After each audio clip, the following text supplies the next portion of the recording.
TikTok, time to rock. Good evening, good morning, good afternoon to everyone who's watching from all over the world. You poor, poor souls being so horribly treated by me being late. Did you not see that we ran over with the last one? And I have to change settings and stuff? Look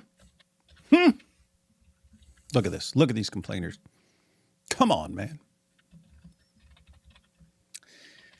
Yeah, I mean, you were trying to get all of Jake's brilliant arguments about the Islamic dilemma out there, and people just wanted you to cut him off and didn't want to hear it. Those who wait upon David Wood shall renew their funny bone.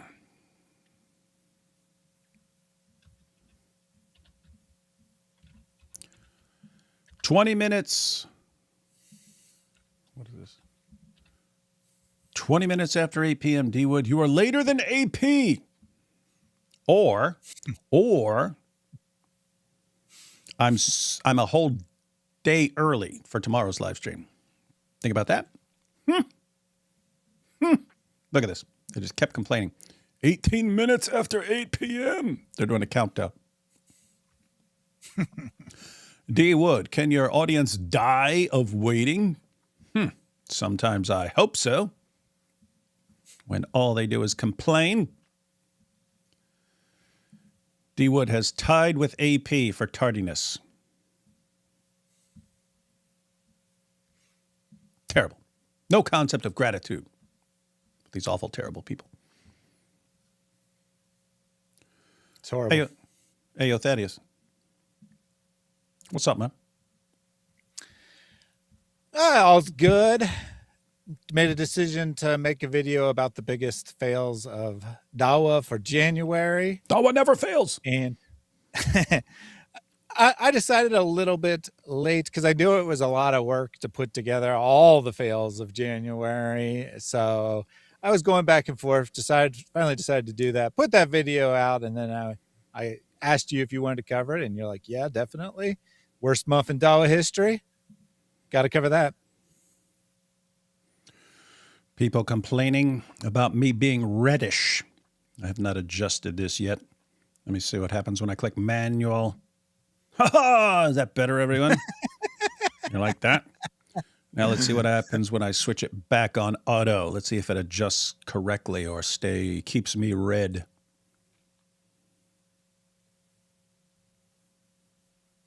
I'll roll with it.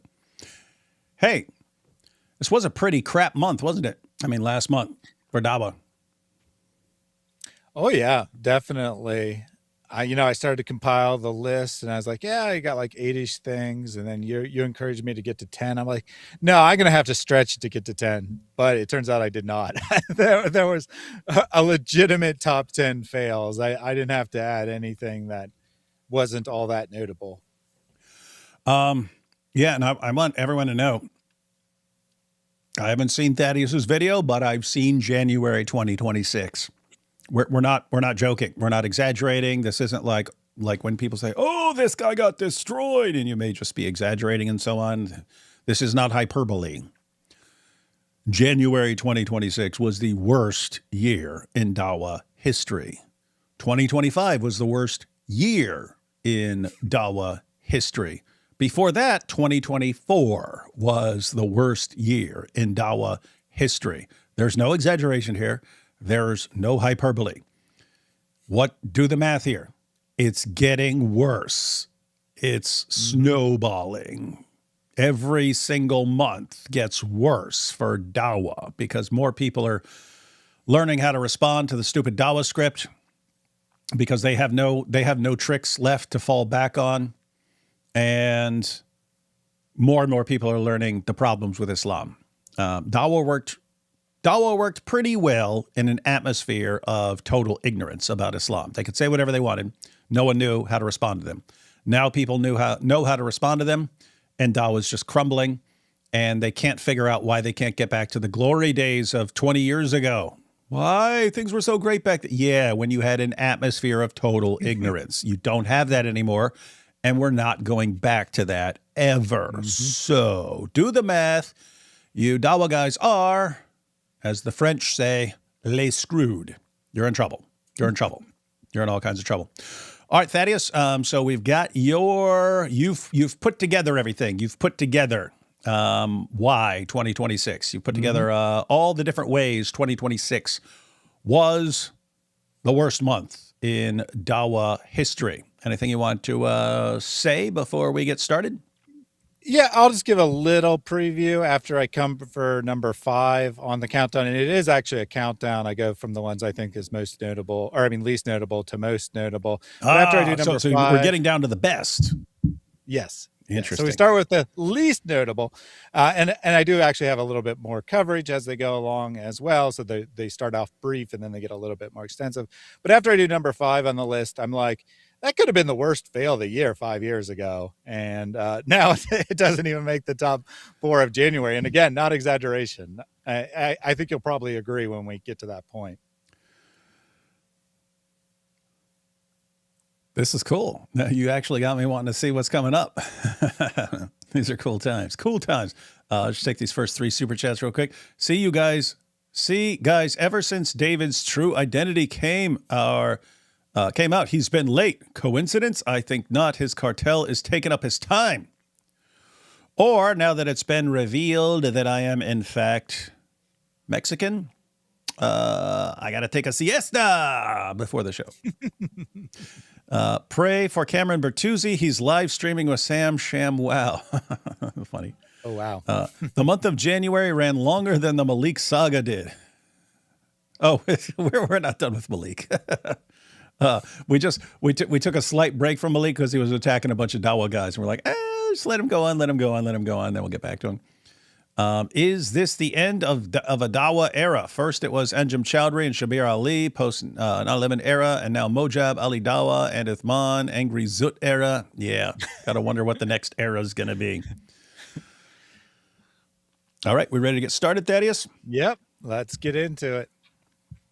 Let's check out Thaddeus's ranking of the worst month in Dawa history. Here we go. Was January the worst month in Dawa history? Yep, it was. I'm not sure, but it certainly was bad. Stay tuned for the 10 biggest fails of the new year, and let me know your thoughts in the comments. Hey, this horrible noise isn't copyrighted, is it? No. Okay, good. Good. That was Thaddeus himself playing an organ. Not in the way Muhammad played the... Yeah, not that kind of organ. The Zut organs.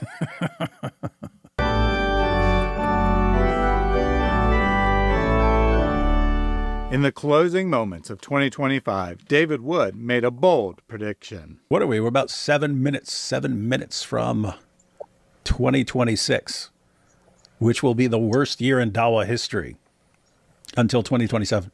It'll be hard to top 2025, but if January is any indication, things are looking good for David's prophethood. Indeed, so much happened, we already have 10 major fails. Coming in at number 10, we have Muhammad Hijab warning that many converts to Islam are fake. Do not be surprised if some people who have embraced Islam later leave it. In some cases, this is done intentionally to sow doubt. The Quran refers to this in Surah Al-Imran, believe at the beginning of the day and disbelieve at its end, so that they may turn back. Nice try, Muhammad, with your intentional doubt nonsense. But we all know the real story here. Many people are pressured into saying a Shahada but never actually believed, while many others quickly leave Islam once they discover what it actually teaches. Speaking of hijab, he's also the subject of number 9. All right, just wanted to pause it right there. We'll probably pay 1 point at a time and then add any comments we might want. But yeah, what you have to wonder, like hijab obviously has an agenda. Matter of fact, let me go back to exactly what he said there. Okay, so do not be surprised if some people who have embraced Islam later leave it. In some cases, this is done intentionally to sow doubt. The Quran refers to this in Surah Al-Imran, believe at the beginning of the day and disbelieve at its end so that they may turn back. Sounds like he knows there are some high-profile apostasies about to come out. It's along the lines of when he's like, Elon Musk is threatening me, and he's saying that he's going to frame me for some scandal because of my powerful da'wah. And we're all going, oh, a scandal's about to come out, and you're trying to preempt it beforehand. And here, don't be surprised if people start leaving Islam. Sounds like he knows some people behind the scenes are like, I don't believe this stuff anymore. I can't take it anymore. But I have to agree with him. We're going to see lots of apostates in 2026. Yeah, I mean, among the major Dawa guys, some of them I think probably do believe. I can't understand why, but I think they probably do. But then there's others that I'm like, there's just no way. There's just no way that he actually believes this. You take someone like, say, Uthman, and it's like, he's clearly just grifting. There's no possible way that he's acting this way while also believing the Quran is true. Or you look at Maleek and all the Dawa guys defying all of the, in theory, Islamic moral teachings. It's like, well, do they really believe anything? Or they just in this as a career, a way to get money and fame? Very suspect, for sure. Yeah, it is. And for several years, actually more than several years, for, at least 10 to 15 years, once people started leaving Islam, you had lots of Muslims just kind of panicking because, hey, the apostasy rate's going up. The apostasy rate went from close to 0% of young Muslims leaving Islam to 26%. Do the math. Going really, really bad. And so in that environment where everyone's in panic mode, people were eager to support any dawah guy who stepped up and said, hey, I will save all your children from leaving Islam. Just follow me. I will humiliate the kuffar. And became very quick way to make money, very quick way to become popular and so on, be a hero in Islam. Well, what happens if dawah's crumbling and it doesn't work anymore? Why are you gonna continue doing it? Why are you gonna remain a Muslim? In other words, you have sincere people who defend Islam, but you have people who they're reading the room. Hey, we got a ton of people in panic mode who will cling to anything and anyone who's going to do something about the avalanche of apostasy. This is a community I can take advantage of, and there are people who do that. They're there to milk the community. Well, what happens when you're not getting anything out of it anymore because dawah isn't working and people are giving up on dawah? What happens then? Well, that was your reason for pretending to be a Muslim. Or if you were a Muslim, you were raised a Muslim and you started dawah and then you eventually realized it's not true. Well, guess what? That's your career now. That's your career now. Okay, what happens when it doesn't work anymore? Why are you gonna continue being a Muslim? So anyway, that's kind of the position you've got some of these dawah guys in, and yeah, you're gonna start seeing some dawah guys leave Islam. Watch. But all right, so that's the first point there, and now we have 9. I'll start a little before that. To discover what it actually teaches.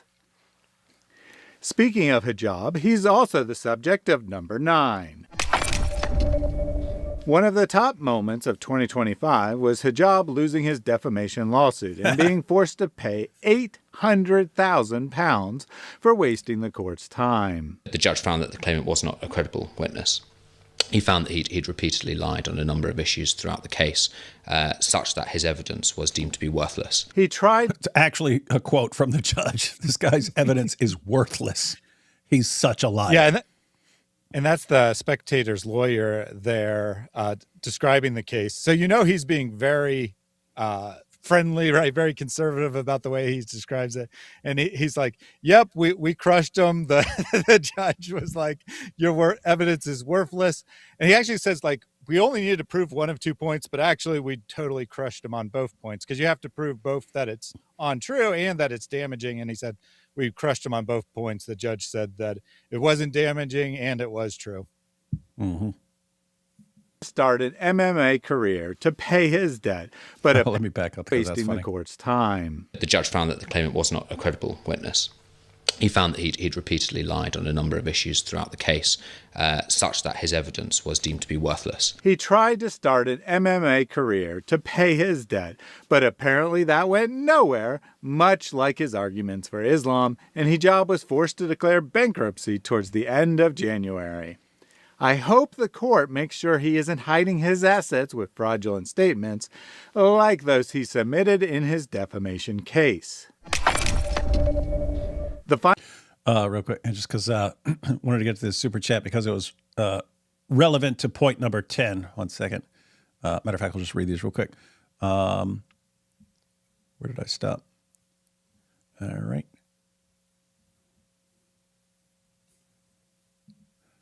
Ultimate version of Islamic Dilemma book with leather straps. Yeah, that would be funny.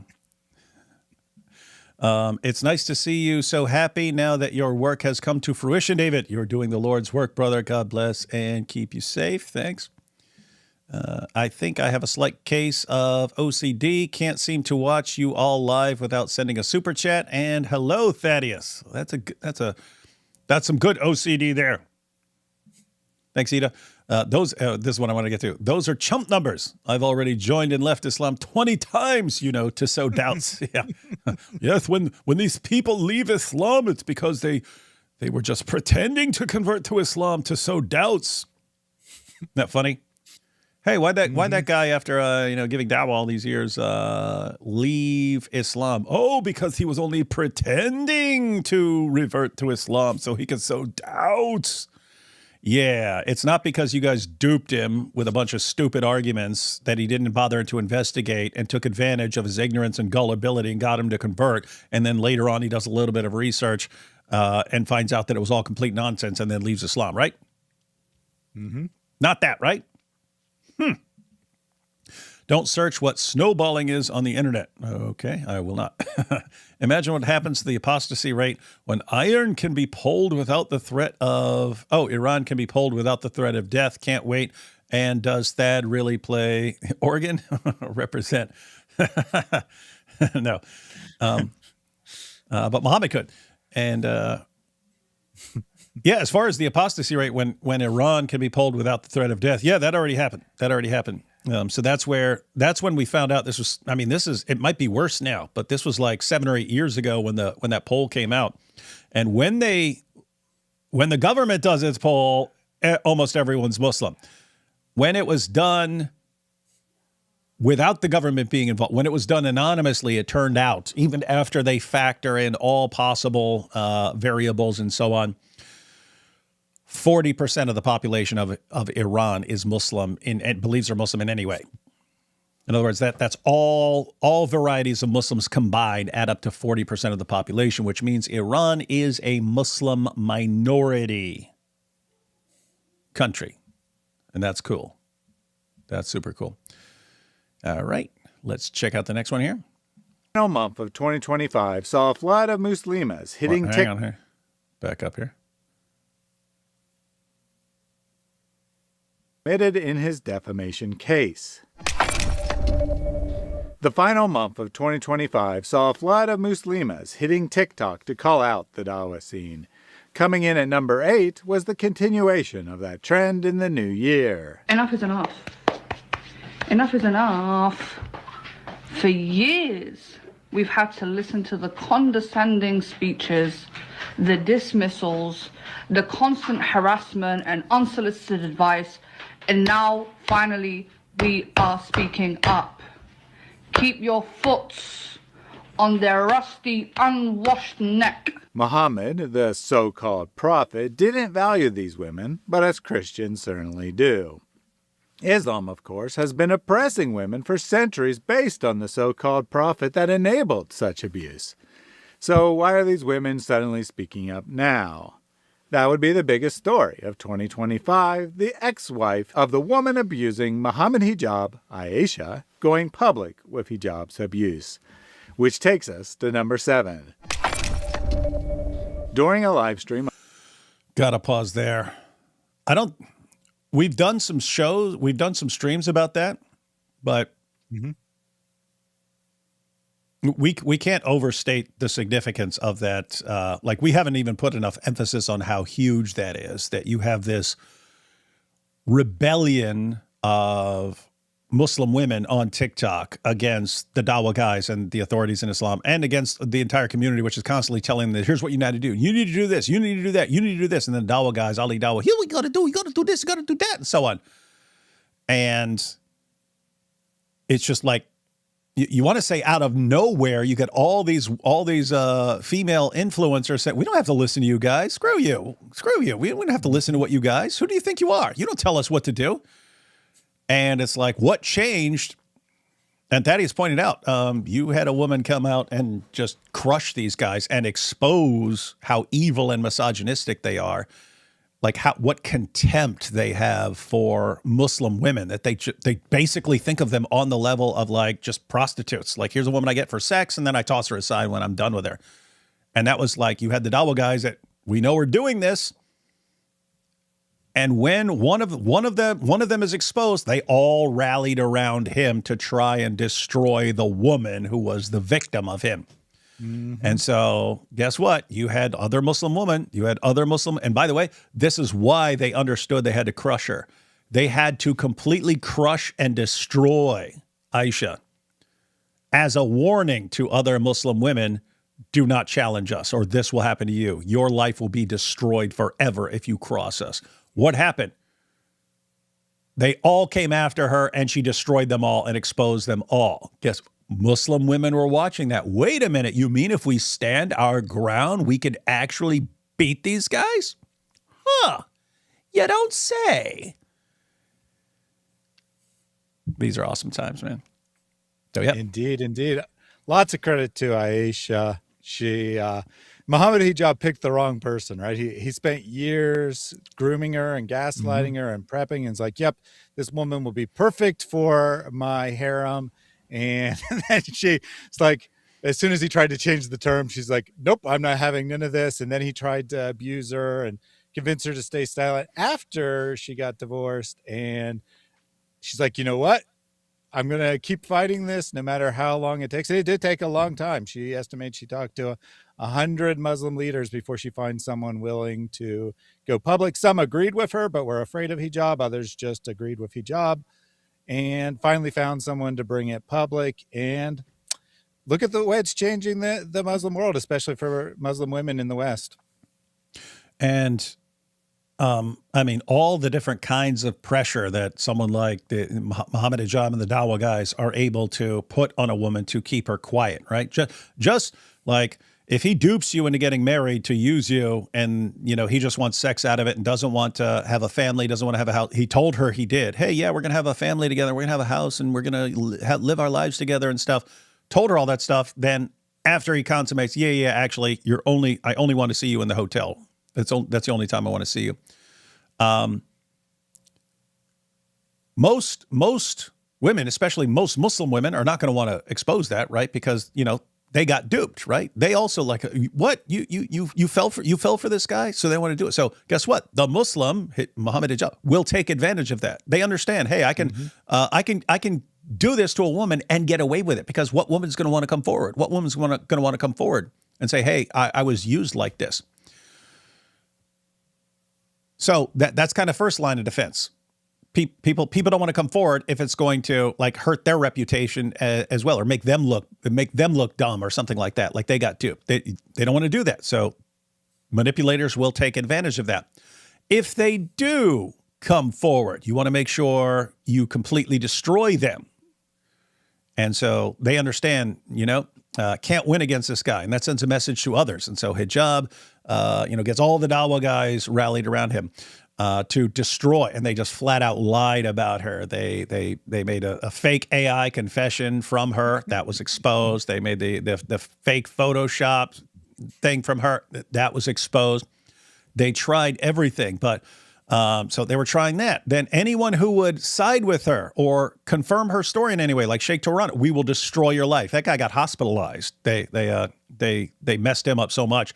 That guy ended up getting hospitalized over it. But then also, these guys all keep dirt on each other. So if anyone comes forward, we'll destroy his life and reputation. They've got all these things in place, all these safeguards in place to keep themselves able to abuse women and treat them like prostitutes, to treat women like garbage, Muslim women like garbage. And one woman said, "You know what? I don't care what they do. They can come at me with everything. I am not backing down on this ever." And she crushed them. And other women were watching. Mm-hmm. Good times. Good times. All right, we got the next point here. Going public with hijab's abuse, which takes us to number 7. During a live stream on Inspiring Philosophy, Dean Responds called in to spread lies about Q, the Gospels, and the Church Fathers. From what we know about Q, is there anything within there that contradicts Islam? Yep. I'm not agreeing we even can reconstruct it. No, from what we know, what's in Q. We don't know what was in Q, is my point. Yeah, I didn't even see this, but yeah, just if you're going with Q, that's where Jesus says, no one knows the Son except the Father, and no one knows the Father except the Son, and anyone to whom the Son wills to reveal him. It's you can only know God if Jesus the Son reveals God to you. And that so Jesus is the one who decides whether you can ever know God or not. And that's what the Son does, Father and Son. That's in Q, guys. That's in Q, which it's a hypothetical source, but when scholars are putting together, these are the contents of Q, that's on the list. So Mike did challenge him on a couple specific points. I didn't put that portion in here, but he challenged him on specific points. And then Dean would go to something else and say, oh, you're misinterpreting Q because this church father of the 2nd century disagrees with your interpretation of the Gospel of Mark, and that means Q didn't say what you think Q said. And it was just a complete disaster. Kept going in circles. Mike kept pulling him back, and then eventually he gave up and tried to attack you, actually. What? Why do people keep bringing me into stuff? Everyone said that in his debate with Avery, Jake keeps talking about me. What the heck, man? Maleek doxed me, forcing us to move. But no need to worry, because I live rent-free in Muslim heads around the world, apparently. Construct it. No, from what we know, what's in Q. We don't know what was in Q, is my point. No, we do. We know generally what's in Q the same way we know generally what's in Mark from Matthew and Luke, as you just showed. No. We know what's in Matthew, Mark, Luke, and John, and we know that where there's agreement. We don't have Q, is my point. My point is we cannot reconstruct it. Called out on that, he tried to turn the conversation to David Wood's behavior. This created the perfect chance for me to confront him on his own behavior. Do you think it was appropriate for you to conspire to cover up the actions? What'd you say? I just said you want to pause. So I did put it in the clip, but basically he tries to get. It was rough. It was rough because it's rough when there's two Thaddeus speaking. What'd you say? You don't know which one. So he tries to get Mike and myself to condemn you for ripping up a Quran. Basically, is the gist of. Yeah, I know. He doesn't. He doesn't know my behavior, obviously, but. Okay, so Dean Responds apparently had no clue who Thaddeus was when he showed up. Thaddeus, do you condemn the desecration of the Quran? All right, here we go. Conspire to cover up the actions of Muhammad Hijab and his abuse of Aisha. After being pressed, Dean admitted his true feelings. By the way, let me back up. Oh, so you called him on that. He tried to turn the conversation to David Wood's behavior.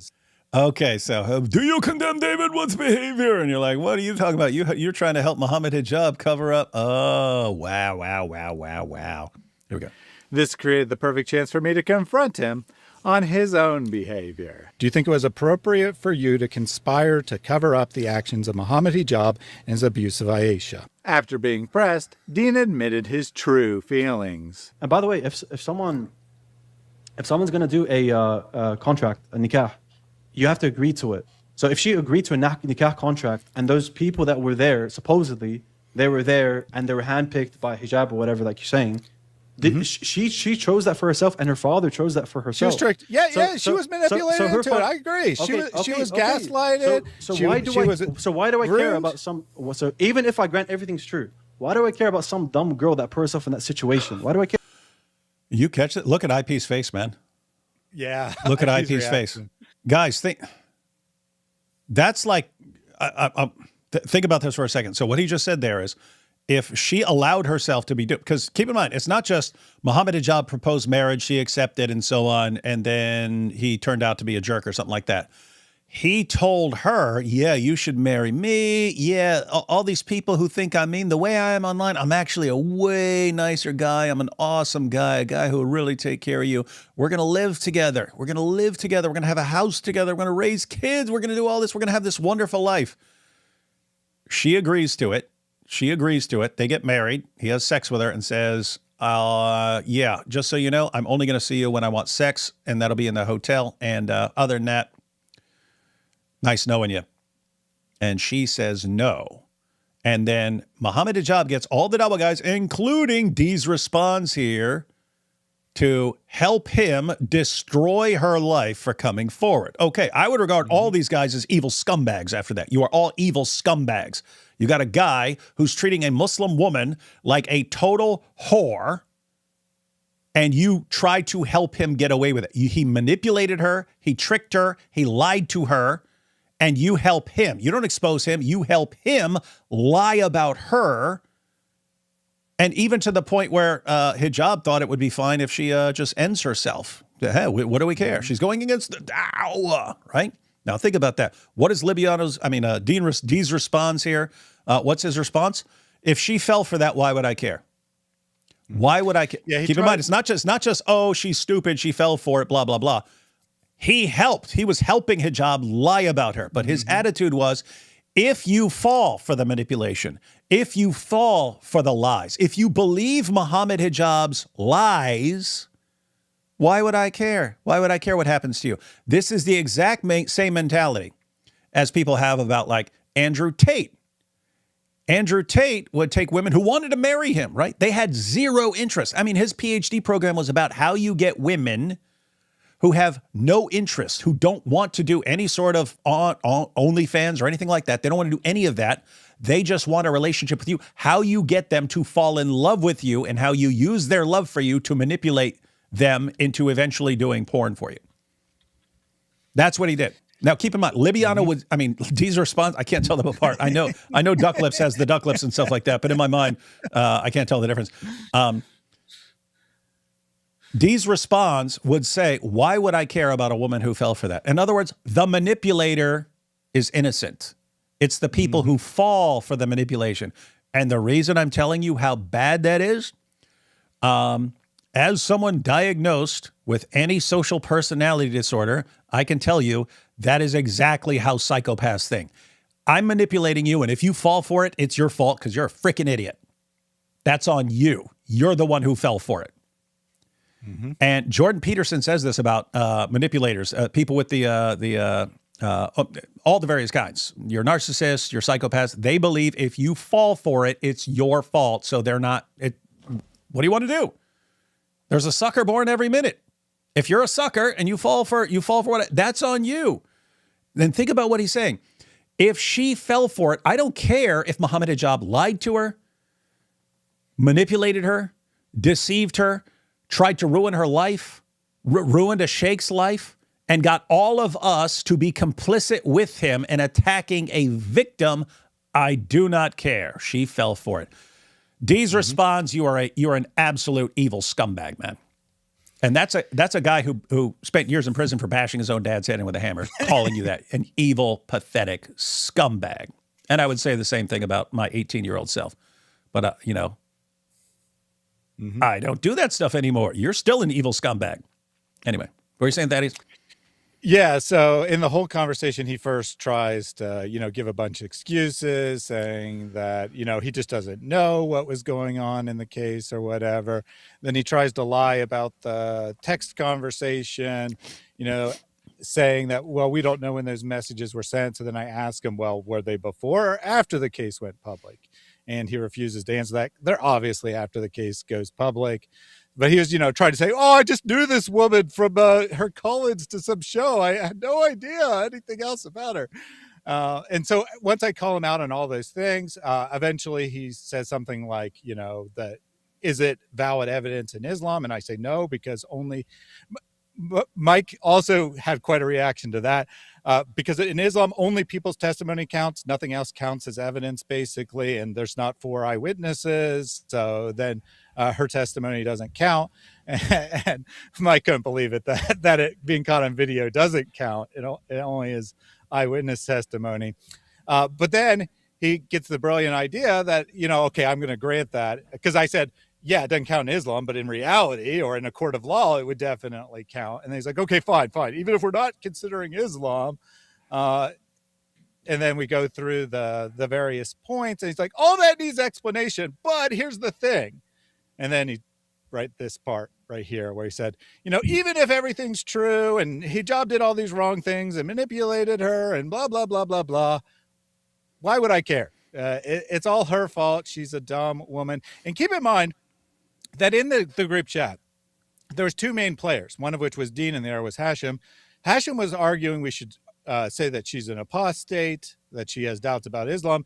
Dean was arguing that we should say she is mentally ill. And the other Dawa guys were at least smart enough to be like, that'll just make her more sympathetic. So in Dean's mind, Aisha is mentally ill, right? Incapable of making ordinary choices an ordinary person would be, that there's something wrong with her. He's wrong. There isn't. But in his mind, there's something wrong with her. She's mentally ill. And then hijab takes advantage of this mentally ill woman. And Dean's response is, why would I care? It's her fault for, being mentally ill or whatever. Yeah, this is seriously screwed up. I mean, think about the assumption in Dee's minds. He thinks, well, I mean, because what's the situation? Muhammad Hijab, this champion of da'wah, grooms this woman, makes her think he's this upstanding champion da'wah guy, lies to her about the life they're going to lead. It's all lies.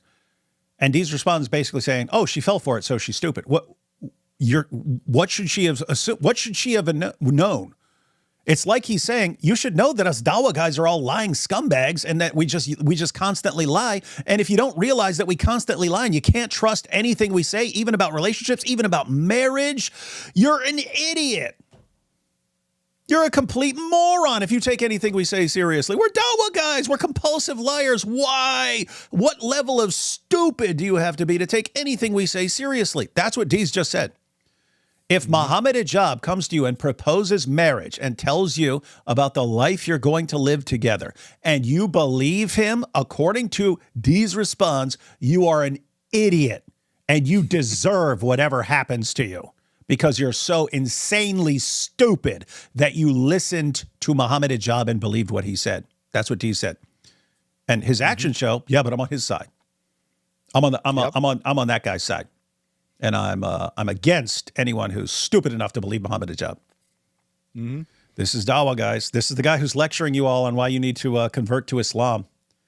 What a Yeah, and he said that explicitly several times, actually. Like, I will always take Muhammad Hijab's word over some woman, right, is what he said. Even when, I mean, it's obvious, even if you're granting that this stuff happened, if you grant that this stuff happened, what is it? So Muhammad Hijab lied. So I will take the side of a lying manipulator who dupes women into basically being prostitutes, just like Andrew Tate. Sick, evil stuff. I'm backing up just so we get this in context here. Yeah, so pay close attention to IP's face. IP's face was awesome. He's like... Oh, it gets better, actually. Oh, it does? Is my point. My point is we cannot reconstruct it. Called out on that, he tried to turn the conversation to David Wood's behavior. This created the perfect chance for me to confront him on his own behavior. Do you think it was appropriate for you to conspire to cover up the actions of Muhammad Hijab and his abuse of Aisha? After being pressed, Dean admitted his true feelings. And by the way, if someone's going to do a contract, a nikah, everyone watch IP's face. You have to agree to it. So if she agreed to a nikah contract and those people that were there, supposedly, they were there and they were handpicked by hijab or whatever, like you're saying, She chose that for herself, and her father chose that for herself. She was tricked. Yeah, she was manipulated into it. I agree. She was gaslighted. So why do I care about some? So even if I grant everything's true, why do I care about some dumb girl that put herself in that situation? Why do I care? Some dumb apostate. Why do I care? Well, obviously you don't. I mean, we've established that quite well. I don't know anything. I don't know anything of her. Sadly, can you guys just imagine this? Oh, shame on David for destroying a book. Oh, what's something that you don't care about? Destroying a woman's life. I think that's fine. That's what they don't get. We value a human life, any human life, a Muslim woman's human life. We value that massively more than your stupid book. And why?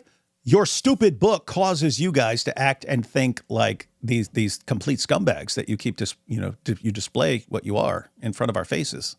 What is this, man?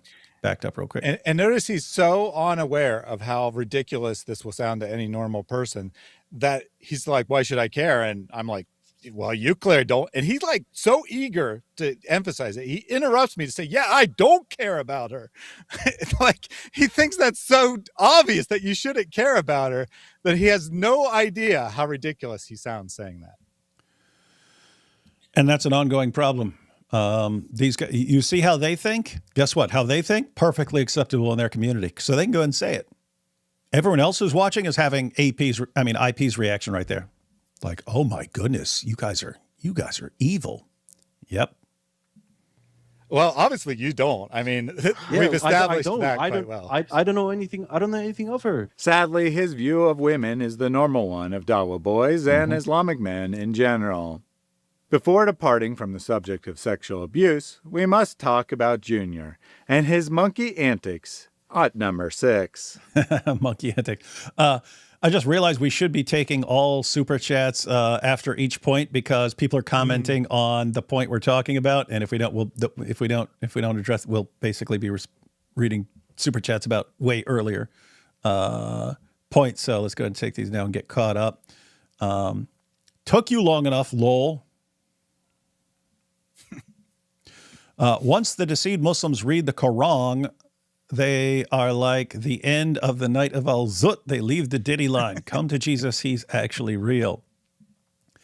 I've had something bothering me. The Quran has verses claiming Allah purposefully misleads non-believers, so they never come to him. How do I know I'm not deceived and Islam is definitely wrong? The scare tactics get to me. The scare tactics should not get to you. If I say right now, hey, talons and tails. I'm a true prophet. And if you don't believe me, it's because God is punishing you and making you not believe me. That would actually bother you? Like it would bother me, like by how stupid that is. But yeah, I mean, why would anyone think that Islam is true? All right. Mm-hmm. That's at the end of the day. So you think, what, is Allah just keeping me from seeing all of this proof? Is Allah just keeping me from seeing all of this proof? What proof? What proof could Allah possibly be keeping you from seeing? Yeah, but I don't know. If you're gonna be concerned about things like that, I mean, like, just think, what if left is right and right is left and God is just tricking me? What if up is down and down is up and God is just tricking me? What if 2 + 2 is actually 5 and God is just tricking me into thinking it's 4? It's like any religion that's like based on that kind of thinking is something you probably shouldn't be taking seriously at all. So instead of taking this, maybe Islam is right, you should be like, anyone who comes at you like this is just it's an obvious false prophet.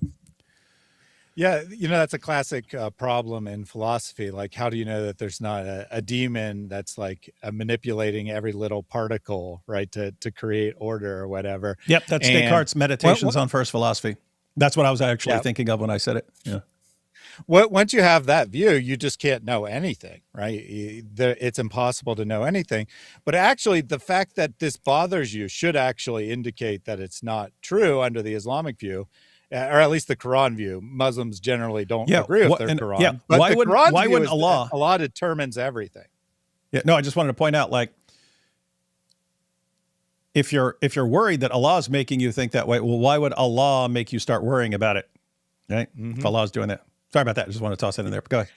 Yeah, exactly. Exactly. That Allah, at least according to the Quran, is directly wills every single thing that happens, right? If you take an object and you drop it and it falls to the ground, it's not because of gravity, it's because Allah willed that to happen. And you just, I guess he also willed you to know what his will was there. But if he's intentionally deceiving people, right? He's intentionally leading people to astray, then he wouldn't also give them thoughts that would make them doubt being led astray. He'd want them to be led astray and, not give them those doubts. So it actually is self-contradictory. Yep, it is. So don't let the scare tactics get to you. Ida, hey, David, they all have a crush on you. You just don't understand. Yep. The Dawa bros are in love with D Wood. You can check out anytime, but you can never leave. That is correct. You're just so lovable, they can't help it. That's true. In the end, Momo just wanted to deceive and control people. Your warriors run from battle, had Jannah and 72 virgins. Muslims talk to Momo during dinner. Hey, don't ask questions about Momo's revelations. Yeah, cult warlord. Definitely, absolutely. King of all cult warlords.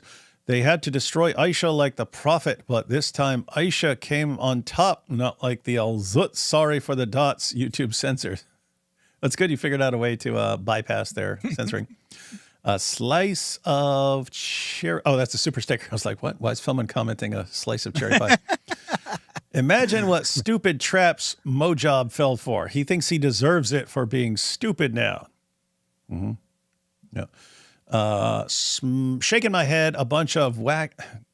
You were watching the last one, right? So. Yes. It seems to have already been a trend.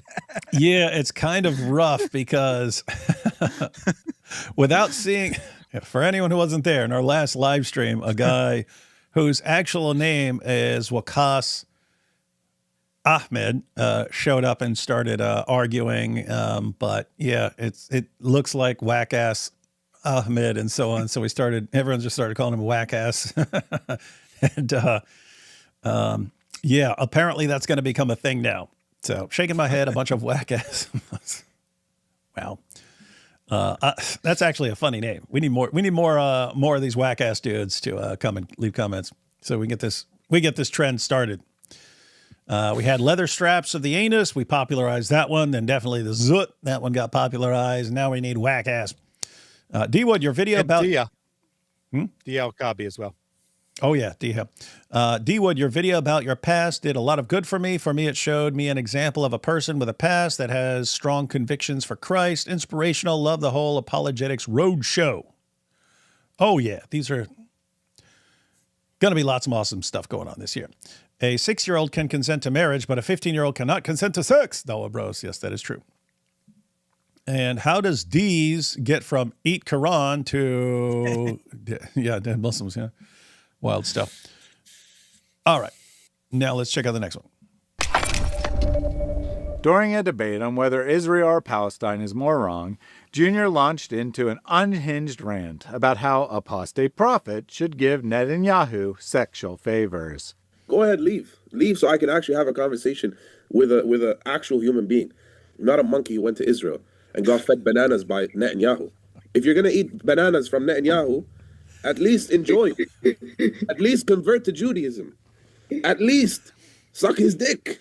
Oh. You didn't even censor that, Thaddeus? No. I don't censor stuff. What's crazy is the like 70 IQ idiot sitting with yeah. I'm gonna play that. Funny. Yeah, I'm gonna play that last part back, guys. But yeah, watch the idiot Julian beside him. He fed bananas. The point here, guys, is this is Dawa 2026. You're looking right at it. What's crazy is Junior is funny to watch, but Junior, we're not laughing with you, buddy. We're laughing at you. Here we go. Conversation with an actual human being, not a monkey who went to Israel and got fed bananas by Netanyahu. Check out Julian. If you're going to eat bananas from Netanyahu, At least enjoy. At least convert to Judaism. At least suck his dick. Apparently, feeling his Poor audience James. didn't get the point, Junior went and collected a large stuffed monkey from his bedroom and proceeded to demonstrate what he meant with bananas. Time, we'll kick it back over. Son of a...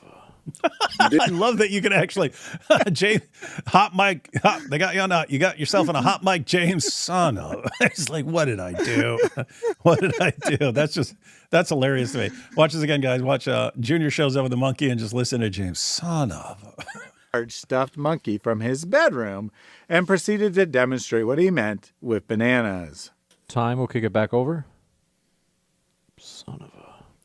This is you going to Israel, and this is Netanyahu giving you your $7,000 check. He opened the banana for you. Okay, Junior. Let's keep this debate formal. Put it in your mouth. You understand? Okay. This is your Israel trip summary right here. You put it in your mouth and make sure you're Look at Issa. He's just like, I can't believe he's doing this right now. This is such an idiot. It's funny. To be fair, Junior's got everyone smiling here, ladies and gentlemen. That's true. Junior's got everyone smiling. And hey, Junior, just keep up the dawah all of 2026, buddy. We all are looking forward to a year-long laugh. You see this, right? This is how it always goes. Why was that monkey in your bedroom, Junior? Never mind. I don't want to know. Changing pace, we have the on... Oh, hang on. You left out something. He said afterwards that was improv, that he did not plan that. He just decided off the cuff to go grab his monkey, which means he didn't go out. We've talked about this before on previous live streams. Go through that. It's like, that means he didn't go out and get that as a prop for this debate. It means he already had a giant stuffed monkey with him in his bedroom. Mm-hmm. Yeah, and notice his natural inclination with that monkey, trying to stick stuff in his mouth.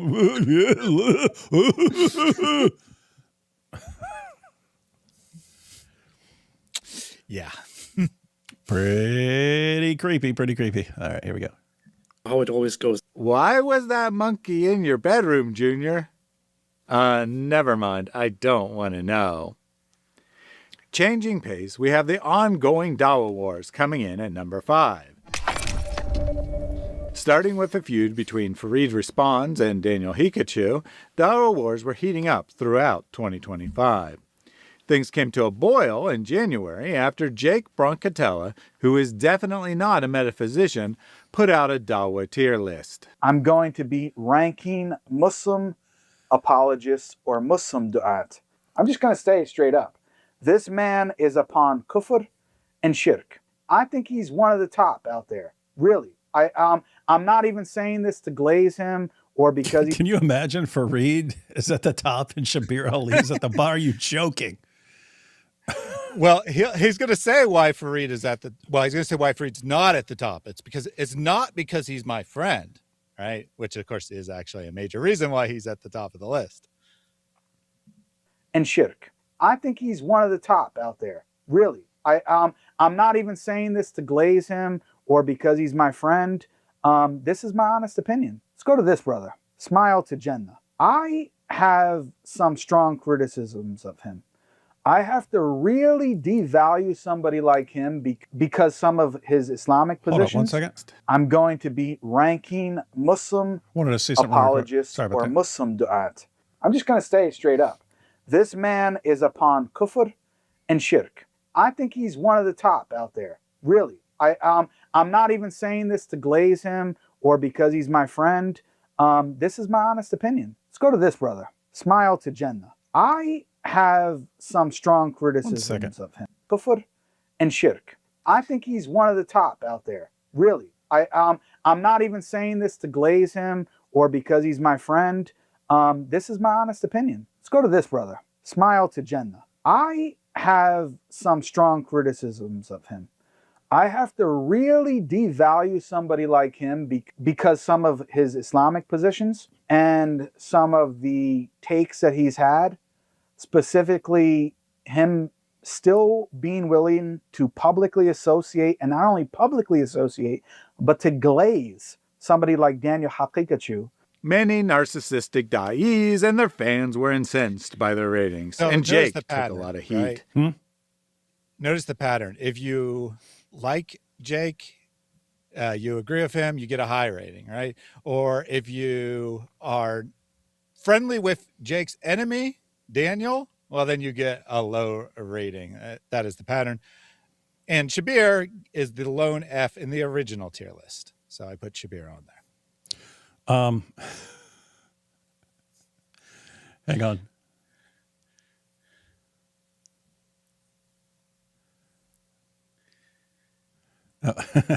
Hang on. I wanted to get to Apostate of Allah's super chat because it's about Junior, and it's actually an interesting point. So Panchman said, Thaddeus, say thank you for flying with Dawa Disaster Tours. We've hit cruising altitude, and on your left you see Mount Junior feeding a monkey.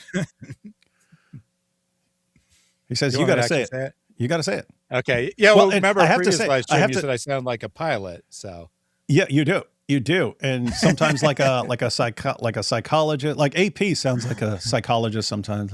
Yeah, share your feelings, and did you say your mother? Yeah. Anyway, thank you for flying with Dawa Disaster Tours. We've hit cruising altitude, and on your left you can see Mount Junior feeding a monkey.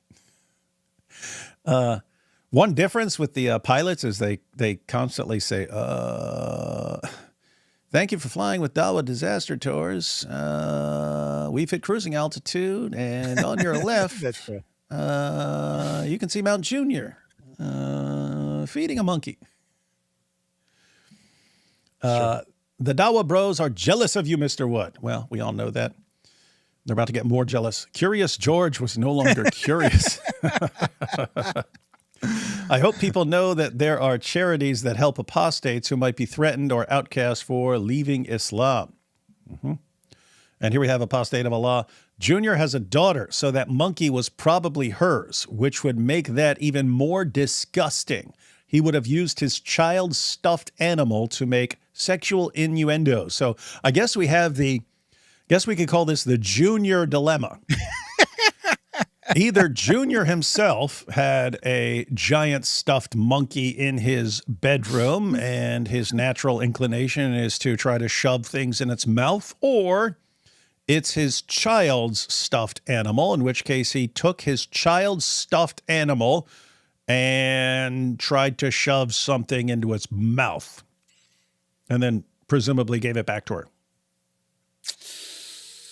Either way, pretty creepy. Junior eats the banana. No, he can't make flights. And Junior also has quick access to bananas in his room. Yeah, he did. That was disturbingly quick. All right. Just wanted to cover that. Let me back up slightly. And here we go. Pikachu. Many narcissistic da'is and their fans were incensed by their ratings, and Jake took a lot of heat. This hurt his feelings, and he went on a tirade where he effed and D'd the lot of them. Come on, Thaddeus. You knew it. That Come sounded on, like I could shame say on that. I couldn't resist saying that. Come on. I have to say, it's like what Jake did is like one of the most hilarious things ever. It's like, okay, here's my ranking. Oh, you're complaining? You're all Fs now. Everyone to complain. F. That's just funny, man. He also made a community post about it in which he like basically said, I'm a moron, right? And people are like, are you being sarcastic or not? And he's like, only an idiot could tell I was being sarcastic, but it didn't sound sarcastic at all, right? He's just like, only a complete idiot would put out a tier list like this and stuff like that. You guys, but got people so upset. Shabir Ali is still an F. Muslim Cowboy, F. Warner, F. Smile to Jannah, F. Hamza's Den, F. Uthman ibn Farouk, I used to think he was good, but now he's going to be at a D. Brother Ramzi, I haven't seen him speak about any of this stuff. He's young, so he's got time. I don't want to put him too far down, but he's going to be a D too. Hijab is F. Adi Dawa is F. Ijaz, F.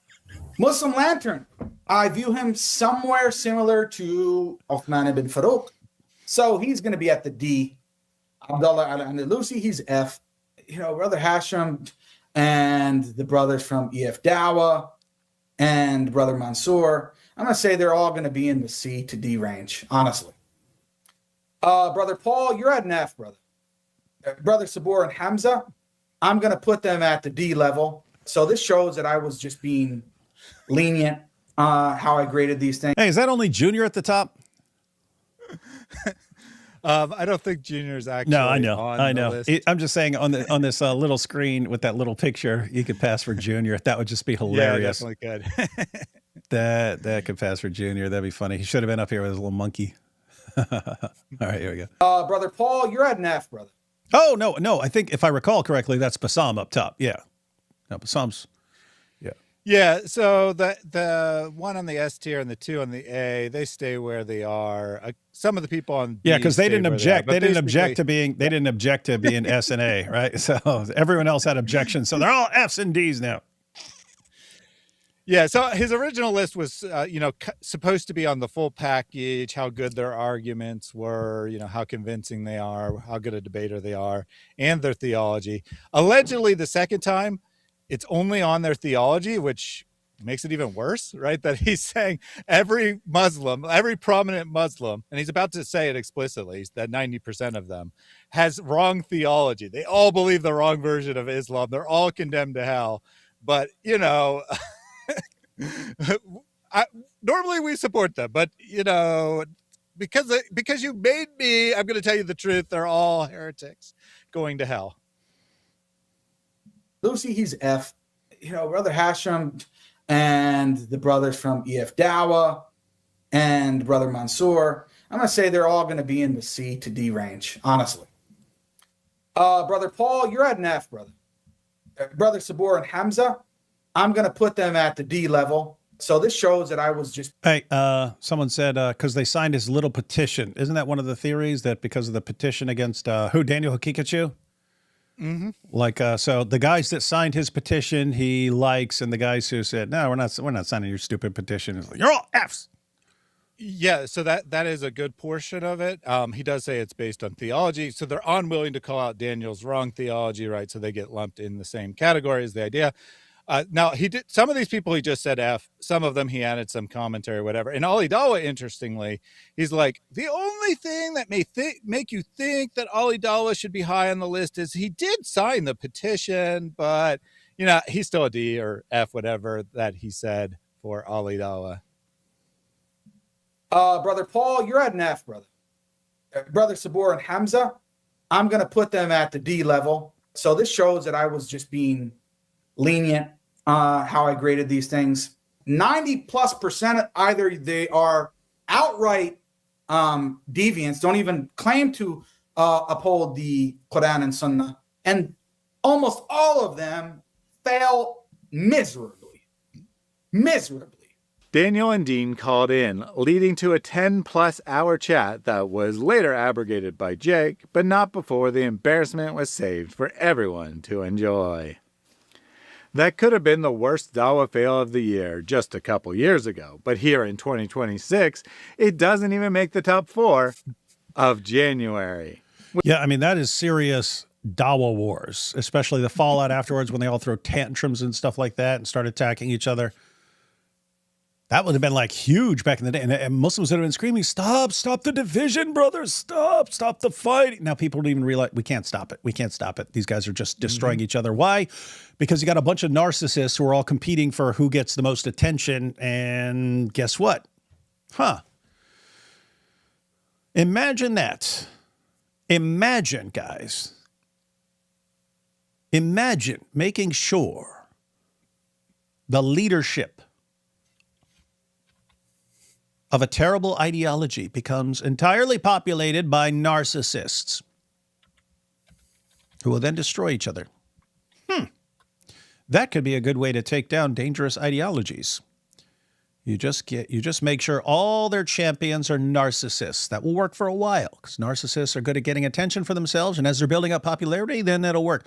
But eventually, these guys want all the attention for themselves. And so they will inevitably destroy each other, like we're seeing right now. Mm-hmm. And so is my prediction correct? Did you agree that that would have been the worst fail of the year in previous years? That would have been huge back in the day. All these guys fighting. Back in the day, you'd have like this guy starts fighting with this guy, and then all Muslims start going, stop the fighting, brother, stop the fighting. We have to focus on da'wah. Now people understand we cannot stop these guys, and so it's just not nearly as big as it was. Takes us to number 4, Dr. Maleek, the Dawah snitch. One of the biggest fails of 2025 was Maleek getting upset at being called a Jew and ranting for over an hour about the horrible things Dawah guys do behind the scenes. Misuse donations to buy drugs and get high, abuse women, enjoy threesomes with their Dawah buddies, and have sex with anything that moves. The Warner is probably the fakest of them all. Like between Libiano, Central, all them, Warner in terms of the Islamic stuff, fakest of them all. This guy is the biggest pothead on this planet, bro. The guy you take Dawah from, all he does is roll one up. That's all he does. Chat, this guy gets high as hell all day and all night. Guys, I gave this guy money. I gave this guy money for Qurans. He went to the dispensary. He went to the dispensary and spent my money instead. Warner's been married 9 times. 9 times, chat. Muta. This guy's a muta. Bro, this guy went on vacation with a Moroccan girl, married her for 5 minutes, and then divorced her on the way home. Hey, chat, who knows about Warner and Adam Saleh having threesomes?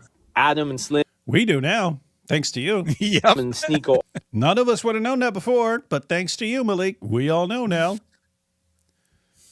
Sorry, had to rewind a little bit. Muta. This guy's a muta. Bro, this guy went on vacation with a Moroccan girl, married her for 5 minutes, and then divorced her on the way home. Hey, chat, who knows about Warner and Adam Saleh having threesomes? Adam and Slim and Sneeko all run trains and rooms together with Warner there. What did Libiano do? What do you mean, what did Libiano do? What did he not do? Maleek was determined to make the new year better, so he came up with a brilliant plan.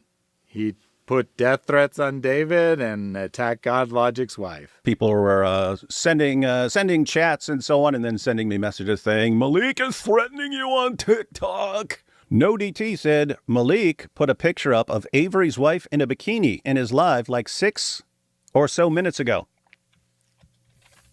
Y'all get that? What's the rule? Apparently they're live about me right now. Does he know this is a rule? Does he know that going after people's wives is a big no-no? Yeah, he knows, and he keeps doing it anyway. Here we are in 2026. He knows the rules. I'm sitting here telling him, this is the rule. Don't go after people's wives. If you do, I will launch the world's biggest Quran desecration campaign ever. What's he doing?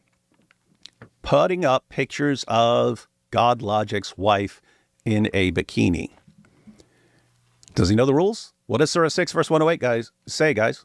Who's responsible? Him. He knows the rule. After David ripped a page of the Quran in response, Maleek went nuts, doxing Mike Jones of Inspiring Philosophy, God Logic, and David.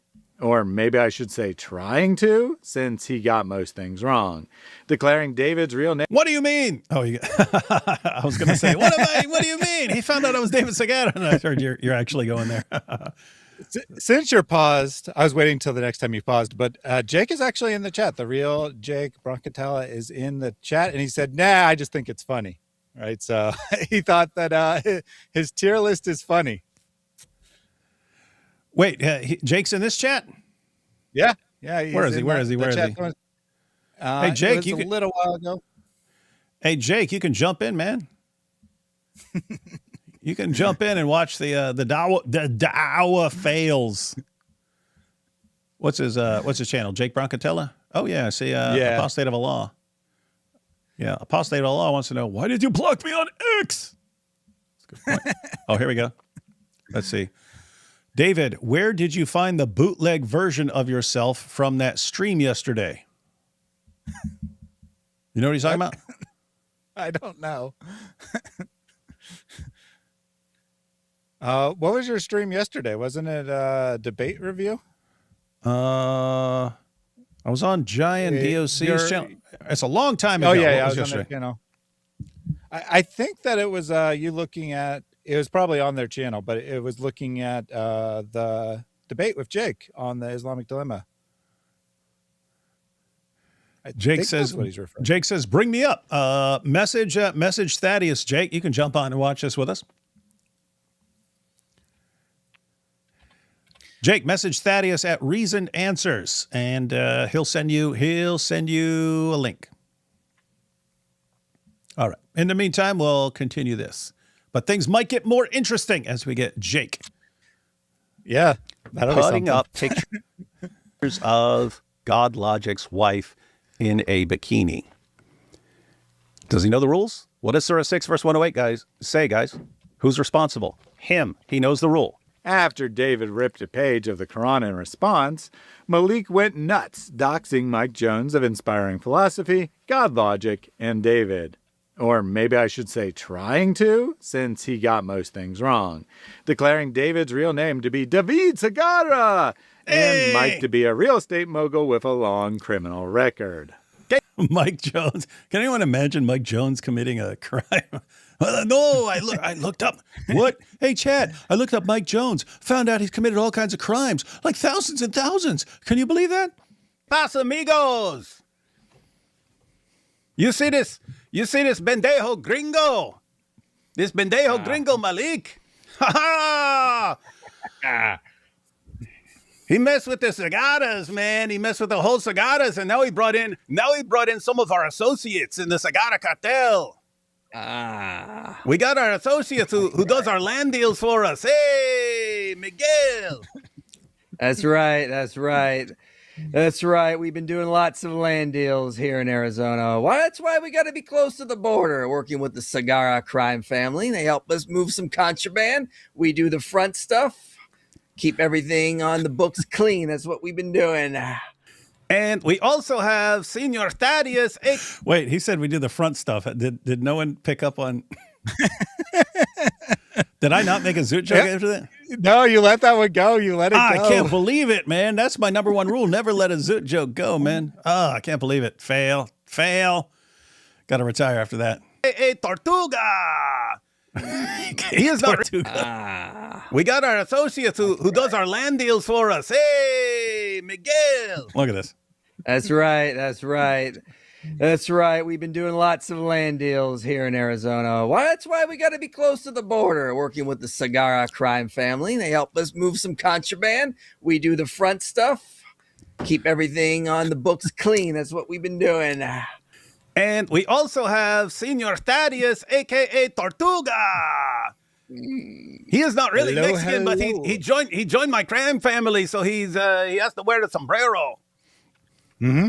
Yeah, I just joined to get into the ecstasy trade. I'm really into that in the mid-'90s, so that's why I joined the gang. The Segara family. We run the cigars, and we run the ecstasies.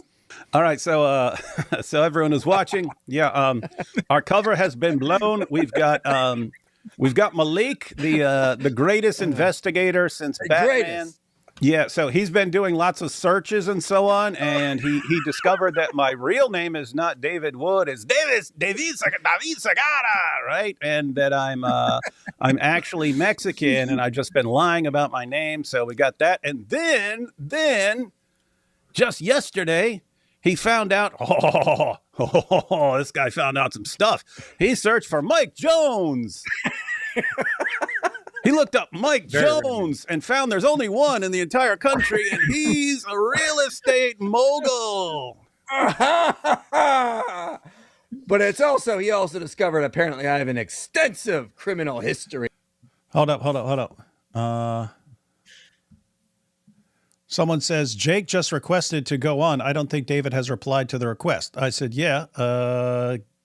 message Thaddeus, and Thaddeus was sending. I'm not just going to post the link and then everyone tries jumping in right now. You're right. Yeah.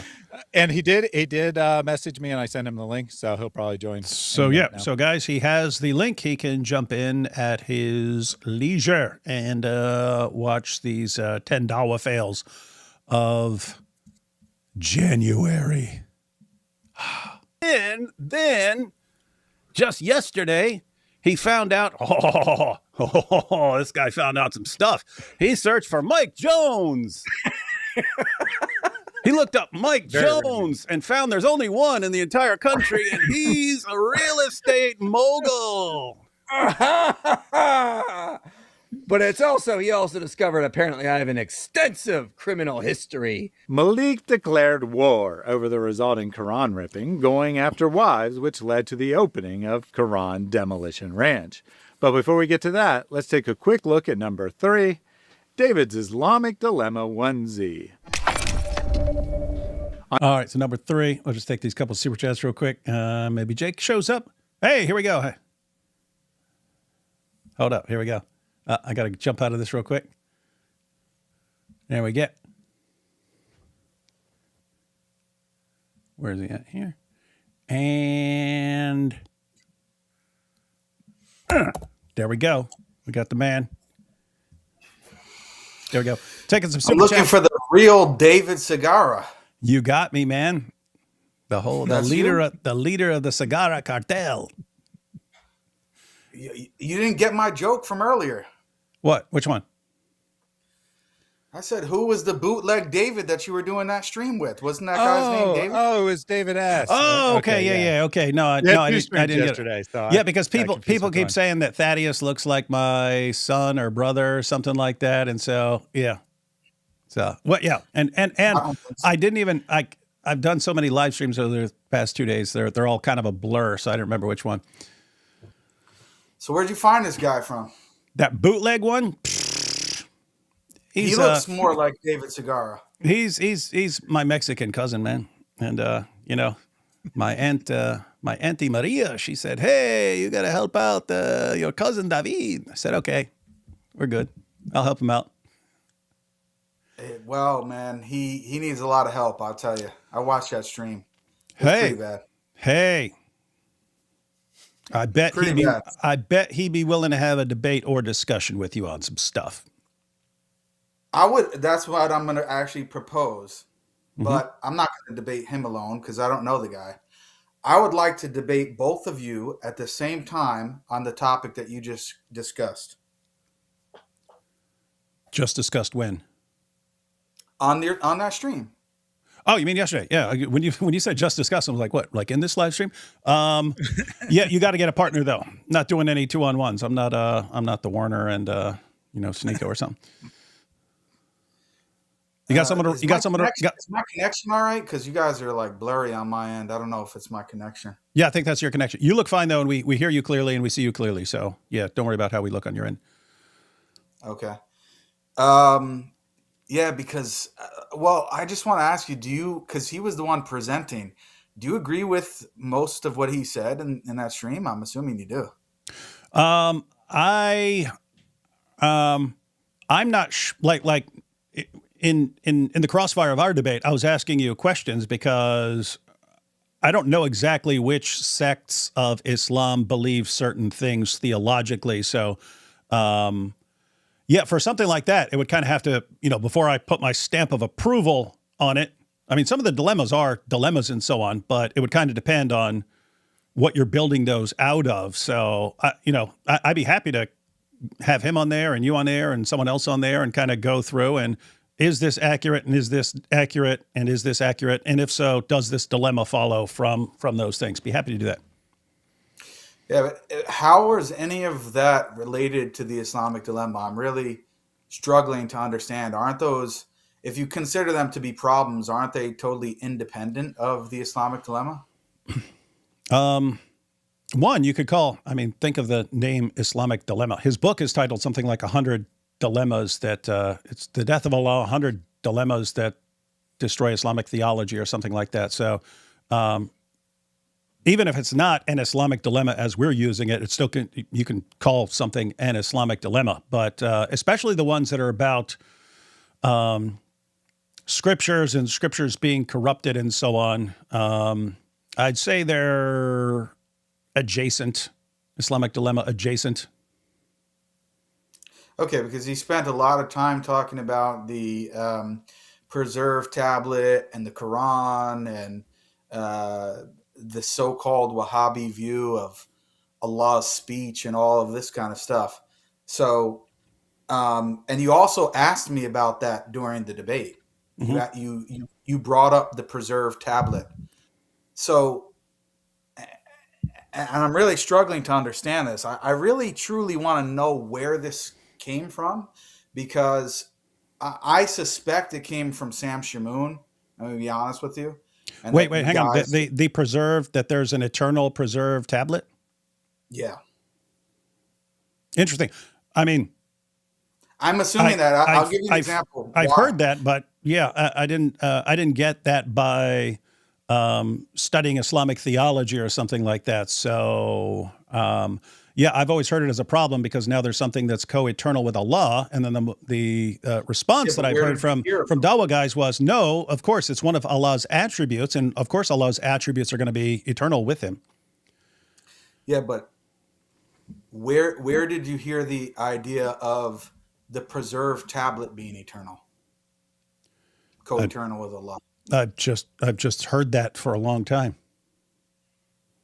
Okay, so you just heard it so much that you don't recall where it originated from. That is correct, and that's why, yeah, Christians. I've heard it from a bunch of people, and I've heard it come up in debates and so on before. I mean, Nabil brought it up in his debate with Shabir Ali all those years ago. But if you're saying no, then that's why I said, well, I would want to see it confirmed before I build a dilemma out of it. Yeah, but the reason why I'm bringing that up is because you asked me about it during the cross-examination section. Yeah, notice I brought it up. Yeah, that's why I asked you about it. Yeah, and then it also came up again and played a significant role in the recent stream with the Mexican David. So the reason why I'm actually genuinely asking about this, because I read some years ago James White's book. I think it's called What Every Christian Needs to Know About the Quran. I think something like that. And he makes a very similar claim on pretty much the first page of the book. And he said, I'm paraphrasing, but he basically says something like that. He makes it specific, actually. He says Sunni Muslims believe in a co-eternal preserved tablet or Quran or something to that effect. And mysteriously, there's no footnote actually for that or reference for that in the book. And then he goes on to make the same claim. I think I counted about 4 or 5 other times throughout the book. And there's no footnote. There's no reference for what it's whatsoever. I emailed him about it to ask him where he's actually getting this from, and he never responded. But he's responded to me about other things. So I hear it keep being repeated by people like yourself, James White, Sam Shamoon, these different people. But it's just very strange to me, because I don't know anyone who that actually believes that in all of the different Islamic schools. Let's see. I just check. What is this site? Quran Gallery.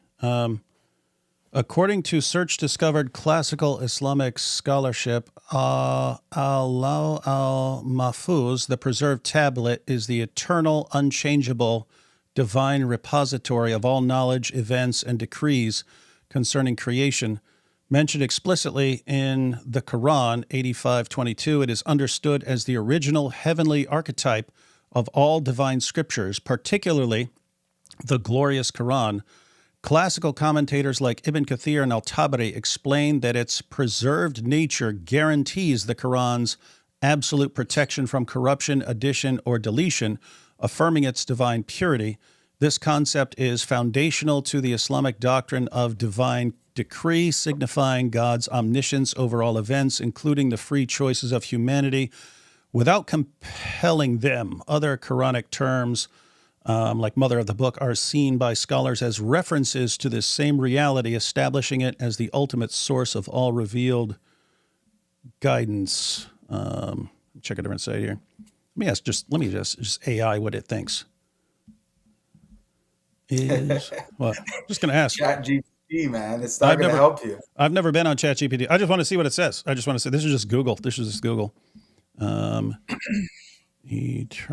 So also what happens, I think, quite frequently, and what I think you guys did in the David Squared live, is that there's a conflation between the Quran and the preserved tablet. Do you think that they're the same thing? No, and that's why I asked you, does it contain all the books? And so that, like, the follow-up, if I wanted to keep like exploring the idea, would be, is this just a collection of, are all books included in this? Is there other things that are included in this beyond the books, like other just revelations that didn't become a book? And then beyond that, is like, you know, everything that happens also included in the same book, or is that separate or something like that? Literally everything that is taking place now, that has taken place in the past, and that will take place in the future is contained in the preserved tablet. But that's all in the same thing. It's not just God's. What I'm trying to say is, it's not limited to God's speech. It's not limited to the Quran. It's not even limited more broadly to Revelation. It includes all of God's decrees and everything that's going to happen. And that was written at some point in time. Correct. Yeah, it had a beginning and a time. It's a physical object. It's as if, you know, the way that you guys are presenting it, and Avery seems to think the same thing. Honestly, I think you guys should just blame Sam Shamoun, because I know you're not a fan of him anymore. Well, he didn't write this. He didn't write this AI. He didn't write that Muslim website I just went to. He didn't write Wikipedia. Let me just read these real quick. So here's what AI said. So I wrote, I want to understand this just before you read that. What I was trying to say is, it's as if you guys have this idea that there's like God, there's Allah, who's co-eternal, and then there's this like giant physical tablet that's a preserved tablet that contains everything that I just said. And that is like uncreated, distinct, and co-eternal with God. Is that the view that you have, like, in your mind? That's definitely what it sounds like. Okay, so yeah, there is literally no Muslim that believes this in terms of classical Islamic theologians. Wait, is there an actual tablet somewhere or not? There's no tablet? Yeah, there's an actual tablet, but it has a beginning and time, and it's created. It's created by God. Okay, hang on. So the AI says, in Islamic theology, the heavenly tablet is generally considered eternal, unchangeable, and existing with God, containing all divine decrees, cosmic events, and the original preserved text of the Quran. It represents God's eternal knowledge and was created before the rest of creation. There it says created before the rest of creation, but it also says eternal. So how was it created before the rest of creation if it was eternal? You're asking me? No, but I'm that sounds like a conflict, doesn't it? According to what the AI or whoever's writing this. But you also have to keep in mind. Let's scrap the AI. Let's check out what. Hold on a second. I'm giving the AI a way out here. Okay. The term eternal could also mean pre-eternal or post-eternal. Like, you could say that, you know, it's eternal from the time of its existence going forward, that it's not going to be destroyed, and that it will exist everlastingly in the future, right? So eternal kind of has that ambiguous nature to it, that it could mean something without a beginning, or something that has a beginning but is not going to end. I prefer to refer that to as everlasting, because then it gets rid of the confusion.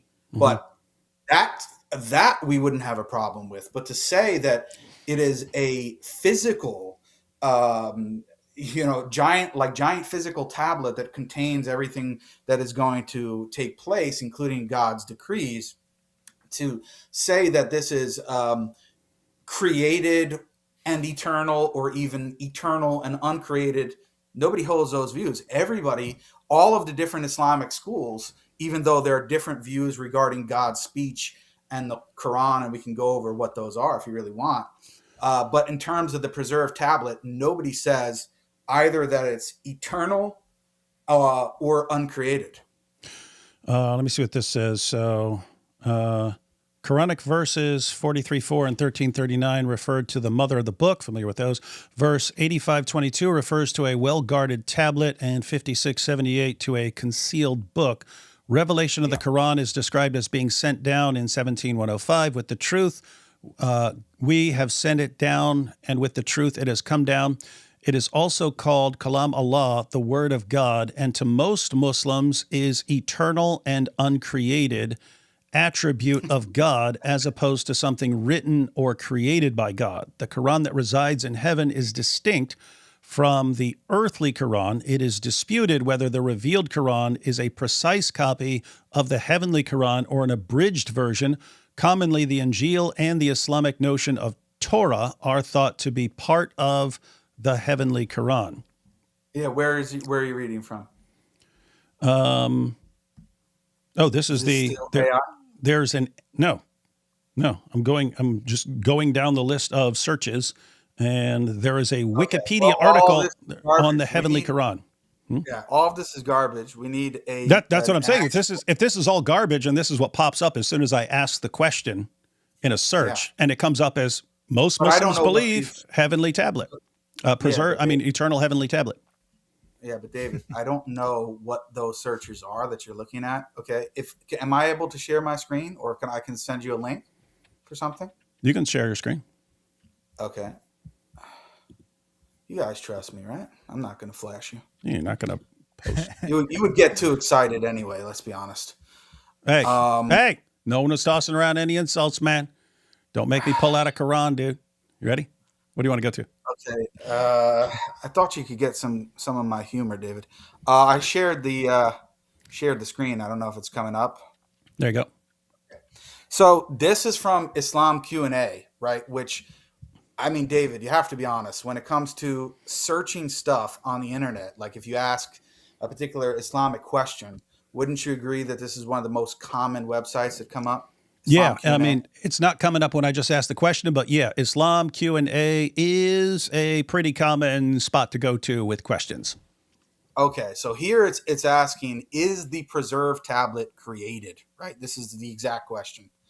And the person asks further on. But anyway, the summary of the answer is, everything other than Allah is created, such as the throne, the kursi, the preserved tablet, and then it goes on to explain this. I'm not going to read the whole thing. I'm just going to read it briefly. Scholarly consensus on the creation of the preserved tablet. It's created like all other things. It's just repeating. This is the same kind of summarized answer here. This is something obvious, and there is no confusion about it. No scholarly difference concerning it at all. Everything other than Allah, may he be glorified and exalted, is created by him. May he be glorified and exists after having been non-existent. The preserved tablet, the pen, the throne, and everything in the heavens and on the earth, and everything in the earth and below the ground, and everything in the entire universe is created by Allah, the Lord of the worlds. There is no confusion about the Quran being written in the preserved tablet, which is created. For we all write the Quran on pages which are also created. We utter and write them on paper, but the attribute of speech and words that we possess does not reside in the paper. Rather, our attributes exist in us. And it goes on to talk about it. But I mean, the response, and obviously this is most of the time they're actually responding to Muslims who ask these questions, by the way. The response is like, this is so obvious. Everything other than, and I just stopped sharing my screen. I can pull it back up if you guys want. But everything other than Allah that is distinct and separate from him is obviously created. I mean, it would be nonsensical to say that there's like this giant physical preserved tablet in heaven somewhere that doesn't have a beginning in time, is eternal in the past, and is uncreated. No Muslims believe this at all. It's just absurd. I agree that it's absurd. We're gonna have to do a little research project on your claim that no Muslims believe this. So we'll come back to this. Let me clarify what I mean by that. I mean classical scholars. I'm not talking to going to Abdu on the street and saying, hey, dude, what do you believe about the preserved tablet? I'm talking about scholarly sources. Okay, so there are no Muslim scholars who believe this. Yeah, obviously I can't say that, David, you're lying, that maybe after one of your debates you talked to Ahmed and he told you about the eternal preserved tablet. I don't know. But I'm saying it's not a there's no genuine scholarly difference of opinion on the topic. All right, we will investigate that. Cool. Mm-hmm. So yeah, I basically I mainly came on to mention that because it's really shocking to me, and I'm just gonna be honest. Pretty much everything else that was said in the stream with the Mexican David was just all complete distortion. It was not like 95% of it is not true at all. Like factually, like I can actually show the sources to show it's not true at all. So we I'd agree. be willing to have a debate on that. We agreed to. Yeah, so you'd have to decide whether you want to debate him 1-on-1 or if you want to bring a partner, and we'll go through that 2-on-2. And it doesn't have. You could either do it debate style, or we could do it just discussion style and go through kind of one point at a time, and you can point out where you disagree. If I was going to do it, I would want you to be there and be a part of the debate, because I don't want you to throw Mexican David under the bus or back over the border. I will gladly throw Mexican David under the bus. That's exactly the point, right? So I don't want that to happen. Like, and then you say, "Oh, well, he's not representing my view," or that would be like, you don't want to debate some random guy that you think is supporting the Muslim view, right? So I think it should be a 2-on-2 in that case. I'd have to think about who it is. As you guys can see, I don't get along with too many people, so we've noticed such things. Yeah, I'd have to see who the other person would be. Hey, bring Maleek. Maleek is no. I don't think that's going to happen. What about speaking Muslim? You get along with him? Yeah, but I would probably tell him to just be quiet most of the time and let me talk. Okay. Well, yeah. Think about it, and find someone we can have a nice little discussion. Yep, that'd be cool. Anyway, I'll let you guys go and continue. Before you go, can I just ask why so you seem to be correct. I mean, we'll do more research to find out, but at least it seems to be a common view at minimum that the tablet itself is created. I'm not quite sure why that actually matters, though, right? Because it's still the majority view that the Quran is uncreated, right? The speech that encompasses the Quran. So I'm not really sure how that changes anything. I am so confident in my view that I don't have any problem spending time and explaining all of this to you right now. But I don't know if you really want to do that. No, hang on. Just to be clear, so you believe the Quran is created, right? No. Okay, the Quran isn't. So wait, you're just referring to the heavenly tablet. The Quran is uncreated, but at some point it's put into tablet form. Let's define what the Quran is. When I say that the Quran is uncreated, what do you think I mean by the Quran? What do you think I mean by that?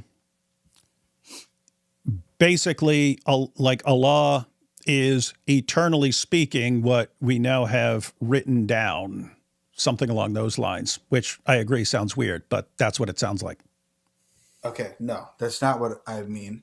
Do you think when I'm referring to the Quran, I'm like referring to this physical book or something like that?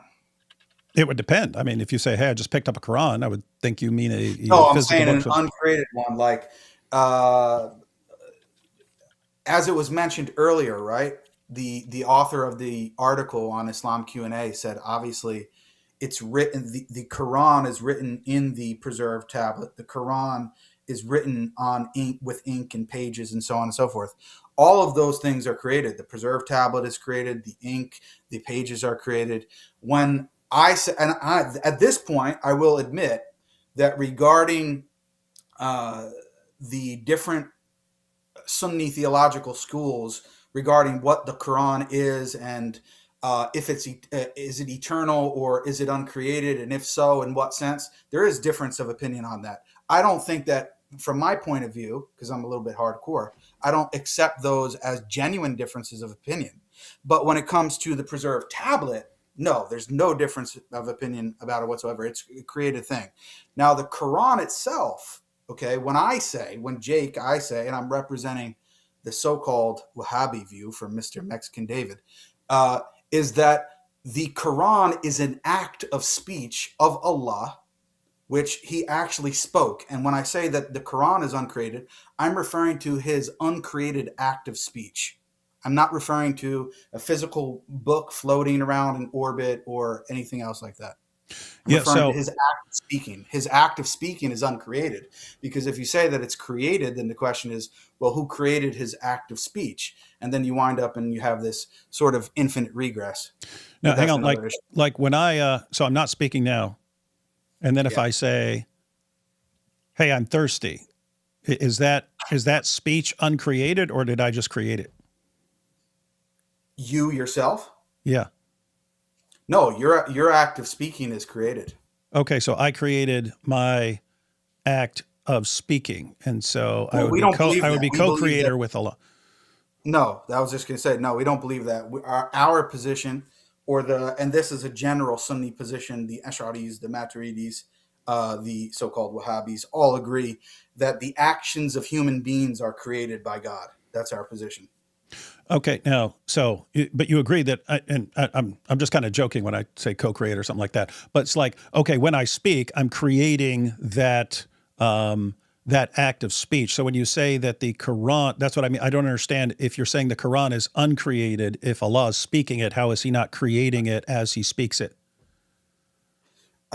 Because let me put it another way to try to make sense of it. We believe not only the Quran is an act of speech, right? From our point of view, we believe our position is that all of God's actions are uncreated. His act of speaking is uncreated. His act of creating you in your mother's womb is uncreated. His act of judging you on Judgment Day, and you still have time, by the way. All of those actions of God are uncreated. His act of creating the preserved tablet is uncreated. The act is uncreated, but the effect of the action is created. The act is uncreated, but the effect of the action is created. Yeah, for example, when God, according to the Genesis account, said, "Let there be light," and he began creating, right? God's action of creating, in our view, is uncreated, but the effect of his action, which is in creation itself, is something that is created. It's not something that's uncreated. We make a distinction, and this is something in the Arabic language that unfortunately the Ash'aris don't get correct. You have three things. You have the agent or the doer of the action, you have the act itself, and you have the effect of the action. In the case of God, the agent himself, God, is uncreated. His actions are uncreated, but the effect of his action, the effect of him creating something, is actually created. So the preserved tablet is created, but his action, his action, which is resides within himself, so to speak, or is inherent to his essence, that is not created. Because if you go with the other position, if you say that God's action is created, then I would ask you, who is that action created by? Well, if you say it's other than God, then now it looks like you have two gods. If you say that it's God himself, then God is creating his own actions, but that act of creating his own actions itself would have to be created, and you wind up with this infinite regress of created actions of God, which is just bizarre. So God can act from all eternity, but then the effect of that act can be temporal. Okay, so now you're going into another question, which Mr. David, Mexican David, did not understand. Again, this is another difference of opinion. The Athari, Salafi, Wahhabi, Ahl al-Hadith, whatever wording you want to call us, we believe that all of God's actions, or any action for that matter, we believe that cause and effect are necessarily temporal. So we believe that every effect is preceded in time by its cause. That's our view. That's not only for our actions, but all of God's actions. We don't have a view. Just 1 second, real quick. I'm just going to add one sentence. David in the video seemed to think that we believe that God is, he literally said that God is like eternally static and that he is completely atemporal and unchanging in the way that he doesn't even act in succession or do different things at different times. That's not our view at all. We believe that God acts in succession and does different things at different time, including him speaking and not speaking. Now, you said cause and effect are temporal? Yeah. You said Allah's acts are, would Allah's acts be eternal? You said they're uncreated, but would they also be eternal? No, they have a beginning and time, but they're uncreated. Okay, so they have a beginning in time. They start at some point. Yeah. But they are not created. Exactly. And this is also, in the Christian tradition, this is the same position of Gregory Palamas and many of the Eastern Orthodox theologians. They have the same view. Actually, Thomas Aquinas has the complete opposite view. He says anything that has a beginning in time is created. Palamas directly refutes that, and he says that our opponent thinks that anything that has a beginning in time is created. And then he goes into biblical exegesis in his book, The Triads, and he explains, he talks about God beginning to create, right? And this is the whole thing with the essence, energies, distinctions. And some energies of God, which roughly would be translated to attributes in the Muslim tradition, some energies of God or attributes could be eternal and uncreated, like God's power, his knowledge, etc. But then there could also be actions of his, even if they're directed at creation, that are uncreated in their language, uncreated energies that have a beginning in time. And we have a very similar position in that regard. Now, as far as so to be clear, we don't even believe that the Quran is eternal in that sense. God began to speak the Quran. We don't believe in anything called eternal actions. There are no eternal actions because necessarily any action is temporal.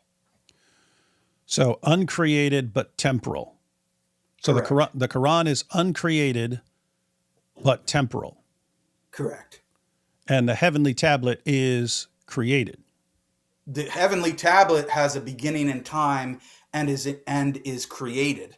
The difference between the two is God's act of speech is from him, resides within himself. It's not like his act of speech separates from him and then exists in the ether apart from him. That's not our view.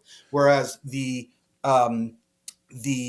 preserved tablet is something that is distinct and separate from God. It's a physical object that exists and is separate from God. So that's why. So our division between things that are created and uncreated is if it has a beginning in time and is separate from God, it's created. If it has a beginning in time and exists within God, for example, an action of his, then it's uncreated. So the Quran has a beginning in time. No, it has no beginning in time, but it's not eternal? No, it does have a beginning time, the Quran. So let me explain what I mean. Wait, no, because I just want to be clear. Because when I asked you about the heavenly tablet and you said, no, the heavenly tablet has a beginning in time. So I was thinking you were distinguishing that from the Quran. But no. What I'm the Quran also has a beginning in time. Okay. Yeah, what I'm distinguishing from the heavenly tablet in the Quran is that the heavenly tablet has a beginning in time and it's a completely separate physical object from God. It's not an action of his, it's an effect of one of his particular actions. Whereas the Quran as an act of speech, or very frequently we use the example, I'm sure you're familiar with the story, the biblical story, but in the Quran it's very specific when Allah speaks to Moses, Musa alayhi salam, it says that he spoke to him directly. We believe that he didn't eternally speak to Moses. How could he eternally speak to Moses when Moses didn't even exist? He began to speak to Moses. We take the Quran on its straightforward meaning. Allah says something, then Moses responds, then Allah says something again. It's a conversation. There's a stopping and starting to Allah speaking. So in the similar manner, Allah began to speak the Quran when he revealed it to the angel Gabriel, and then the angel Gabriel, in our view, brought it to the Prophet Muhammad, and then it was dispensed from there. So the Quran has a beginning in time, but is uncreated. Just making sure I got that right. Yeah, that's right, sir. That's right. So we don't even believe. Is that true of the Torah and the Gospel, or just the Quran? Just wondering. That's that's everything. That's okay. everything. Okay. Every action, including Allah's actions, have a beginning and time. We don't believe in eternal action, as you asked earlier. This is actually so there are three different positions on this, right? In the so-called Sunni tradition, I'll just be charitable. The Ash'aris believe that, and they're following Abu Hassan al-Ash'ari. They believe that all of God, on the opposite side of the spectrum, they believe all of God's actions are created. Okay, so the reason why that is, they equate the action of God with the effect. They say that they're the same thing. Okay, so they say there are actually only two things. There's God and the effect, and the action just is the effect. They're the same thing. They're not two different things. You don't have God's action which produces an effect.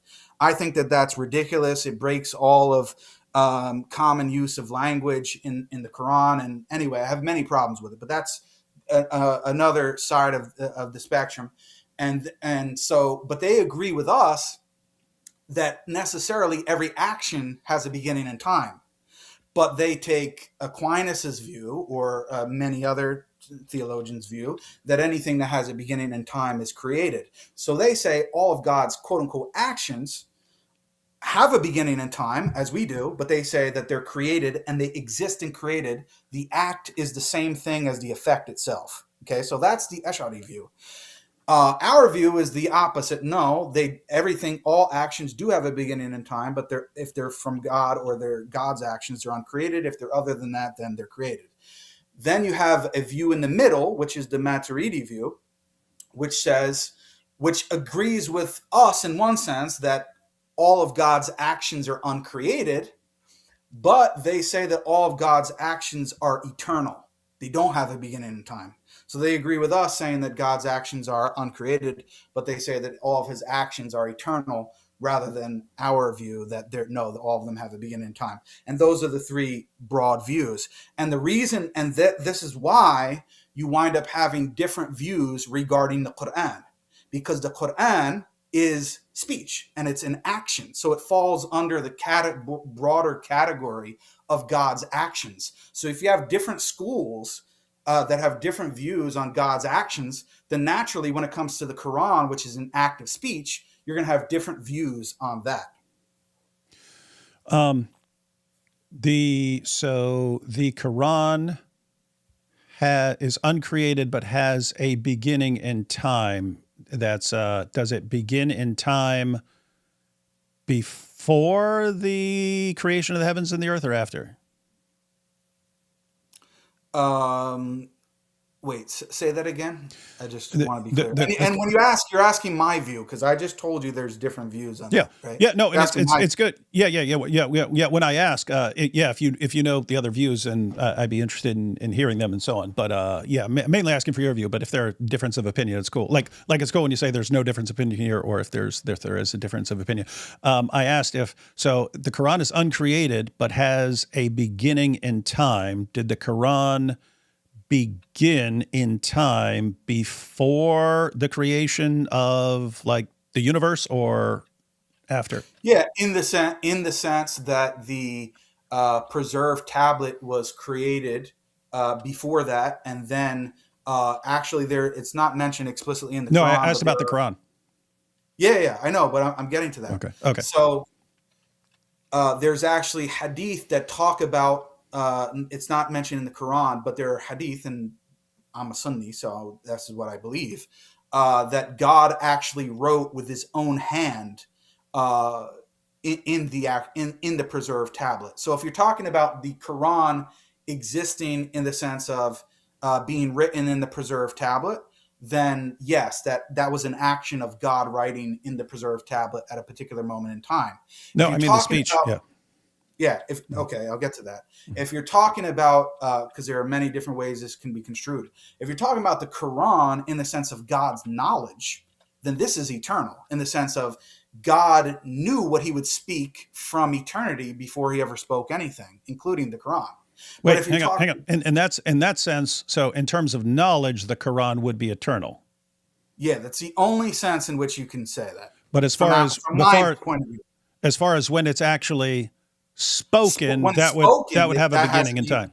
When it's spoken by Allah or written by Allah, those actions have a beginning in time. But the knowledge, obviously, we don't what's the view called again? I'm trying to think of it. We don't have a dynamic sort of omniscience view that God doesn't really know every future contingent fact. We think he knows everything from the beginning.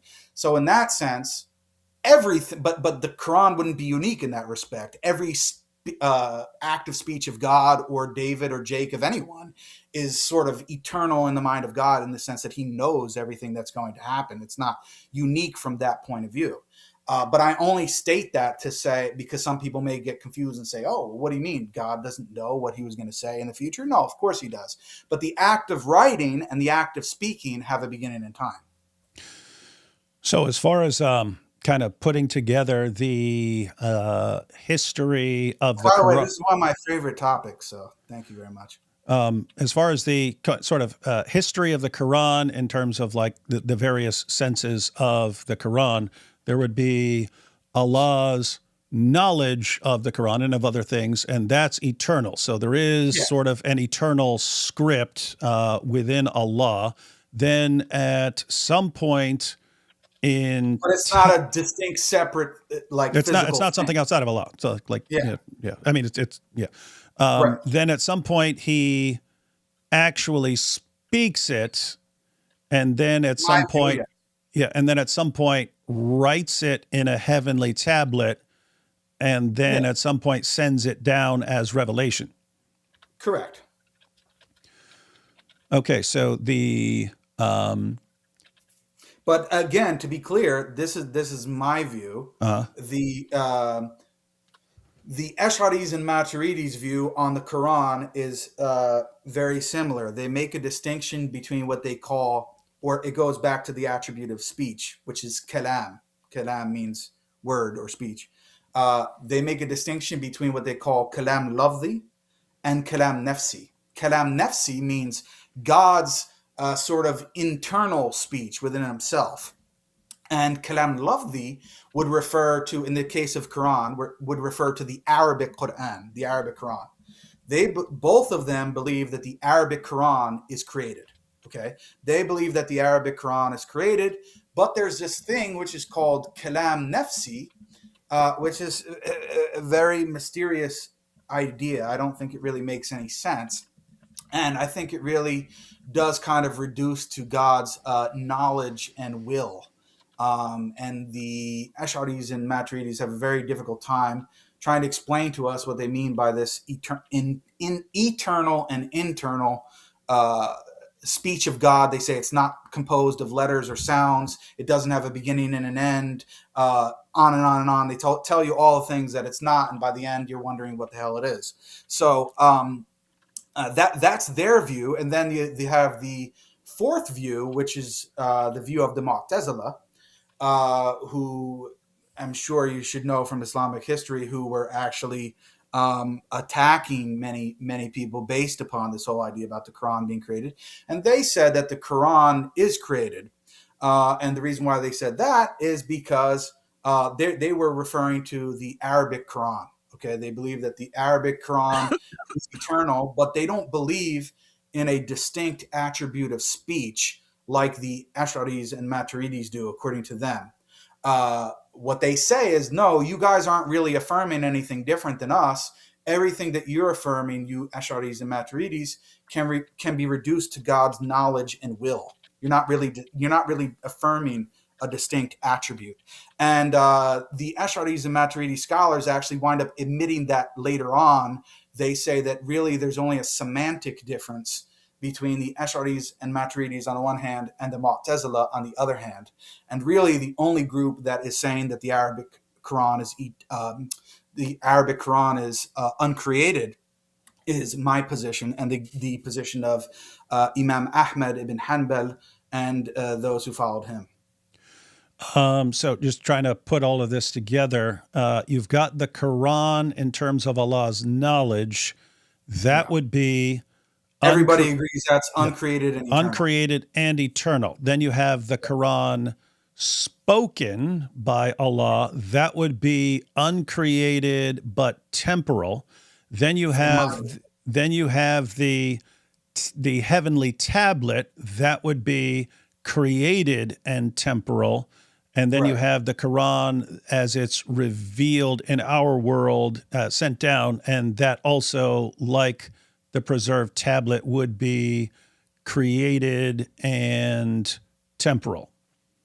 Everything is correct except for the last part. So our position is that no matter where the Arabic Quran is, whether it's written in the preserved tablet, whether it's memorized in human beings' hearts, whether it is written on the mushaf, like the ones that you have that you like to desecrate, unfortunately.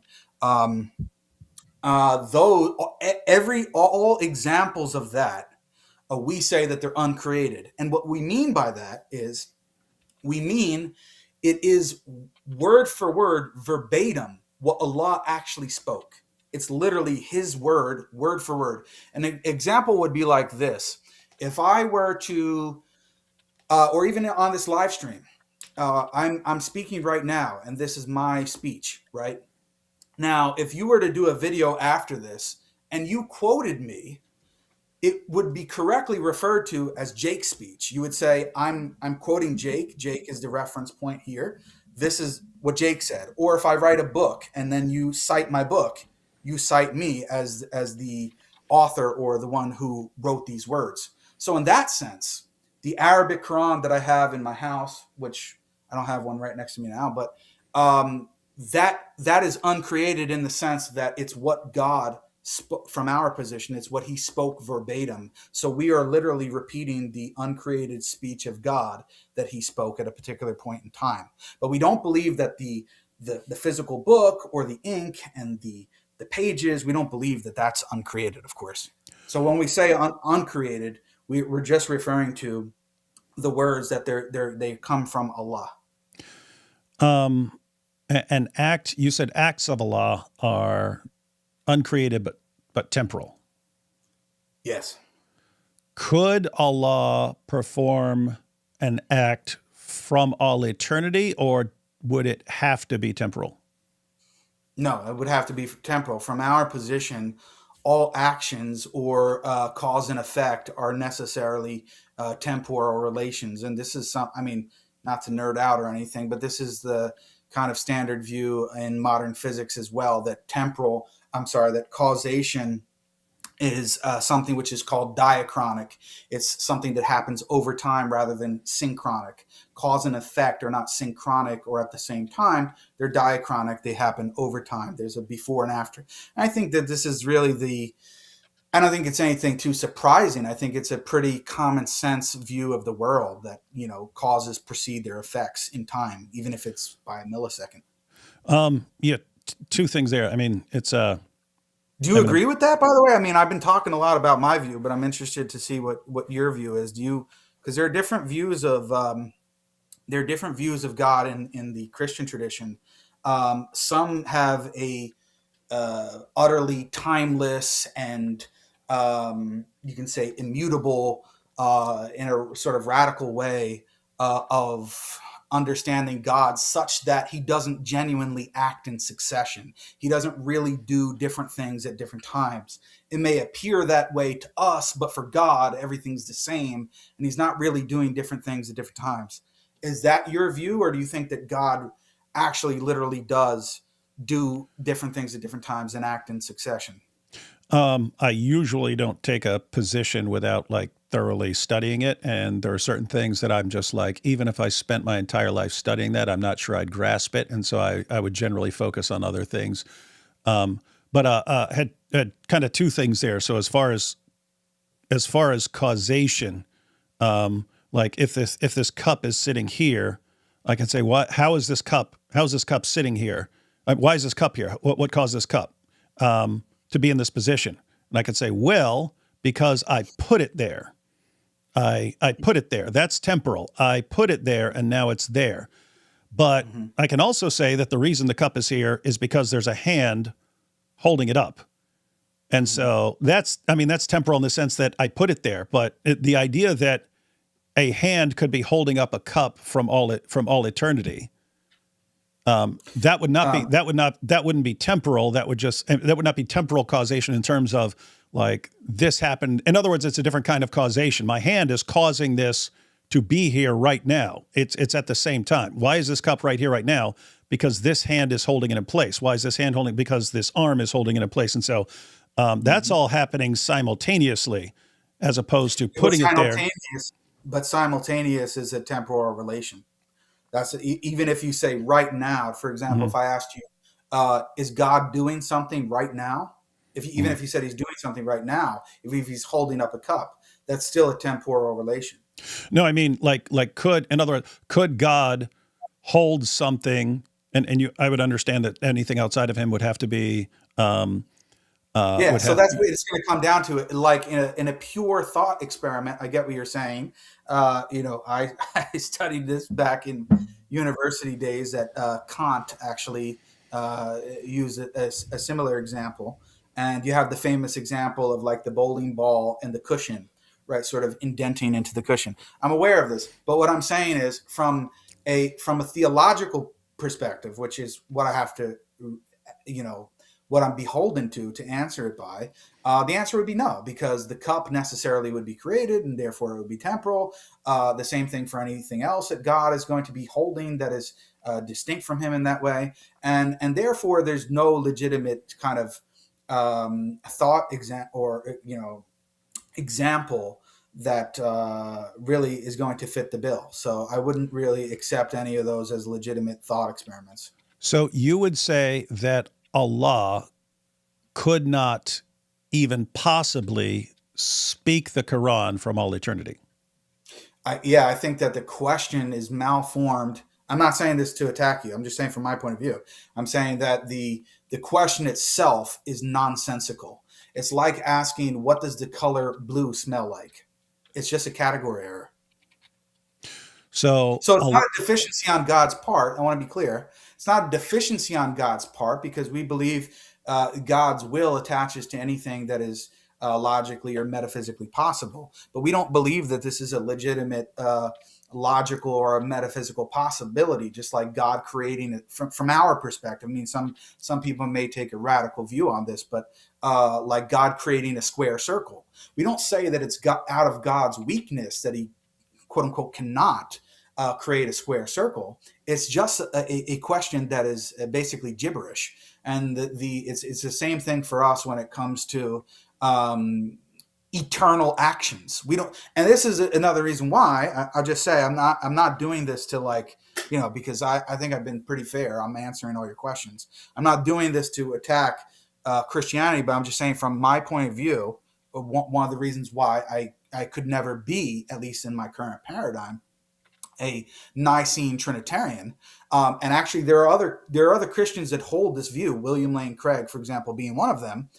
He thinks it's ridiculous to talk about eternal actions or, actions are necessarily time bound. There's a beginning and an end and a cause and effect before and after. And because of that, he actually rejects the Nicene Creed or at least the portion of it that says that the Son is eternally begotten from the Father.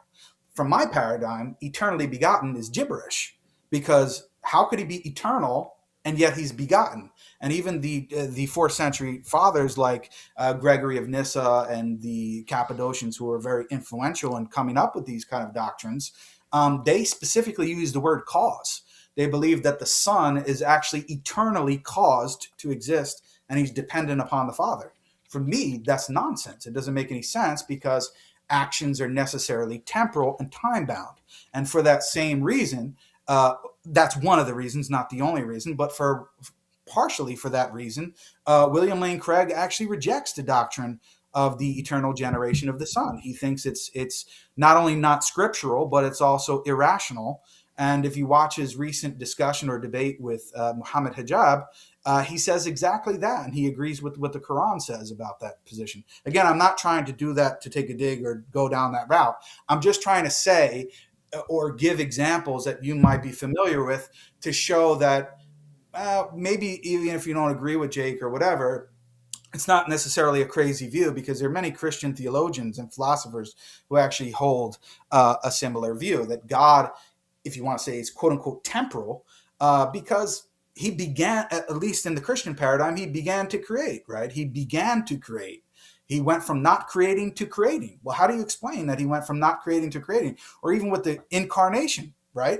How did he go from not being a man to becoming a man, or becoming specially related to a human nature? Obviously, there's some kind of action that took place. Otherwise, what are you envisioning? That there's like this eternal physical body that he was always related to in heaven? I mean, it doesn't really make sense. So I can't, for the life of me, I can't understand how a Christian, given your typical commitments, especially considering things like the incarnation, could not believe in a God that does different things at different times and acts in succession genuinely. On that issue, just to be clear, so Allah can have knowledge for all eternity, but he can't act from all eternity. Yeah, because we don't believe that knowledge. We don't believe that knowledge is an act. Okay. Right. So, like knowledge is not a verb; it's a noun. Thinking would be an act, right? Exactly. Yeah. So you can have knowledge without thinking, right? In a sort of zoomed out perspective, yeah. Okay, it's not like God doesn't think like, so imagine God is eternal and his knowledge is eternal. We don't believe that there was a moment of time where God was wondering, what am I going to do next? Or what is my plan actually going to be? I know that in the Christian tradition, regarding God's decree, there's different positions, and some of the theologians have come up with these sort of what they call logical moments, like God's, let's say that his, they go into the idea of his free knowledge and his natural knowledge, right? So his natural knowledge is logically prior, or it's a logical moment prior to his free knowledge. But these are just kind of like thought experiments. It's not as actually if it's meant to be taken literally, in the sense that God didn't have that free knowledge at some point in time. He always had his natural knowledge, his free knowledge, and if you're a Molinist, middle knowledge. All of that is eternal. And he didn't think it in the sense that he was wondering, what am I going to think? And then he thought it up. And there was a time before that where he didn't know what he was thinking. No, I mean, that's just weird. So there would be, on your view, there would be some first act of Allah.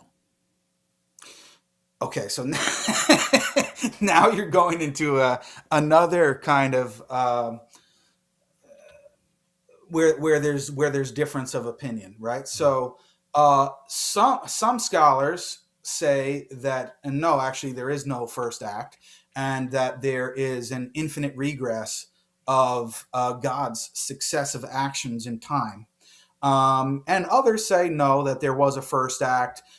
Maybe the idea, there are different hadith about this. I'm just saying from a theological point of view. Was the first creation the pen, or was it the throne, or was it this or that? There's difference of opinion and discussion about this. But I would say, to be fair, the majority of scholars would take the view that there was a first act, and there was a first act of Allah, and there was a first thing created. And then, because there are somewhat what appear to be at times conflicting traditions about what exactly was the first thing created, there may be difference of opinion about that. But most scholars do believe that there was a first thing created, first act. So there would be like an eternity of basically knowledge, and then a first act. Yeah, in that case, yeah. I mean, I know I'm not trying to press you or ask you these questions because I'm trying to get a gotcha, right? I think it's been pretty clear. I'm trying to be fair, but I'm just genuinely wondering what your view is on that. And are you just saying that you don't take any view on that, like at all? Like you don't, or do you favor a view, or do you, wake up on the weekends and you're thinking, wow, that makes more sense, but then during the week something else? Like what's your thought process on like God's relationship to creation, and does he act in succession or not? No, as I pointed out, I normally think when it's something that's massively beyond sort of my realm of reality, that I can believe certain things, but as far as putting like my stamp of approval on this is the correct view of things, I normally wouldn't do it unless I read everything major on the topic and then said, okay, this definitely has my stamp of approval. But if it's a topic where I'm looking at that going, I don't think I would ever be able to get my mind around that, then I don't. You don't go into it. So this is not something that really interests you, or it might, but you just think it's beyond you, so you don't waste your time. Yeah, I'm interested enough to hear what people say or to listen to a discussion or something like that. But as far as the kind of studying the topic that would be necessary before I say, oh, I think this is the correct view.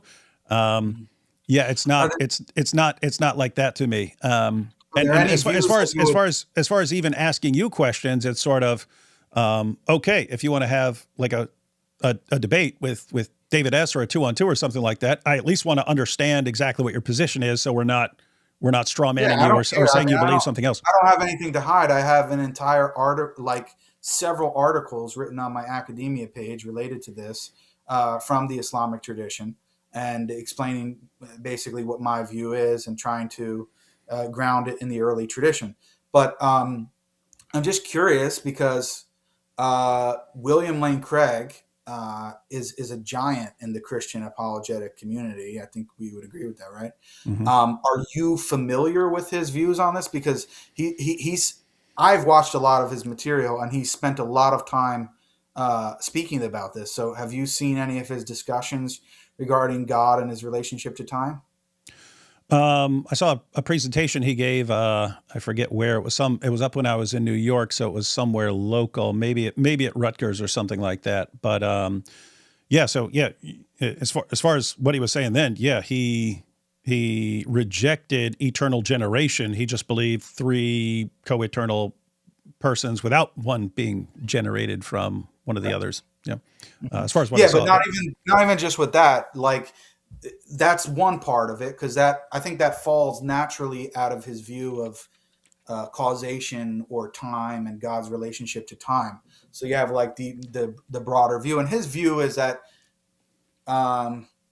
which I don't know. I think it's problematic for other reasons, but anyway, he says that God's sans creation, or without creation, is timeless, and then with creation he's in time, and the reason is because, well, it just seems obvious to him that if God begins to create, I mean, that's temporal. And then, the whole idea with the incarnation, everything else. So William, I'm using him just because many of the audience may be familiar with him. And he's someone who believes that God is quote unquote temporal when he begins to create and going forward. So, okay. I mean, you don't have to take a particular view on it for this conversation, but is there any view, let me ask it in a different way. Is there any view related to this subject from a Christian paradigm where you say, oh, that's not acceptable? I don't know what the correct view is, but that view is definitely not acceptable. Is there anything that... along these lines, yeah, I've heard Craig talk about that. And when he's speaking about things like that, I'm like, how would I know, man? How would I I think my view is just once you get sort of far enough beyond our plane of reality, things are just not going to work like we think they are. We are kind of bound by our thinking, which is made for where we are. And as soon as, just thinking, okay, you go down to quantum mechanics, the way things operate on a very tiny level. they make no sense from our perspective. And that's like part of the creation. And if you go to things on an extremely large scale, then you start dealing with relativity, and things don't operate the way we could ever imagine them. And so when you're talking about all of that, and like Stephen W. Hawking in a Brief History of Time, he said people ask him, can he get his mind around or visualize 4-dimensional space-time? And he said, I have enough problem like visualizing 3 dimensions, like let alone 4 dimensions. And so just like in my mind, it's like, okay, even like these world-renowned minds, they can't get their mind around something that is part of creation. And then so the idea, this is just myself, I can't say what other people who are, like way better at dealing with these concepts. And I like, like, okay, this cup, that like things that like more tangible. In my mind, it's just, okay, if I can't grasp things that are like far beyond me in creation, what are the odds that I'm going to understand like the creator and how things work in a timeless way, or some other completely different mode of time or something like that? It's like, why would I even occupy myself with that? And I'd leave that to others. What about are you familiar with open theism? Yep. Do you think that, I'm not saying that, asking if you hold that view, but is that something that you think is acceptable, or do you think that's like a heretical view? I know I don't believe in open. For anyone who's watching, open theism is the idea that God doesn't know certain things in the future and can't know certain things until they happen. And I can kind of get an idea of how someone could think that way. And if I were to steelman it, it would be. If I were to steelman open theism, it would be along the lines of something like a logical contradiction. When we say that God is omnipotent, we don't mean that he can do absolutely anything. We mean that he can do possible things. And so God can do anything that's possible or something like that. And so impossible things, they're not, it's like what you were saying before. It's just gibberish saying, can God create a square circle or something like that? You're just misusing words. Right. And so to steelman that, I would say, when we say that God knows everything, it would be that God knows everything that can possibly be known. He knows all of that. And until it happens, it can't be known. And therefore, it's not something that would be included in God's knowledge. If I were to steelman, I don't believe that. And I would definitely say it'd be in the realm of heretical, but it's not something I would say like, just prior to anything I would say is impossible. It's just just so you know, like, unless you're dealing with like square circles or something like that, I think of everything in terms of like probabilities. Like, this seems like really probable. This seems like really, really, really like if you told me you came here on a time machine from the 27th century, I wouldn't say that's impossible. I'd say that's really, really, really improbable, and I'd have to see some really good evidence for it. But yeah, so I regard open theism as extremely problematic.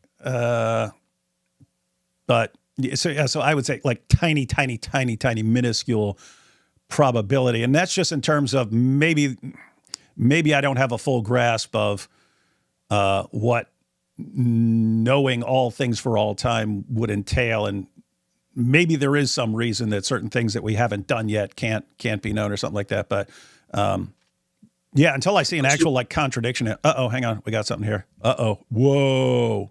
Hang on. What's that? Uh-oh. What's up? Hey, we got David S. David S. showed up. We got the Mexican David in the building. Hey, David S. Why are you completely misrepresenting Jake's position the entire time? And not only that, misrepresenting all of Islam.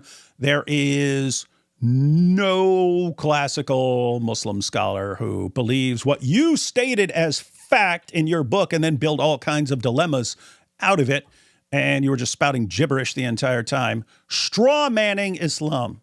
Dang, can't believe it. If that's the case, well, number one, nice to see you, Jake. It's good to actually see that you're trying to converse about it. Not gonna lie, I think you're probably one of the only Muslim Dawah people out there who is willing to converse about this stuff, so I appreciate that. Are you actually Mexican, by the way, or is that, are we just joking about that? Oh no, I'm Puerto Rican. Okay, hey guys, just everyone. we should probably stop saying that then. Yeah, I mean it's whatever, dude. It's like Puerto Ricans are pretty laid back. They love being called Mexican. I'm just kidding. Yeah. I've noticed lots of different people they get mad if you call them by the wrong country. I just wanted you guys to know I do have to jump up at a couple times. There's no nurse, and so I have to make sure that someone is with my kid. Otherwise, my wife is staying up all night. So I'll be jumping out and back in and so on. But I'm guessing I don't know if you guys are going to have your discussion now or plan your discussion, or David, you want to respond to some things and so on? I just want to say to the Puerto Rican David that I initially came on and said that I would be willing to have a discussion or a debate with the two of you on some of the things you presented. But I think now, after I gave pretty much my whole playbook to David, I don't know if he's even going to be willing to do that, because I think maybe he's going to come around and say, okay, Jake, you're right. So there's really nothing to debate. But, all right, David S., do you accept defeat that you have said a bunch of things? He has corrected you, and maybe there are some delays. Well, I don't even know if he was listening. Yeah. Was he listening? Yeah. Were you listening? No, I actually just hopped on like 5 minutes ago. So yes, he wasn't listening. I'm saying DW. I'm saying David Wood might be willing to accept that, but he hasn't heard anything, so obviously he doesn't have an opinion on it. He doesn't even know what I said. So yeah, I mean, all I can say is like obviously I mean I have a little bit more time. I don't want to steal this show with the stream, but I'm willing to stay on for. You can. He's the one who showed up. You could have been on your way out, but he showed up.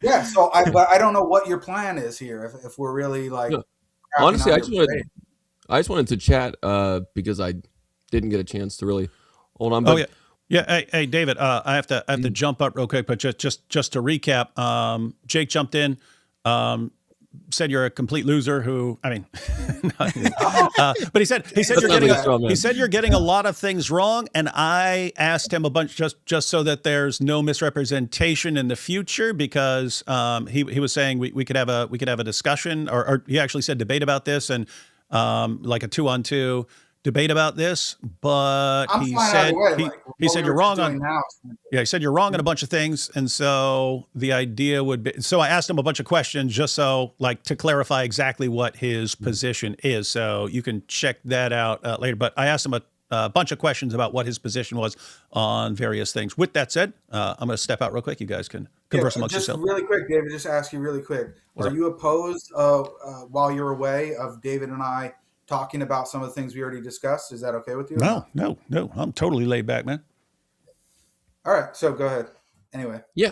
So I just want to say I'm going to be very honest. I watched a stream earlier today when I was receiving medical treatment because I was at the hospital all day. And it was entertaining. It did entertain me while I was bored by myself. But I thought that, and it's not only me, like I had a bunch of different Muslim friends messaging me because I was on the thumbnail naturally. So they're like, Jake, you're on the thumbnail and it says heretic. Yeah. You guys are saying you're wrong about all these things. So, but pretty much all of my friends who know anything about these topics were just flabbergasted. I mean, from our point of view, you just were misrepresenting like 95% of the stuff that was being discussed. I went over some of those things with David, mainly by him questioning me. I don't have a problem doing that here or having a back and forth discussion.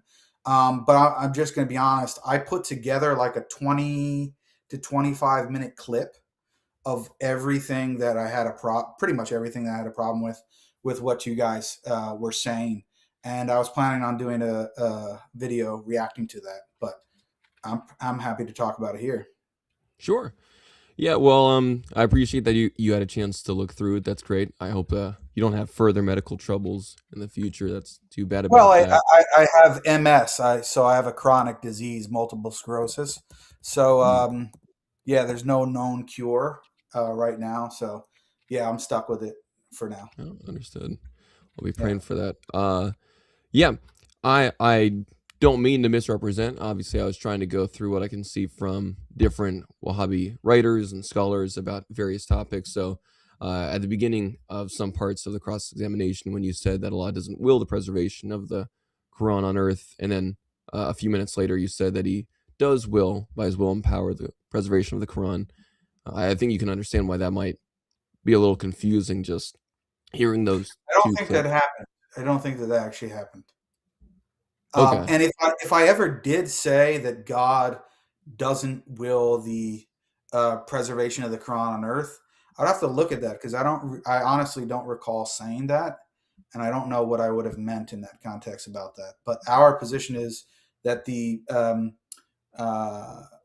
what I think we were referring to before that was David Wood was trying to make a distinction between prior revelation, because naturally you're talking about the Islamic dilemma. So he was trying to make a distinction between prior revelation, like the Torah and Injil, versus the Quran, and basically was trying to say, well, why did God will not to preserve the Torah and Injil on earth, but he did? He preserved it in the preserved tablet. And on the opposite, he preserved the Quran on earth, but he didn't preserve the Torah and Injil. So that's my position. That's what I thought I said. So if I slipped up and said that the Quran is not preserved on earth, I mean, that would be very strange, right? Like, again, I didn't press hard on it because 2 minutes after you said it, you said exactly what you said there. So I figured it was just like, some sort of response that was not full or complete. So I think it makes sense to say that Allah's will is one, right? Like Allah's will is not divided. It's one, it's complete, for the sake of like saying that God's not composite or divided or has parts or anything. Yeah, I want to talk about that. What do you actually mean by that? Because a lot of those terms are kind of loaded and they're debated between theologians. So what do you mean by that? What do you mean by one, or the opposite of one, composite? What do you mean by these things? What are you thinking about? Yeah. So when I see like Muslim scholars saying that Allah's will is not divided or contradicted against itself, or no attribute of Allah is like contradicted against itself, as like some of these foundations of Tawheed, then I'm assuming, at least on the part of the will, it's the idea that Allah, since he is, in many Islamic schools considered timeless, right? And his attributes by extension are like these uncreated, timeless aspects of him, then it would be true that like Allah is also willing timelessly, before creation, Allah is willing timelessly. Yeah, good. Okay, good. Yeah. So do you think the quote, and I'm just using your terminology because that's what you used in the discussion. Do you think that the Wahhabi position is that God is timeless? I'm not exactly sure. It's a little confusing between different Wahhabi scholars. It like some would either say that Allah creates time, but I didn't see many that said he creates time exactly. Other ones said that he's just like eternally existent and without temporal relations, but then he acts in time when he makes creation. So it sounded like he went from being timeless to in time, and I was kind of confused by that. It actually sounded quite similar to William Lane Craig's position. When I heard that, I was like, oh, that's strange. It's like a Kalam position. But I mean, much of what you said, I mean, we could literally go through the clip that I put together if you want, because I don't want to misrepresent you. Not everything is clear in my head. But from what I remember, and the fact that you just brought it up now, it seemed that a lot of your dilemmas or problems or whatever you want to say were predicated on the idea, or claimed that I was misrepresenting the Wahhabi view, let's say, were predicated on this idea that God is utterly timeless. In fact, I think at one point you said that he is, what was the way that you phrased it? You said something like, oh, he's like eternally static. I think that's what you said.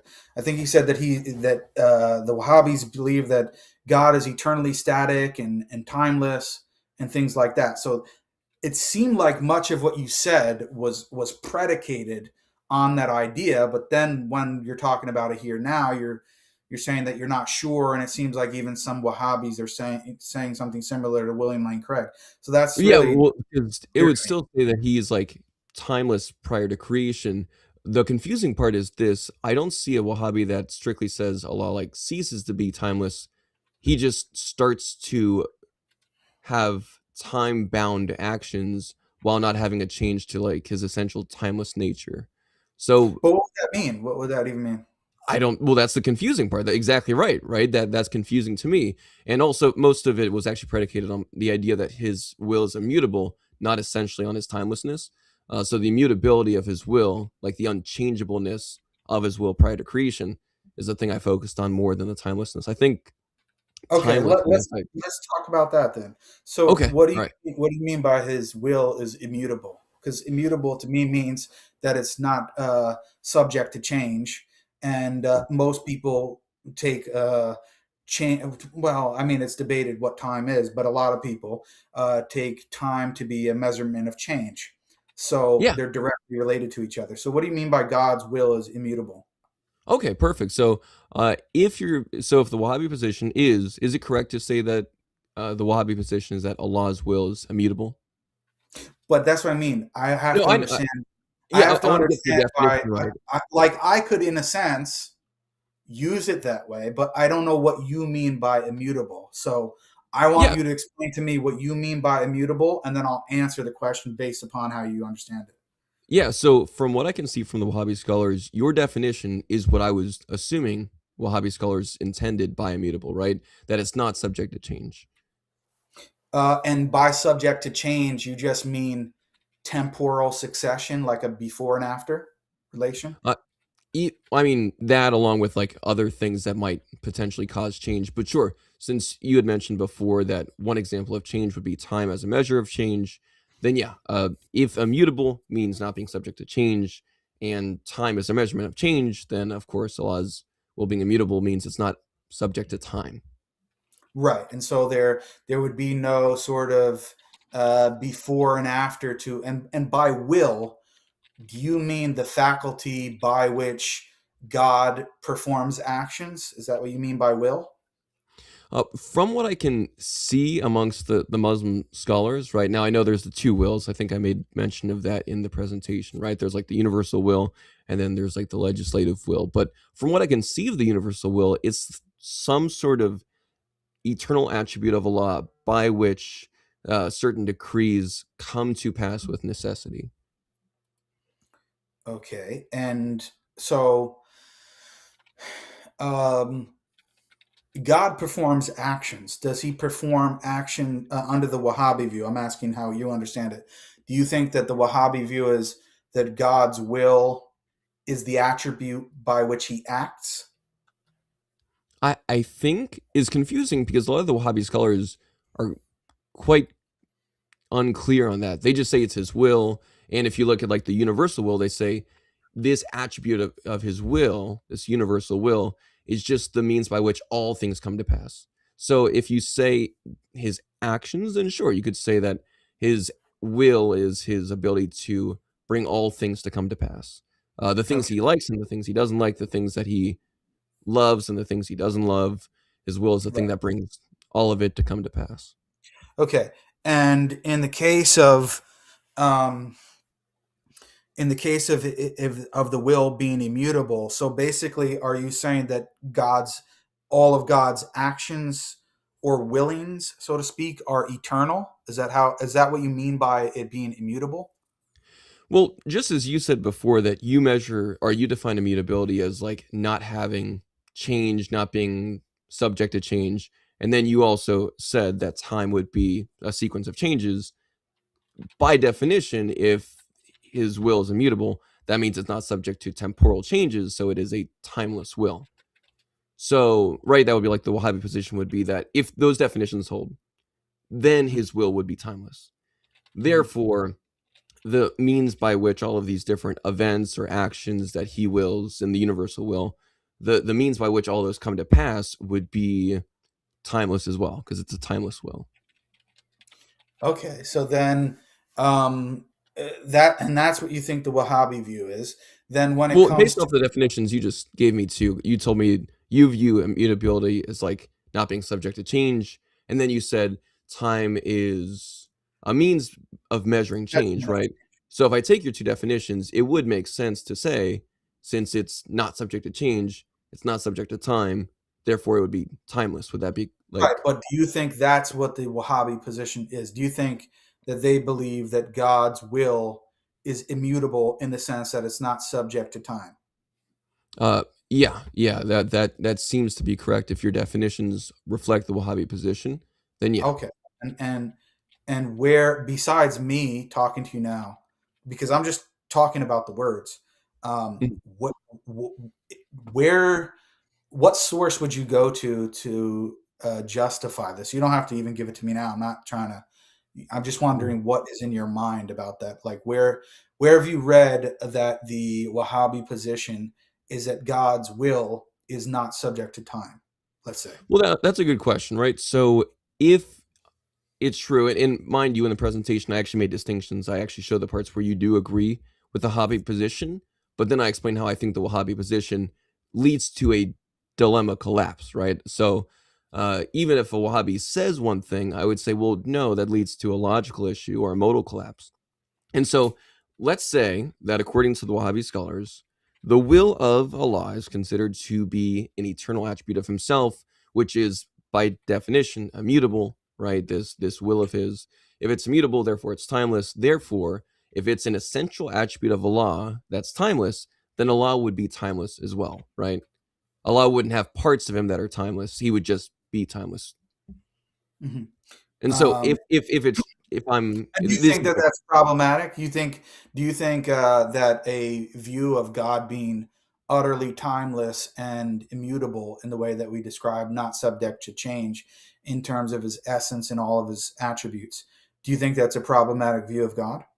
No. It's actually the set of various views all being brought together, right?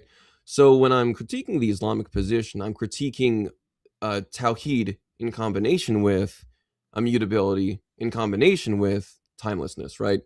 So for instance, if the Wahhabi position, just to like try to, or actually not even the Wahhabi position, if there was a Muslim position that asserted that Allah was kind of like what R.T. Mullins would say, right? R.T. Mullins is a great Christian philosopher, and he believes that God is time. He's a good friend of mine. Oh, really? Yeah. He's amazing. He's ask like, him about. No, he's wonderful. I love R.T. Mullins, but I'm in the footnote of his of some of his academic works. Really? Oh, that's awesome. Wait, I'll have to check that out. That's great. His book, The End of the Timeless. He's one of my. He was one of my professors in my master's program. Did you go to? I'm not gonna say where I went because. Oh yeah. Never mind. Yeah. We've got doxers here, right, Thaddeus? So yeah. I mean, not here. But in existence, yes. Okay, yeah. So I'm just not going to disclose that just for that reason. Never mind. I was going to say the place he taught, but you're right. Yeah, that makes sense. That's safe. I mean, to be fair, he currently teaches at a few different universities. So, but just by me saying that, if people want to dig, maybe they can find it. Yeah, maybe not. That's all right. Everybody forget that anything was said. Jake's cool. Don't dodge. So. I wouldn't say it's the idea of just a timeless God per se, right? I would say it's the combination of, and I think I actually talk about this in my book. It's the specific combination of Tawheed, right, with the nature of like Allah willing in accordance with His perfections and His wisdom, which also, of course, views Allah's own attributes as perfections. In that being in combination with like His immutability of will, all those things together form an issue, right? So if there was a Muslim position that saw God as just genuinely trying to understand what does that combination what is the issue that falls out of that of Tawheed, immutability, and with His wisdom or acting by His wisdom? Yeah. So the positions I keep on hearing from Muslims is that like Allah is truly like essentially immutable in terms of His will, right? And in the exact same definition that you applied. Not subject to change, and as you also followed up with, you said time is a measure of change, so Allah's will is not subject to temporal changes either. Well, if that's the case, then we're using like a strong form of immutability, and that kind of immutability, right? Like this essential immutability that also has to do with the actions that flow out of Allah. That strong immutability does lead to some problematic issues. because it's not even dealing with like, Allah's with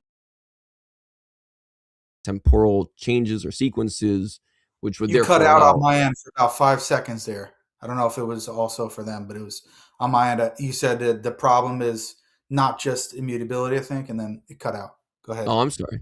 All right, I'll try again. It might have been on my end. I just didn't hear you. That's right. So the problem is not just like immutability, but that strong immutability. Right, That yeah. it's that seems to be part of that definition, right? So the definition you're using, and that definition that, again, it seems like some Wahhabi scholars are using, but it's tough because then they don't go as deep as a lot of other Muslim scholars in different camps might go in terms of like the exact philosophical strength of the language they're using. And so that strong type of immutability where Allah is always doing, I'll even make it a weaker form of immutability. Allah is always doing the kind of things, right? So just to be like more fair, Allah is always doing the kind of things that he's always been doing. Well, there's kind of an issue there, right? Because if I say Allah has always been doing the kinds of things that he's doing, well, then I should be saying that Allah is like eternally speaking. Because then when Allah, through some sort of intermediary or some sort of means or act, creates the universe, then I could say that Allah has, eternally been speaking. So when Allah does revelation, which is like these moments where his speech, his eternal speech becomes temporally manifest, then that's not going to be like as much of an issue, right? But if you say that he hasn't been eternally speaking, it's just his ability to speak, then it does sound like he's actually gone from like a change in the kind of thing he's been willing, right? So that critique, and again, when I'm doing my dilemmas or critiques, it's not predominantly focused on just if you agree with the Wahhabi scholars. The critique is, all right, if these claims uphold what some Wahhabi scholars are saying, then that would be a dilemma for those Wahhabi scholars or for people in the Wahhabi camp. Even if those Wahhabis don't know that there's like a dilemma there. Is the strong immutability claim? Let's go with that. Or even if what you said about weak immutability in the way that you characterized it, are those and then God having revelation at a particular moment in time. You're saying that that's problematic. Why would that be problematic? I'm just trying to understand. Yeah, no, that's fair. Those are good questions. So those are problematic in the sense that if Allah hasn't eternally been doing the kind of thing, right? So just going with even the weak immutability, where, all right, Allah can go from not doing a certain thing to doing a certain thing, but he's always been the same kind of being, doing the same kinds of things, same categories of things. Yeah.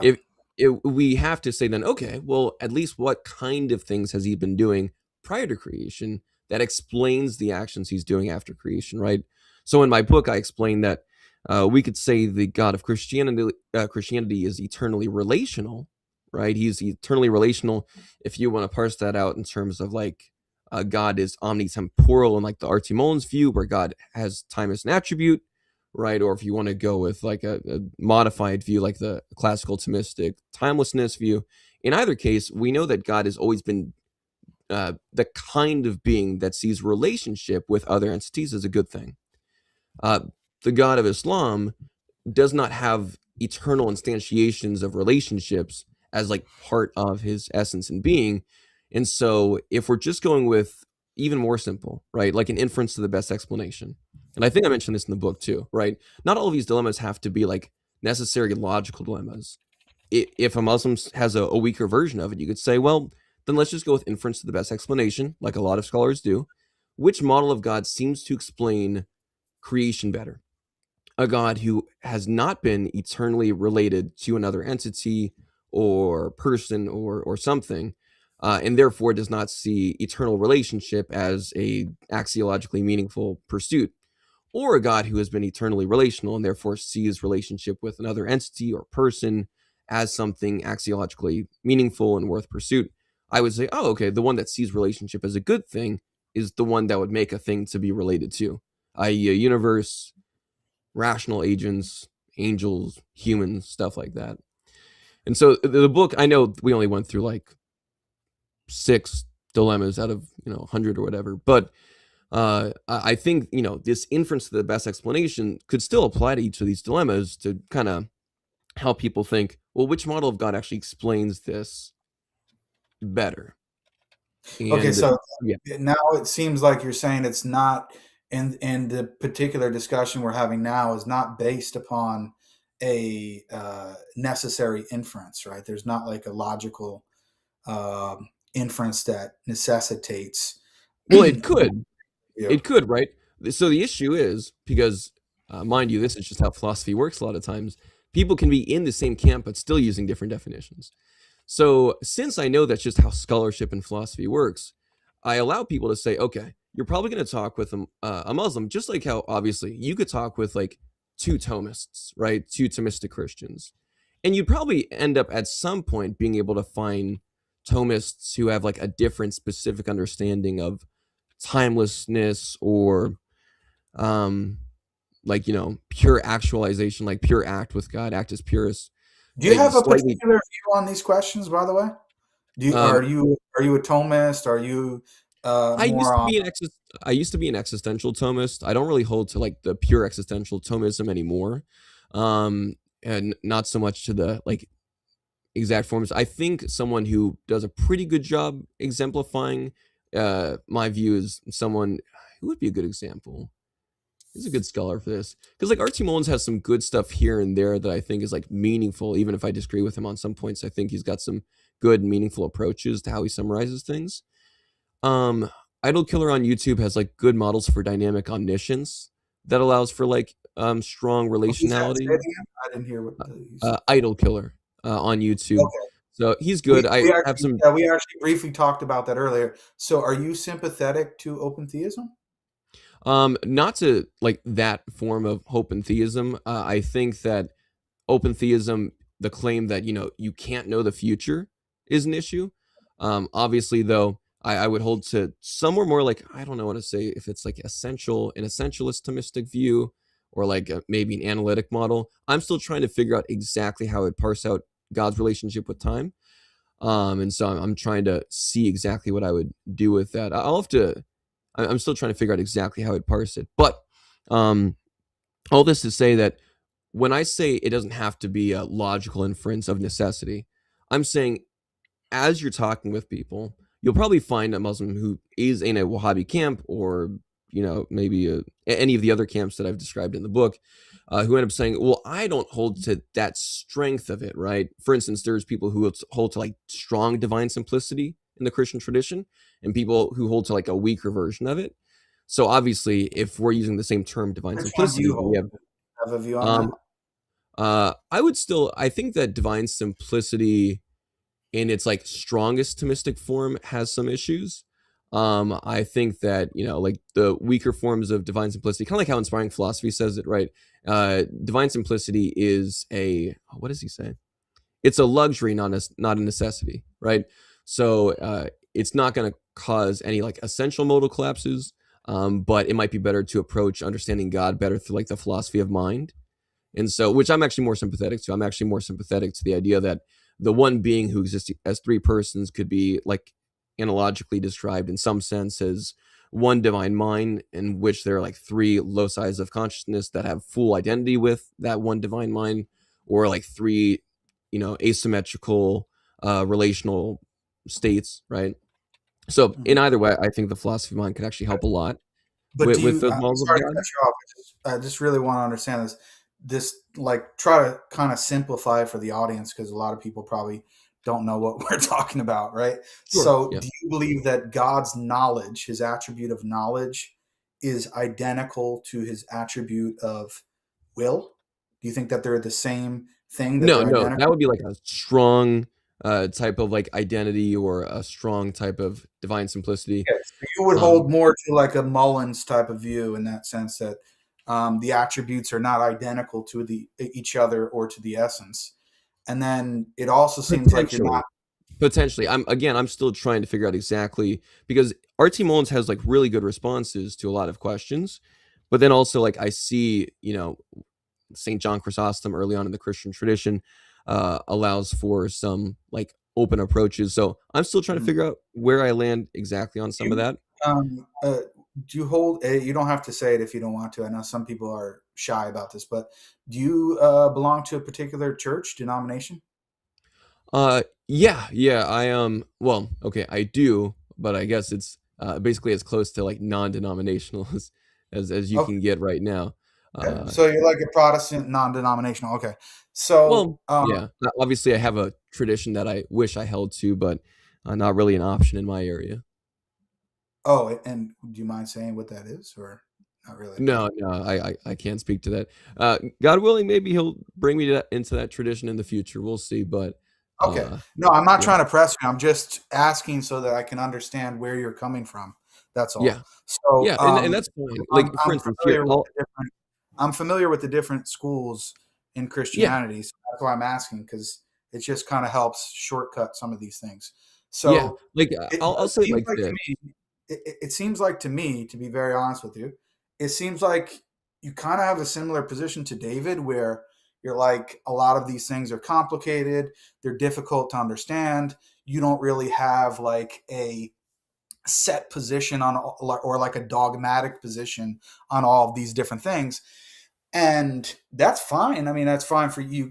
You can follow your own conscience, but I just find it weird that if that's the case, how would you be using any of these type of arguments against Islam or certain models of God, or certain views in Islam, if you're not really dogmatic on any of these questions anyway? So it seems like eventually the issue gets reduced to God as quote unquote Unitarian or unipersonal, that he's one person.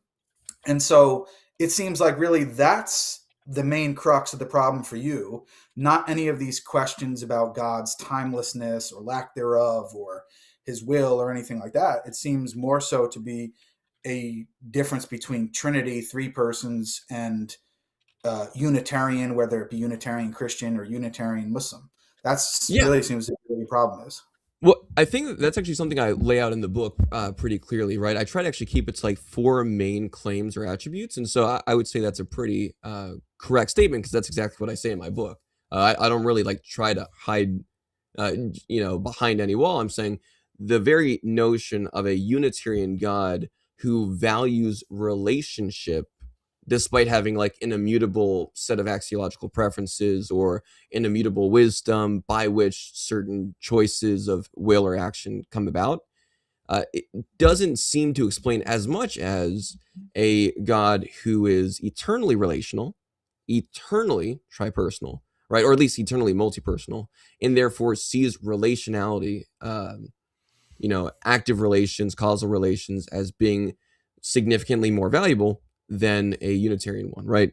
So obviously, I can understand your confusion, but if I find, and if I give good reason to say that a multi-personal God makes more sense for moral facts like moral ontology, aesthetic facts, aesthetic ontology, the very nature of revelation, divine revelation, the nature of creation, the existence of a universe, and I hold that a multi-personal God has stronger explanatory power than what you would find in a unipersonal God, then I think that automatically makes for like a more meaningful claim. Is it possible to say all of that while still saying I'm trying to figure out where I view God's relationship to time?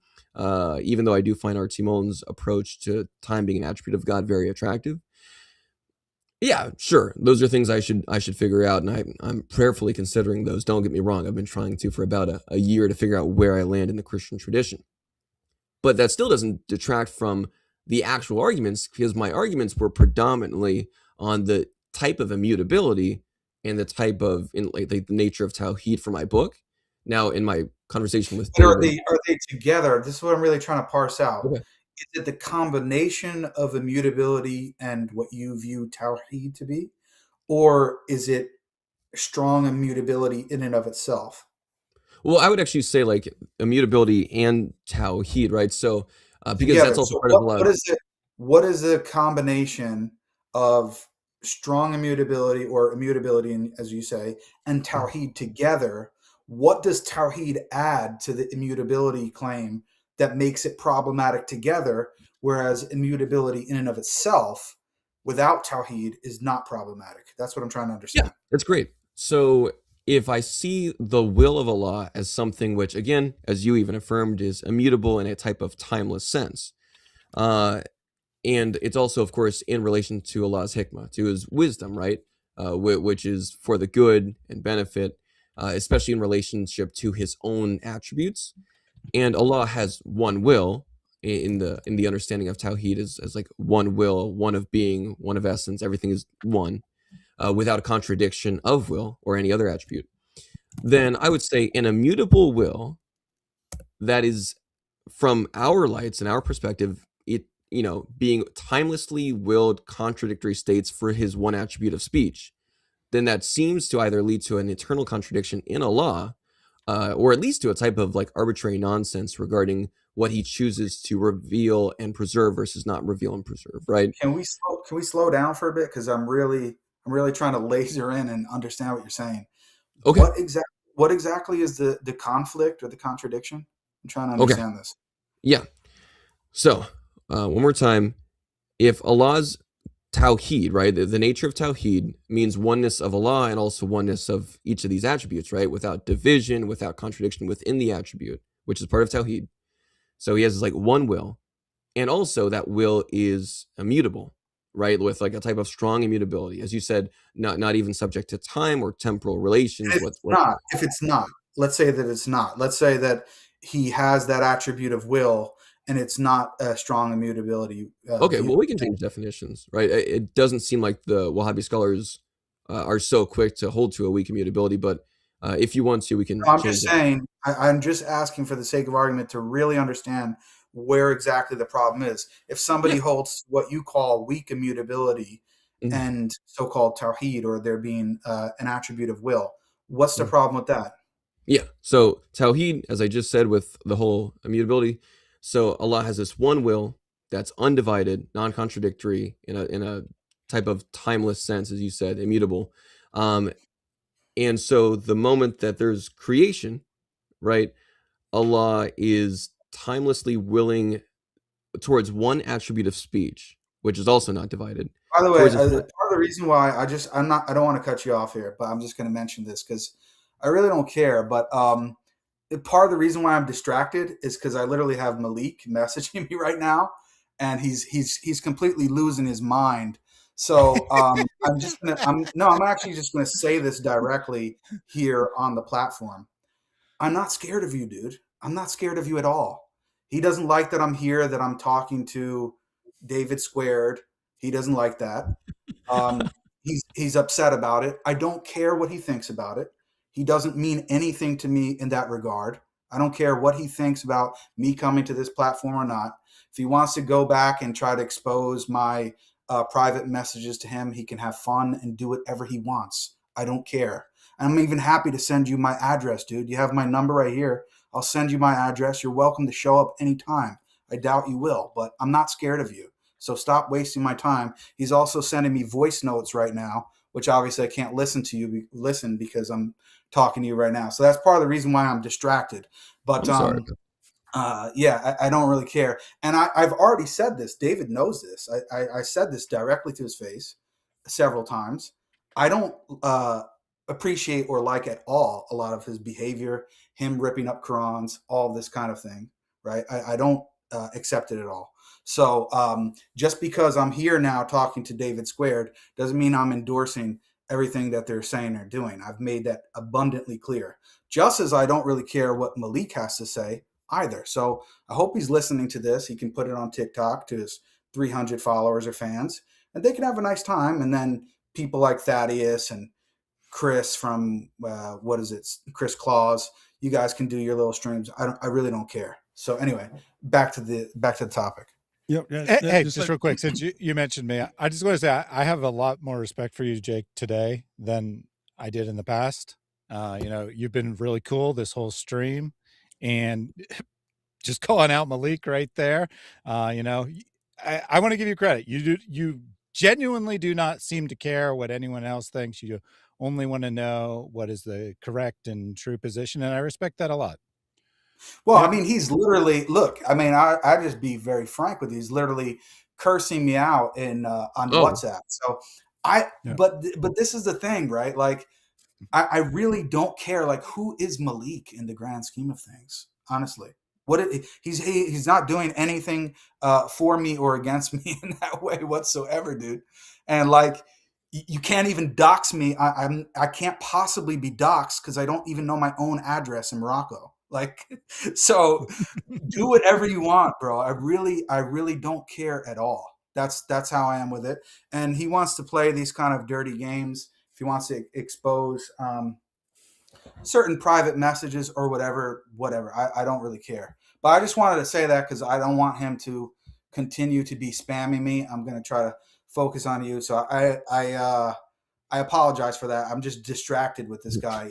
I'd be distracted too if somebody I don't know was. what he actually thinks. Like, I think he actually has. He believes that he actually has some type of pull, like that he's going to control me whether or not I go to come to this panel and talk to David Squared or not. Like, dude, I'm here.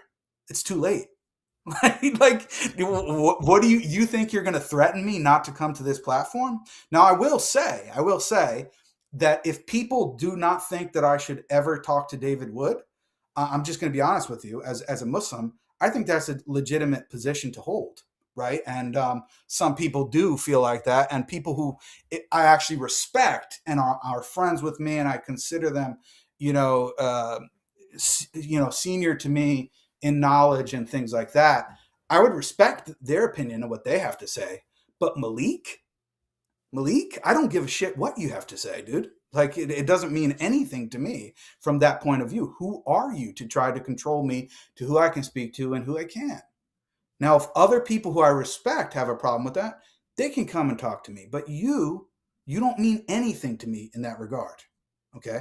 So, but I'm just trying to be honest too, by the way, David, that I do think that your behavior and the things that you've done and your track record, I think it is a legitimate position for some Muslims to take, to say, we don't want to talk to that guy at all. And we don't think anybody should really be giving him a dignified, session and speaking to him in this way. I really don't think there's a problem with that. But my position is that I'm coming on here in what I think is a controlled environment. And there's, from what I see, there's no blaspheming going on. There's no Quran ripping or desecrating. And I think it's a good opportunity for me to provide the message that I want to on this platform. So that's what I'm doing.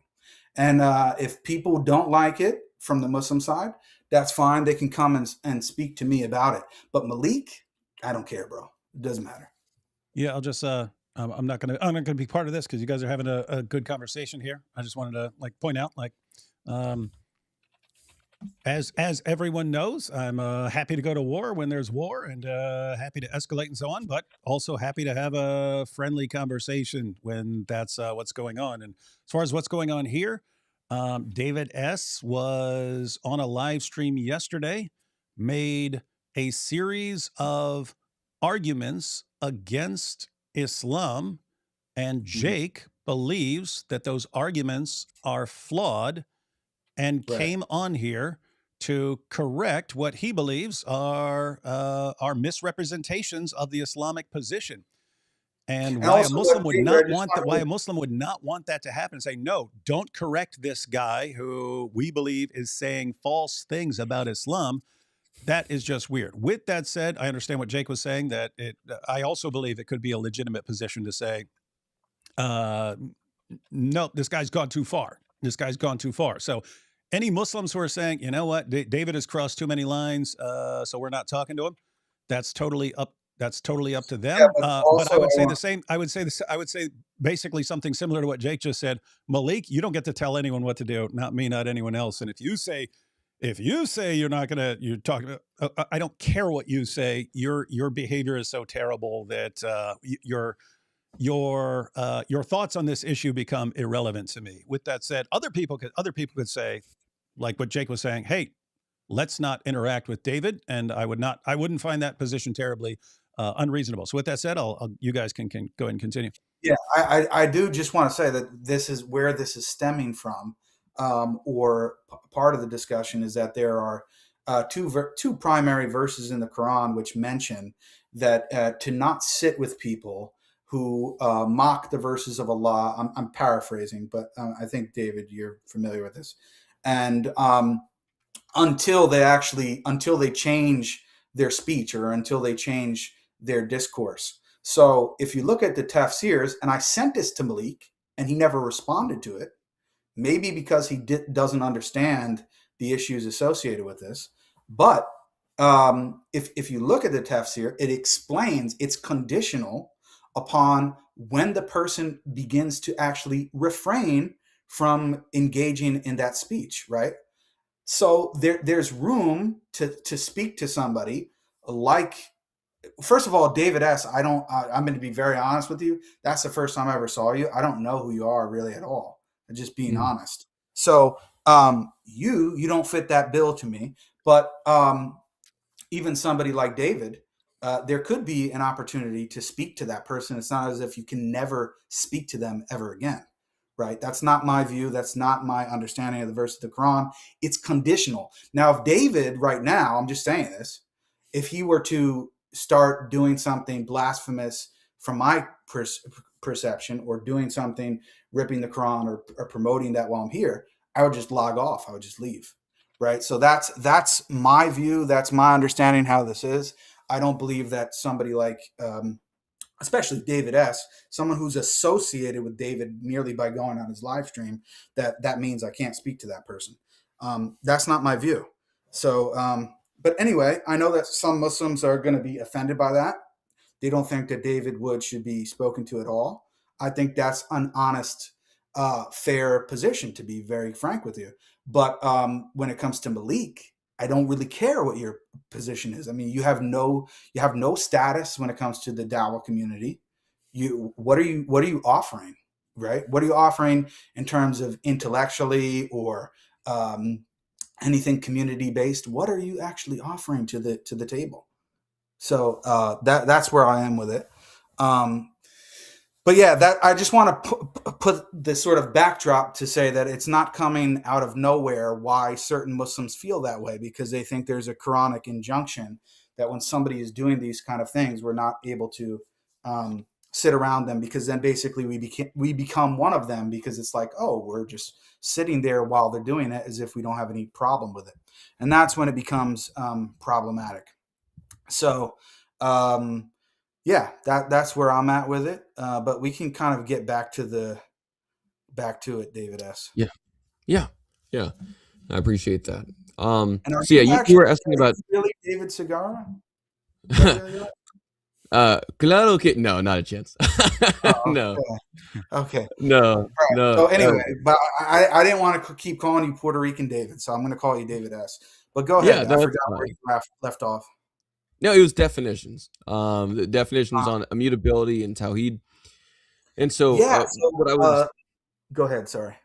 Yeah. So, if Tawheed is like oneness of all his attributes, including oneness of will, and also if he is like this will is truly immutable, such that he's just only ever doing the kind of things. So that's the weak immutability. He's only ever doing the kind of things he's doing. Well, then I think a Muslim should say that he is eternally either willing his speech, if you want to say that, or eternally speaking, so that he's always doing that kind of thing that he was doing prior to creation, which was speech.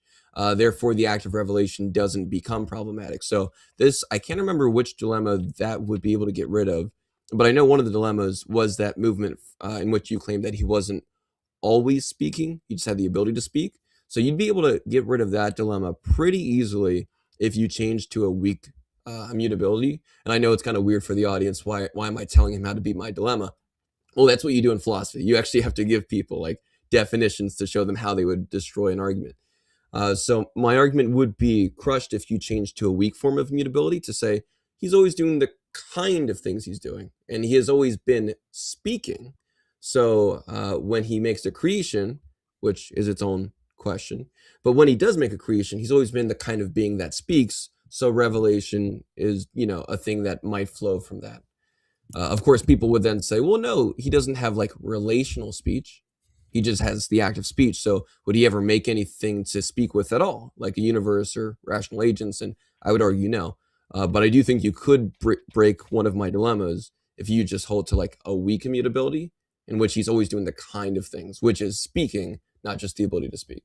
Does that make sense? Is that like, does that fall a bit more?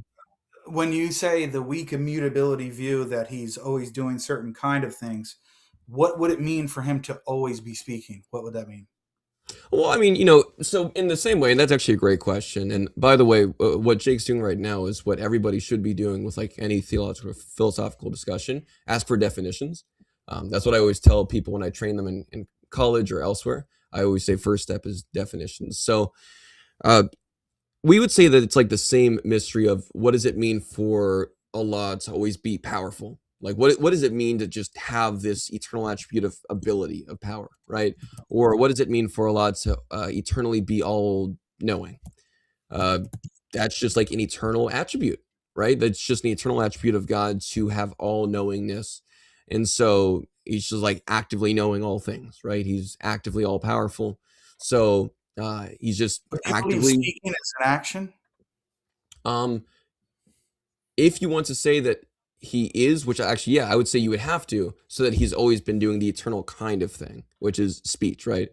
So if you hold that it's like an eternal action that he's doing, which flows from his attribute of speech, then that would be a easier way to break one of those dilemmas for sure. Can you just repeat that again? Sorry. No, yeah, that's right. That's right. Still messaging me. Don't worry. No, that is okay. This is fine. Go ahead. Yeah. Sorry. All right. 2, 3, 4. Okay. So Tawheed, oneness of will, immutability, right? So this weak immutability. So he's always doing this kind of thing. So Allah is eternally willing, his own speaking, right? So from his attribute of speech, he's eternally willing his own speaking, such that when he makes a creation, then it's not a serious issue for him to like have these revelations that appear to mankind, because now he's always been the kind of being that speaks. So now he has this speech manifest. Now, of course, the issue that David and I were arguing is that his speech seems to be, or his will towards his one will towards his manifestation of speech, towards his speaking, seems to be contradictory, right? Especially with like this kind of timeless, immutable will, where he is timelessly willing the preservation and corruption of his own manifestations of speech. And that seems like a contradiction that's essential to his will, right? To essentially eternally will opposite states, or as people would say, a contradiction. Allah eternally wills towards his one attribute of speech, preservation, and Allah eternally wills towards his one attribute of speech, corruption. So if Allah is willing A and non-A for the same attribute at the same time, eternally, then that is by definition a contradiction. Yeah, but then in that case, what I'm trying to point out is what you're presenting, as far as I'm concerned, is nothing unique to Islamic theology, right? Because I could make the same point. Well, okay, somebody can have a Christian view of God, maybe even be Trinitarian, and hold that God is immutable and he has these two actions at the same time that appear contradictory, right? And it doesn't even have to be about preserving his word. It could be anything related to God's plan that could, if you're saying, like, for example, at the same time, he's eternally willing for David to exist and also not exist at the same time. Well, okay, that's contradictory, because David can't be alive and dead at the same time, right? But because the action is eternal and that's within his will and he's immutable, then now it's a problem for that view of God as well. So what I'm trying to say is, first of all, I don't even think it's a problem. I can explain why. But even if it is a problem, it doesn't seem to be a unique problem to Islam. Like, there's nothing about the Islamic conception of God that is unique in this respect that causes a specific problem. That's what I just not seeing that. No, that's great. So I actually really appreciate that. And I think that I do mention that in the book as like a caveat. in case somebody were to say that. So in this case, right, what the example you gave was, Allah's will, or just some model of God, right? His will towards something in creation. Mine was towards his own attributes, like towards himself. So there is like an ontological distinction between my existence and Allah's necessary attributes. So if Allah is eternally willing about his own attributes, which have eternally existed, if he's eternally willing towards his own attributes, opposite states, preservation and corruption, then that would be a much larger issue, right? But to be fair to you, right? Because I think it's important to be charitable in that. There are Christians I critique if I think that they're offering something that leads to like a necessary modal collapse. So if your response was only to say, well, that's not unique to the Islamic tradition, contradictions can happen anywhere, I would say yes, but it's still an issue no matter what, right? A contradiction is a contradiction, if it actually is a contradiction. That being said, you did say, again, to be fair to you, you did say that you don't think it's an issue for Allah to be eternally willing towards himself, towards his own nature, his own attribute of speech, timelessly willing. Well, I do think that's a problem. I mean, we kind of have been dancing around here, but I think I should just cut the chase and tell you the same thing I told David Wood, which is that I don't believe in a. Oh, I think you're getting called. I'm sorry. One second. All right. This is. I feel so bad about this. I'll be back in like 2 minutes. I hear something I have to address real quick. I'm sorry. Okay, go ahead. Yeah, I'll be real quick. Sure. All right. So in the meantime, we can talk about in anticipation of Maleek's big expose. Okay. Been there. I'm trying to think of what he thinks that he's going to expose. So he's called me a munafiq, which means hypocrite. So that's you could argue that's essentially declaring me a disbeliever. What else did he say here? Sorry about that. Some we are words all that good on here, but let's see. What else? Anything else? He says it's going to be juicy. It's going to be a juicy exposing. Oh, what did I just walk into? What happened about juice? Yeah, no. I figured, hey, man, we don't want to have dead air time here, but yeah, and he keeps calling me fat as if I don't know that I'm fat. Like I know I'm overweight.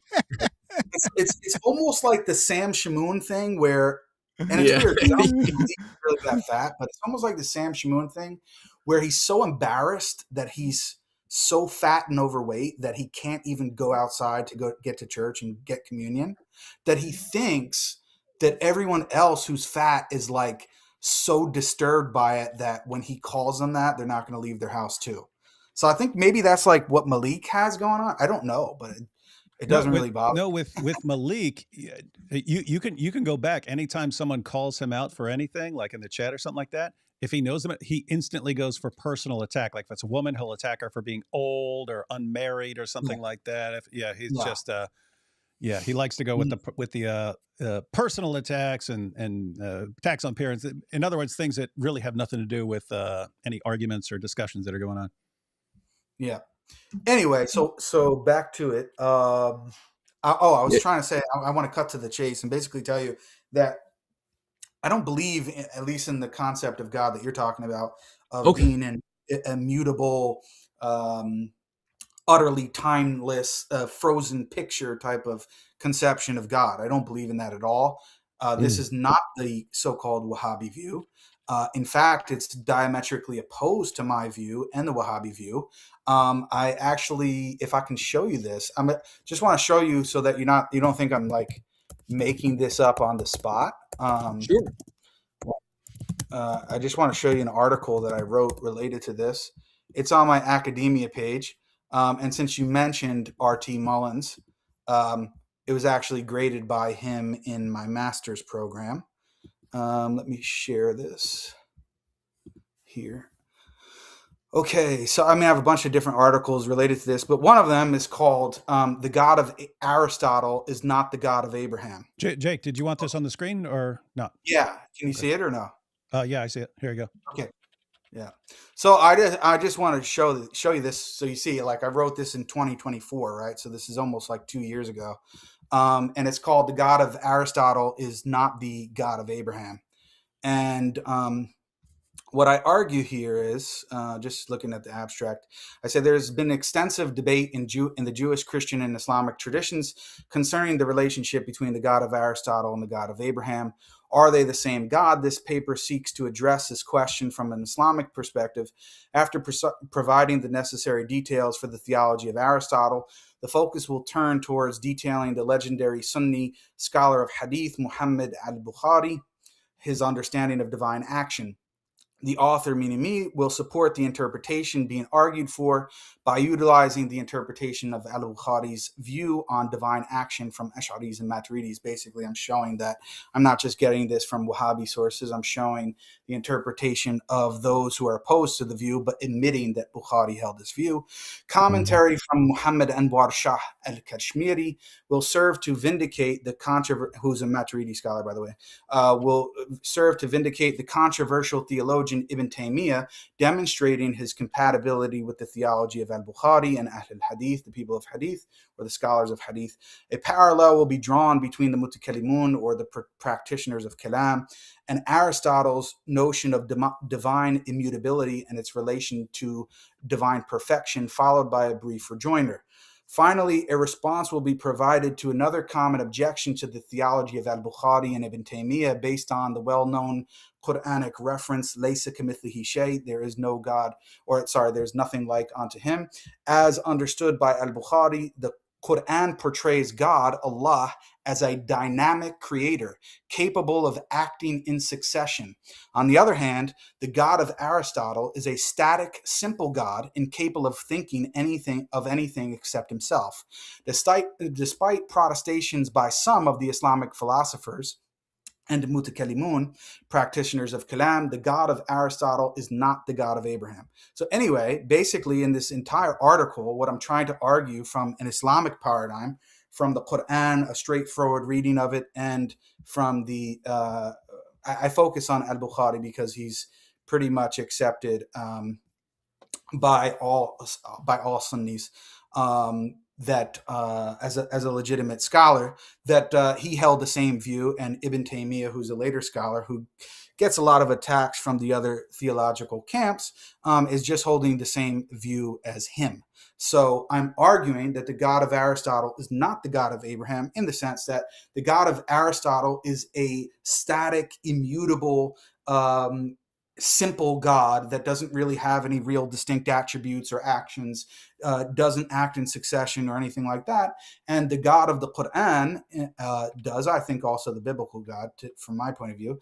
And I try to represent that from early scholarship like Imam al-Bukhari. So I'm saying that to say I'm not coming up with this like unique response just to get out of this David's dilemma. Sure. This has always been my view. In fact, R.T. Mullins, who keeps getting shouted out. I have to start asking to get paid by him at this point.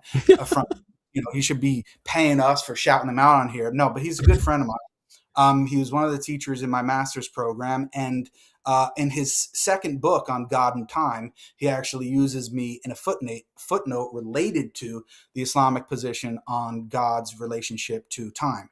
So I say all of that to say this is not a new position that I'm adopting in light of this problem. I was saying to David earlier, I think even the idea of eternal action, in the sense of actions or causal relations not being temporal and having a before and after, I think is completely nonsense. So I don't hold that view. I don't hold the view of strong divine immutability or simplicity. I think God has real distinct attributes, including distinct actions, and his actions, all of them, have a beginning in time, because any action is necessarily temporal and has a before and after relation. So that's my view, and this is the so-called Wahhabi view.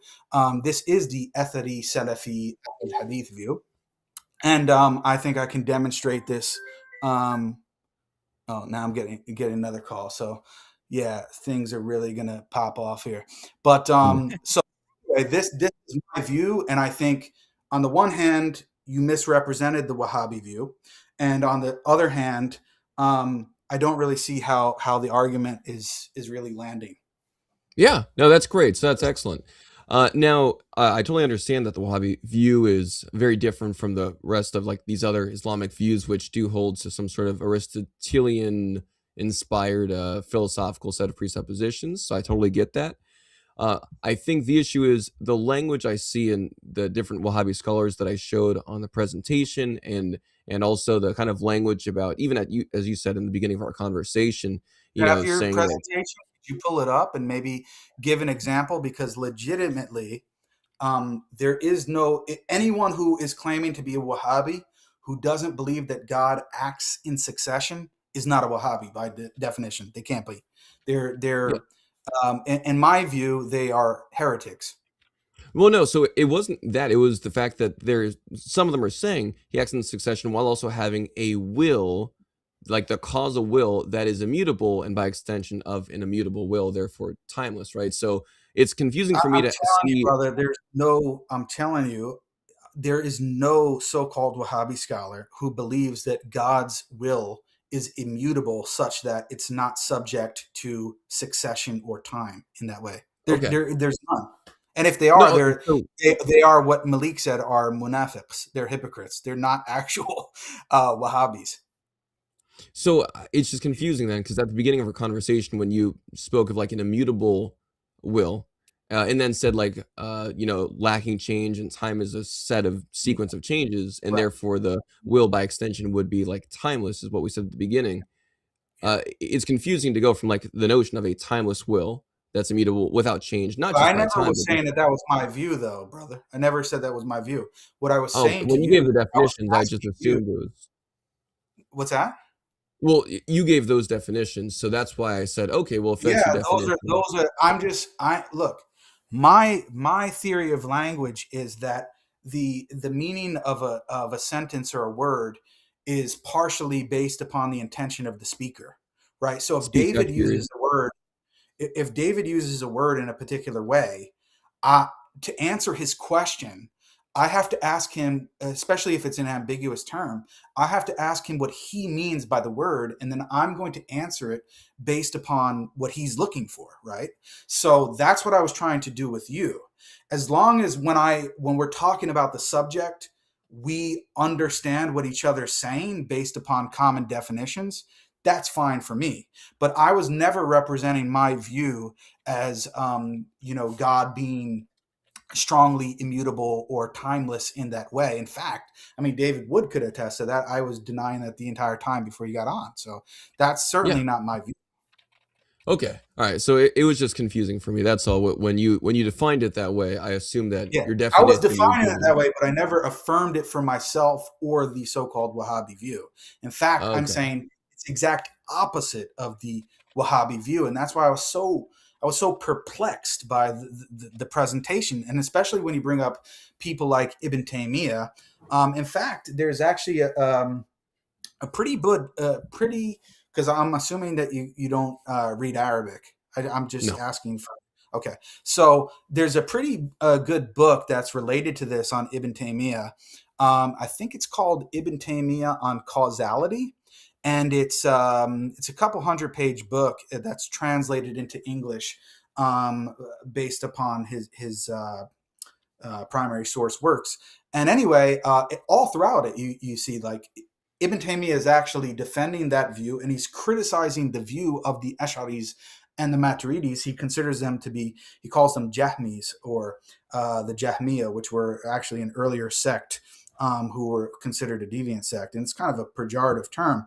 And the whole text is based upon this notion of saying, no, God actually does really act in succession. The entire framework of the Quran and the way that it tells stories is based upon that. For example, it says that Allah created the jinn before he created mankind. Well, did he actually really do that? Did he actually really create the jinn and then have another distinct act of creating Adam and mankind? Well, that's the apparent meaning of the text. That's the way that we read it. So we don't take these, our position is we don't take these outside sort of what I would call pseudo-rational principles or claimed philosophical principles that are not based upon scripture and actually are diametrically opposed to the apparent meaning of scripture, and then interpret it based upon that. We don't do that. So that's our position fundamentally when it comes to all of God's attributes and his actions. So you're not going to see anywhere where Ibn Taymiyyah is defending this strong immutability or strong simplicity view or anything like that. It just doesn't exist, and it doesn't exist amongst any modern, or if you want to say classical, even though Muhammad ibn Abdul Wahhab is not really a classical scholar, any so-called Wahhabis, even though I don't really prefer that term. So it was just shocking to me. I'm being very honest. It was shocking to me all that, because it's just the exact opposite of what we believe. No. So again, as I was going through the, different Wahhabi claims, it just seemed confusing when I also saw the claims about the nature of Allah's will, right? So I understand what Wahhabis are claiming in these general senses, but then other claims they were saying seem to go against these other beliefs, right? It seemed like they were presentation, brother. Is there a possibility to do that? Can you bring it up and show me like a quote? I'll show you a part that was kind of confusing for me, and maybe we can go through it. Yeah.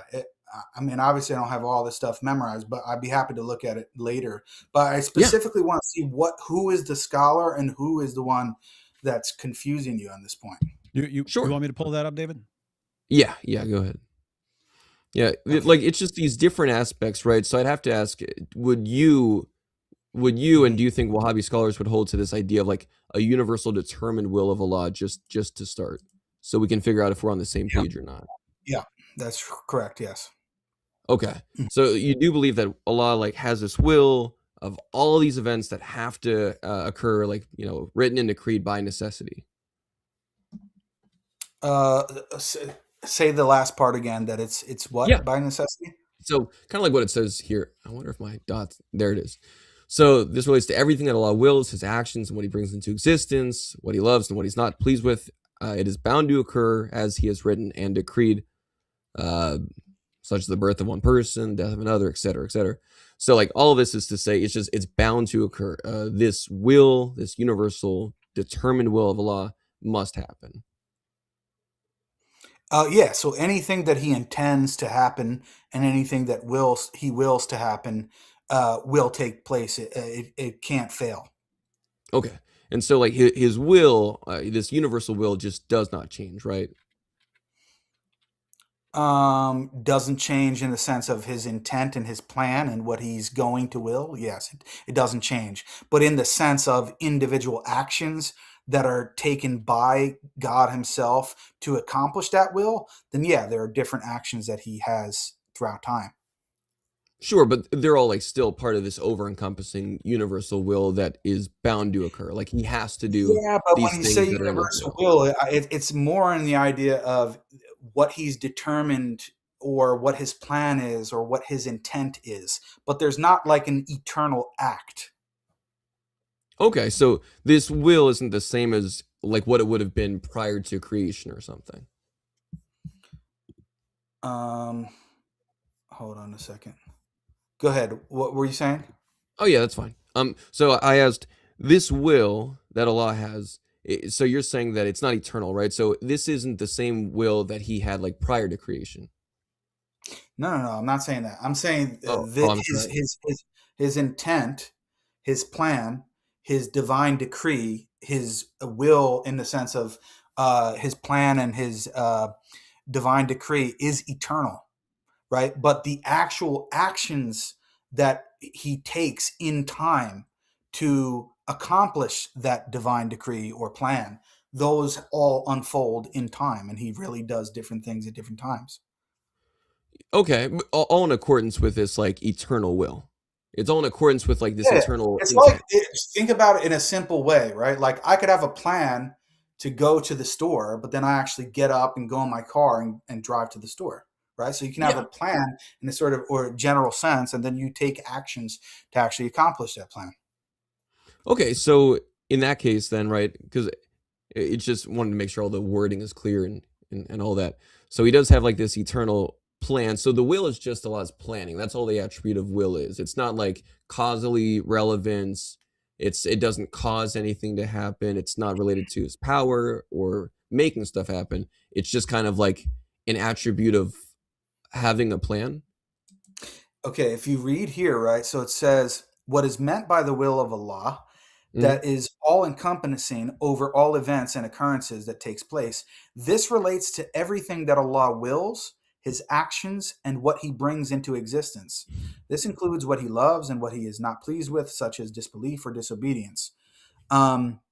And then he says, however, well, okay, and whatever he wills is according to his perfect wisdom, his complete knowledge of the consequences, and his absolute awareness and ability of over all things. So the irada, basically the will, right, can include that which Allah loves and is pleased with, or that which he does not love and is not pleased with. However, it is bound to occur as he has written and decreed, such as the birth of one person and the death of another, the sickness of one and the health of another, the iman, meaning the belief, and the kufr or disbelief of another, and so on.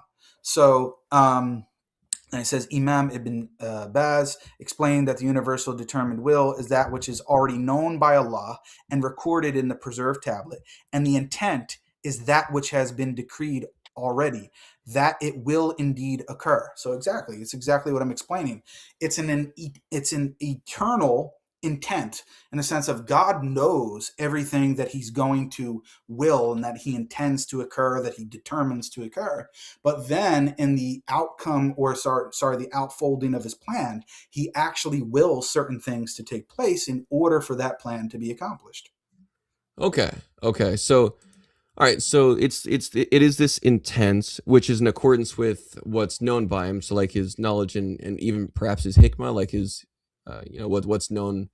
And so all of it's just already determined. Yeah, everything we believe everything that he does or he wills to occur is based upon his divine hikmah or wisdom. Okay. All right. So Allah is like, eternally willed that at certain points in time he would kind of interact with his creation through like revelation or whatever else it might be. So Allah has like eternally seen it as a good thing to be interactive. He's seen it as a good thing to be like relational and to be relating to his creation in these like interactive and beneficial ways, I'm guessing, right? Like he has this type of interactive beneficial disposition. I'm not sure what you mean by that. Okay. Well, I'm just trying to figure out, like, because now it feels kind of abstract, right? He's got like this intense that's been decreed that will come to pass in accordance with what's known by him and also apparently preserved on those heavenly tablets. And so if it's all just determined and it's from this, as you said, like an eternal will, this eternal intent about things he's going to do, then does that mean like all the parts he intends to do where he interacts, right? Kind of like your plan to go to the store, you got to drive a car and walk and all that. So all these moments where he's like, all right, I eternally will that at this point in time, I'm going to, give this speech to creation, or I'm going to allow them to have this revelation sent down to them. Is that like because he sees interaction with his creation as a good thing? He sees this like relational pursuit as a good thing? Everything that he's doing, he sees as the most wise thing to do. Like in like the most good thing to do? Yeah, if you want to sort of equate the two, sure. Okay.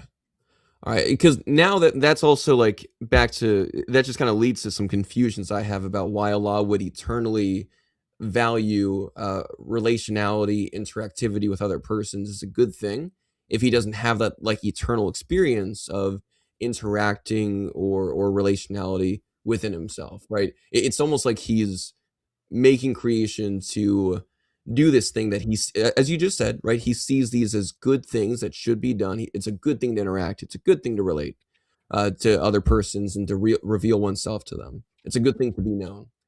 But yeah, would Allah see those as like good things to be known, to be interactive, if he's not like eternally experiencing that reality as an axiological truth?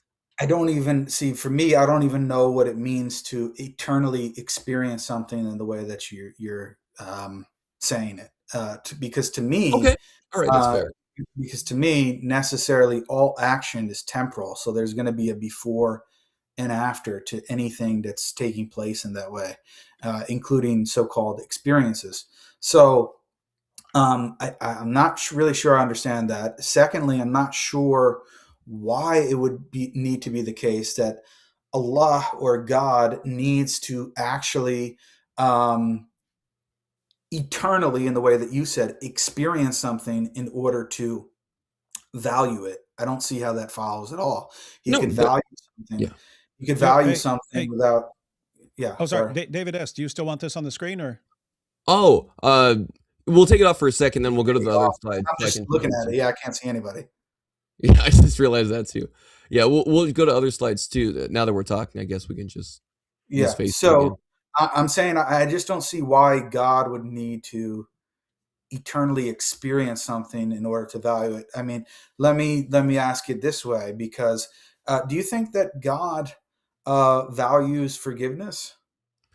I think that God values so again, that's like, remember how I talked about, this kind of weaker form of immutability. There's like kinds of things that God values, right? Like these categories of action, which would also go for like Allah with weak immutability. I would say like there's these kind of things that God can see as like generally good categories based off things he's already doing, right? So I would say that God would see a loving set of actions or relationality between persons, like persons in love, as a good thing. So when he makes the creation, these like second order goods are now possible. But those are only things that God sees as beneficial for humans because there's some sense of pre-existence within the fact that, the Trinitarian God says, hey, I eternally see a right set of relationality between persons as a good thing. I see love as a good thing between persons. And so in a creation, that would just manifest as like forgiveness, right? Being like an extension. And so, but also back to your point, and I think it's an important point that you brought up that you asked about. Why would God have to, like eternally experience something for him to see it as valuable or good? It's not so much like, well, okay, some would actually argue he does have to for the sake of like logic in terms of like axiological necessity. Why would he see something as axiologically meaningful if he doesn't, see it in himself? Because Allah sees himself as the most perfect thing. So obviously he would see those aspects of himself as things to be willed. But let's say it's not even like logically necessary, even though some people would argue that. The God model that explains things best is the one who actually has a reason to see those things as like meaningful because he sees it within himself. So I would just say that it's strangely mysterious for Allah to eternally will or eternally desire, to interact with other persons and to be related to other persons and to reveal himself, make himself known to other persons, if there's no other persons with which he's had that experience prior to creation. There's less mystery for the Trinitarian model of God, right? With the Trinitarian model of God, I'd say, oh, well, God eternally sees relationality of persons, right? These like persons in relationship. He sees it as a good thing. So of course he just would, that God makes more sense as the kind of God who would interact with his creation and see it as a good thing. And so my model of God would explain things with less mystery, while it would seem like Allah, who, as you said, thinks it's a good thing to interact, explains that with more mystery, less explanation. Yeah, see, I struggle to understand that. In fact, there's a discussion about this. I think Peter Van Inwagen, who's a Christian philosopher, he actually says that it's more mysterious why a Trinitarian God would create, considering the fact that he already supposedly has that perfect relationality eternally. It seems that he actually has less reason to create than a Unitarian God. So I think it's kind of subjective about how you look at these things. That's going to determine, well, do you think it makes more sense? I mean, if the Trinity is perfect, and God supposedly perfectly loves himself and has this perfect loving relationship amongst the three persons, then to me, it seems less of a reason why he would want to or have to, I don't want to say have to, but want to create anything at all. It seems to me more mysterious why God would actually want to create, given the fact that he already has this perfect loving relationship. He's not, quote unquote, sort of in need or lacking in any of that. I can actually use your argument in the reverse and say, well, no, it actually seems to me more reasonable that Allah would want to create because he would want to have that relationship with things in creation. So he would be like kind of dependent on his creation for him to like feel this. See, that's how you would want to word it. I wouldn't word it that way. Well, here, maybe I can say in a less aggressive way. I don't mean to. I'm sorry. I don't mean to say it like an aggressive way. I'll say it differently. If it's true, right? Like you just said, it makes more sense for Allah to do this so that he can experience or so that he can have these relationships. Right? You could argue it in that way. I could see it from that point of view. Yeah. So it's just, since you worded that way, I'm like, well, okay, yeah, right. But then that would seem to make a type of like dependence on creation, right? Like Allah has this type of perfection that he's lacking. For the Trinitarian side of things, it actually makes sense, right? So, for instance, let's say I, just as you use the car example, going to the store, let's say that I see, I'm in a family, and so I was raised in a family, right? So as a result, of course, this isn't a one-for-one analogy, but just stick with me. Since I was raised in a family, I just see family and large amounts of interaction as just a good thing. And so when I'm thinking about what kind of family I would want in the future, I would actually, because of my experiences, be drawn towards, especially if it's a healthy family, it's a wonderful, healthy family, then I would be drawn towards. What's if a perfect family? What if it's a perfect family? Would you want to have another child? Well, I mean, yeah, because I'm saying, when I say family, I'm sorry, I should qualify this. I had a image in my mind. I'm saying like a mom and a dad and brothers, right? When I say a family, like when I'm being raised. So if I'm a kid raised in a family, right, like this very loving, perfect, healthy family, and I see family as a good thing, I see it as great to be in relationship with people, then when I grow up, I would actually be far more likely to actually want to, have the same thing that I experienced, right? And to even let other people experience that same kind of relationship with me, my children. And so that's the example I'm giving there, right? So I would say that it's strange to say that Allah is like kind of, he makes a creation so that he can experience interaction, so that he can experience all this. That's what's happening. I don't think it's happening. What I'm saying to you is, I think you are privileging certain attributes of God over and against other ones, and I see that it's being done in an inconsistent fashion. For example, I brought up the issue of mercy and forgiveness earlier. Within the Trinity itself, do you believe that God is eternally forgiving or merciful? No, I think God is eternally loving, and then forgiveness and mercy are these like manifestations of that in creation. But I would say that he's eternally loving, and that's like the attribute that sources those other attributes in creation. But he doesn't give acts of mercy or forgiveness eternally. No, he's like eternally loving, right? And so in creation, the manifestation of love would be mercy or forgiveness in accordance with his act of justice, right? Giving to one their due. And do you think the Father loves himself? Yeah, I think the Father loves the Son, the Father and the Son love the Holy Spirit loves the Father and the Son. I think there's kind of this perichoresis, eternal dance of love. But they love themselves too? I would assume that they would love their personal existence, sure. I guess I've never really heard a theologians take much time, but yeah, I would say that the persons of God probably value and love themselves. Okay, so I think it all comes down to the assumption is that the possession of an attribute, in order to possess an attribute, you necessarily must express the attribute, right? So it seems to me that you're saying that God cannot be possess the attribute or possess the disposition to be relational or to want to be relational unless he necessarily expresses this aspect of emotionality. I must have said that incorrectly. I didn't say necessarily. I said it results in less mystery, right? So I was going with like an inference to the best explanation, not one of necessity. So not necessity, not like necessary expression. I'm saying it just seems more mysterious to say that Allah, who is perfect, because both of us are assuming like our model of God is perfect, right? I think that's a fair assumption to say, yeah.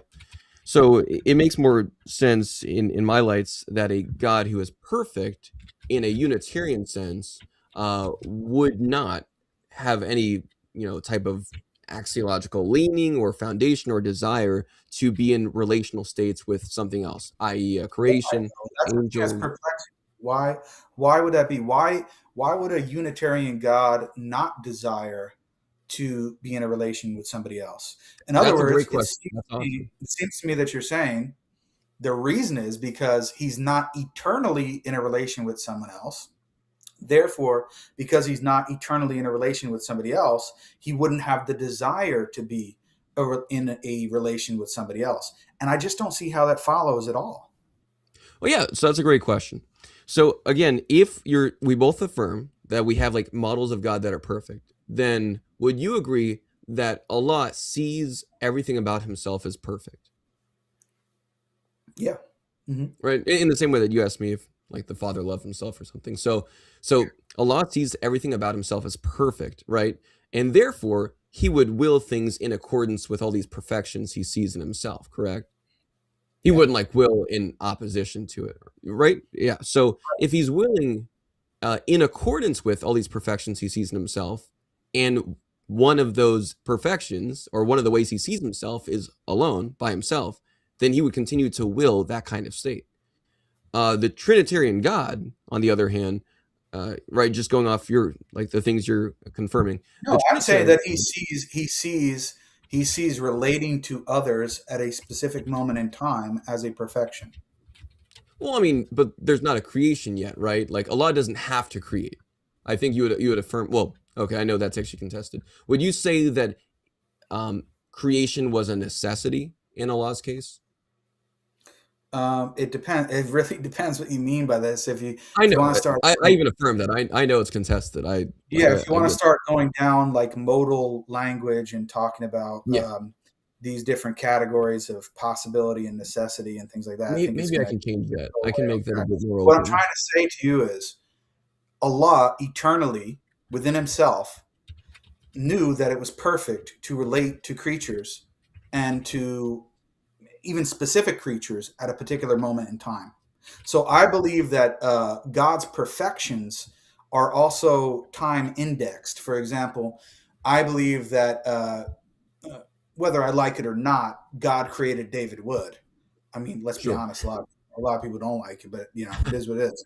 So, but I believe that all of God's actions are perfectly wise, such that at the moment in which David Wood was created in his mother's womb, that was the perfect moment for God to create him, and it would be less perfect before or after. That's my position. So I believe that God's actions, including his actions to relate to created beings or even specific created beings at specific times, are time indexed. Sure, and I think that's a wonderful response because that helps me to understand you a bit better. So while I hear that that's what must be the case, right? Because we'll just keep on using David as an example because why not? I think that's a good example. So it just so happens to be the case that David's existence is this thing willed by Allah. Like all these relational things are a thing that Allah willed, revelation, like expressing himself through speech and revelation, even natural revelation. The question is, I get that, right? Because that has to be the case because things happened and he wills all things. Therefore, you have to say, if you're being a consistent Muslim, that it's all in accordance with his perfect wisdom, even if it's time indexed. I'm going like a step even further back though. I'm saying, okay, like what's the grounding? What's the grounding for him seeing being related to other entities or beings or persons? What's the grounding for him seeing that is a good thing? That's my actual question. I don't really know how to get deeper than that other than God sees it as something that's good. I think that your answer, if I ask you the same question, you're going to say, well, the only difference that I can see is that, well, God was relating to another divine person eternally.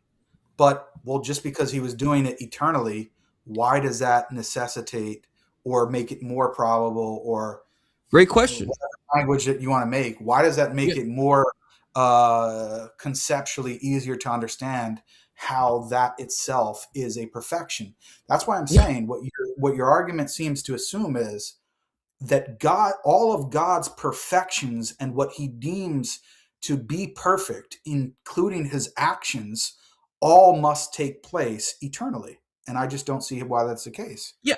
So we'll then go back to that because right in the same way that you said Allah wills or Allah is perfect, Allah sees himself as perfect. He wills all things that are in accordance with his perfections, and one of those perfections is tawheed, oneness, aloneness. So he would will that. So if you apply that now to the Trinity, right? So I would say I don't think God wills that. I don't think being one person, and I don't even think this is your position. I don't think being one person or three persons is something that God wills, right? He doesn't like choose and say, when I said I don't want to be one person or three persons, right? It's not that's really not what I'm saying. I said things that are like in accordance with those set of perfections that he sees, right? So like relationality. So when I'm going to the Trinity, right, just because like he's eternally alone, let's say, just give me a chance here. Okay, go ahead. In the same way that you explain like the time index and how he looks to the future to see the kind of perfections that he sees as good and desirable and all that. I'm saying that the God of Christianity, the triune God, sees relationality, being related to other, entities, being in this type of set of relationships would be a better grounding for then saying, okay, why would God, because both of us are saying that God wills or sees it as a good thing to have these future relationships, right? He sees relationships as a good thing in the future. Yeah. So all I ask for is the grounding for that, right? Yeah, what's the grounding in the Trinitarian God? That's what I'm trying to say. The grounding would be that God eternally experiences and eternally, or at least in an everlasting sense, sees. Well, no, but that's the difference, right? Is that I'm saying that there's a grounding. That's exactly what I'm saying. I already anticipated that.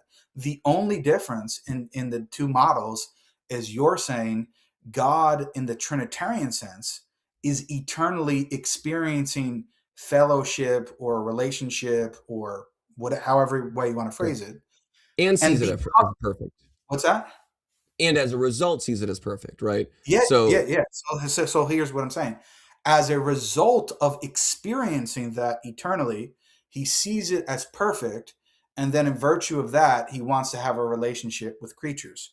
So what I'm saying is the key assumption in the argument is that in order for God to see something as perfect, he must be experiencing it eternally. If he doesn't experience it eternally, then there's not a good ground for him to see something in the future as a perfection or as something that is perfect.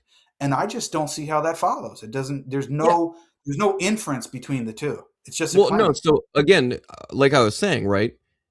If he sees this as a good state of being, then I actually have some grounding. The one that you said, he doesn't have a grounding other than the future. So Allah's desire or will for these things that he sees as good, like relationship with creatures, his grounding for that is his wisdom of creatures in the future, which means that Allah wills to have relationship with creatures in the future because he wills for creatures to exist in the future for him to have a relationship with, right? No, he will. He has that intent eternally because he sees it as a good in and of itself at a particular moment in time. Yeah, exactly. In that particular moment of time is the future, right? So that's exactly Why is what I that just problematic? You're not Well, really no, explaining. so you described it as if I said it differently than you did, but you said the exact same thing I just described, right? That's exactly what I said. Allah is dependent on the future existence of creatures to explain why he, views relationship with creatures eternally as a good thing. No, doesn't follow. Okay. It taking place at a future moment in time is precisely because he eternally views it as a good. He views it as a good, and in virtue of him viewing it as a good, he wills it to take place. He doesn't will it wills to take it. place. That sounds like kind of a circle, though, right? What's that?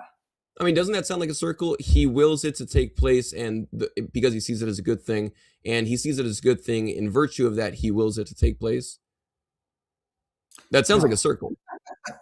It's like it's like in the case of, we can do the same thing with the Trinity. Well, why is the Father eternally have let's say a positive relationship with the Son? Why is he eternally willing to have that relationship with the Son? Yeah, because they share the same divine nature, right? And God always has a perfect experience with his own divine nature. So I actually do have an answer for that, but you still haven't answered my question. Like, I understand. No, you haven't, my brother. You're not understanding my point. Your entire objection is prefaced on the claim that in order for something to be perfect, even at some point in the future, it must be premised upon an experience of that thing eternally. And I'm for saying an all-knowing being. There's just no argument for that. It's just a claim. Again, in the same way that I asked you, does Allah see all of those attributes or all those aspects of himself as perfect? And does he will things in accordance with those attributes? You said yes. I'm saying the God of Christianity also sees all these aspects, attributes, and states of himself as perfect, and therefore wills in accordance with those states. We both are in agreement on that because we both already said that. The difference is... the only difference is you're saying the God of Christianity experiences that eternally, and the God of Islam does not. That's the only difference. Exactly. And so that exact fact, that brute fact of experience, is the grounding for why it makes sense for the Christian. And that's why I'm challenging that. Why does God need to experience that eternally in order for it to be a grounding of why he's going to do something in the future? There's because plenty now of he has a reason. There's plenty of things that God does in the future that is not based upon some prior experience that he has. But it would actually be able to explain the fact of creation because it gives God a reason, right? Like the reason you've given me. Less of a reason. It gives less of a reason because God is already in this perfect loving relationship. That's why Peter Van Enwagen says it's actually more mysterious why there is a creation on the Trinitarian view, because he's already in a perfect loving relationship. So there's less of a reason, there's less of a justification for why he would want to create these creatures. He's already in this perfect loving relationship. Oh yeah, one quick question, Jake. Do you know? And if you don't, you can always let me know later if you don't recall. But do you recall where Peter Van Enwagen said that? Because it doesn't sound like something Peter Van Enwagen would say to me. I would have to. I mean, I don't have it right in front of me. I'd have to bring it up. Okay, yeah. If you can just send that to me when you can. Sure. I'd be interested in checking that out. All right. Yeah. Sure. Sorry about that. And I would just disagree with Peter because I've seen other people. I'm not using him as a hujjah. I'm not using him as a proof. Right. Sure. I'm just trying to say that there's a level of subjectivity here in the sort of reasoning that's going on. For example, I could say, I mean, David probably could resonate with this as a psychopath. Do you think that there's a perfect state of being in which you're by yourself? Do you ever prefer to be by yourself? Oh, me? Yeah. Or David? I wouldn't say that's like a perfect state of being, just because, eventually I get bored. Do you ever prefer to be by yourself, though? Yeah, every now and then. Okay. So there could be a state of being in which you prefer to be by yourself. Well, the difference I wouldn't call it perfect, but yeah. In the Trinitarian conception, that's impossible because the father is always with the son and vice versa. So they never have an opportunity to be alone. So I could say, well, that's actually a negative, because in the case of Allah, he experiences, quote unquote, experiences being alone. And then he also experiences being related to other beings. But in the case of the Trinity, he only experiences relation. He never experiences being alone. No. So this is great. Now, the difference is that there's actually a contextual reason why I would say I occasionally prefer to be alone, right? It's the same reason why some atheists actually use an argument against God wholesale by saying, well, you see, privacy is a good thing, right? And so therefore God knowing all things is bad because privacy is a good thing. You and I would both say to the atheist, well, no, privacy is only something we desire because we live in a world with people that we don't trust, right? So or we have things to hide, or more likely than not, we live in a world where we don't trust people with information. And so that context is the reason that humans currently see privacy as a good thing. But obviously in a perfect world, we wouldn't see that. So you and I would probably say that to the atheist, right?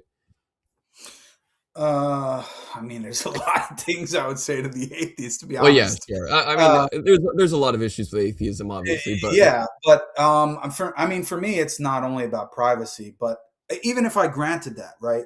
Going back to your example, right? You said that the idea of the Trinitarian God being in this relationship, what explains why that relationship is the case? You said that it's a brute fact, right? Oh yeah, God just exists as a Trinity, right? And that's just like, God has the maximal state of relationality and in the most simple form there. Why is that the case? Why is it the case, and why does he exist as three persons? You said earlier because it's a brute fact. That's what I understood you said.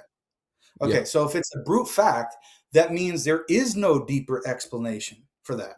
There's no deeper explanation.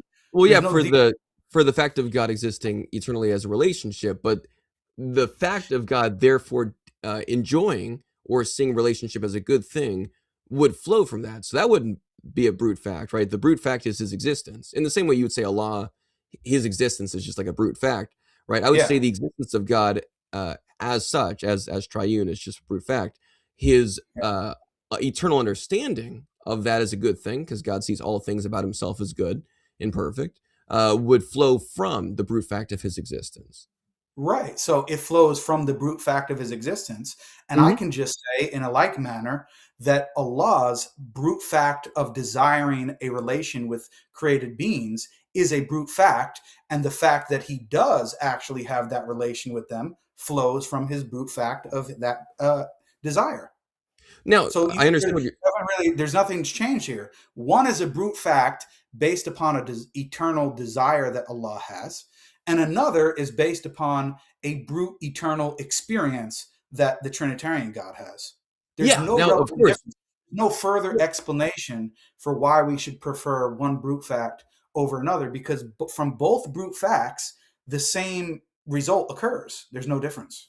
No. So the big issue, and you even said it in your wording, right, is that God's understanding in the Trinitarian concept, God's belief or view or evaluation that it is good to be in relationship is grounded in the brute fact of his existence. He doesn't have to look to the future, or he doesn't have to look to creatures as an explanation for why he would see that. It's also in Allah's brute existence. So you're saying the fact of the future existence of creatures is a brute fact? I'm saying that God's disposition to be related to other creatures is a brute fact. Okay, but like so it's just eternally then there. You're asking where does that come from, or what's the grounding for that? But there's no further that's not what I'm. No, so now I just have to ask. Then that means he is dependent on his creation for that brute fact to like be actualized. That for him to finally, he's like, oh, it's just a brute fact in my existence that I want to be in a relationship, but now I have to wait for these creatures to exist. It doesn't have to wait for anything. There's no waiting period going by. There's no waiting period going by. I thought he had like actual non-timeless instantiations and actions. That's the whole argument. You said I was wrong at the beginning, is by claiming that he's timeless and static. There's two different views, right? So if you're familiar with Ryan Mullen's view, there's God when he exists alone by himself, And then there is the second moment, which is the act of creation. There is no time gap in between. There's no ongoing, wondering, oh my God, I'm so lonely. When am I going to have the creation?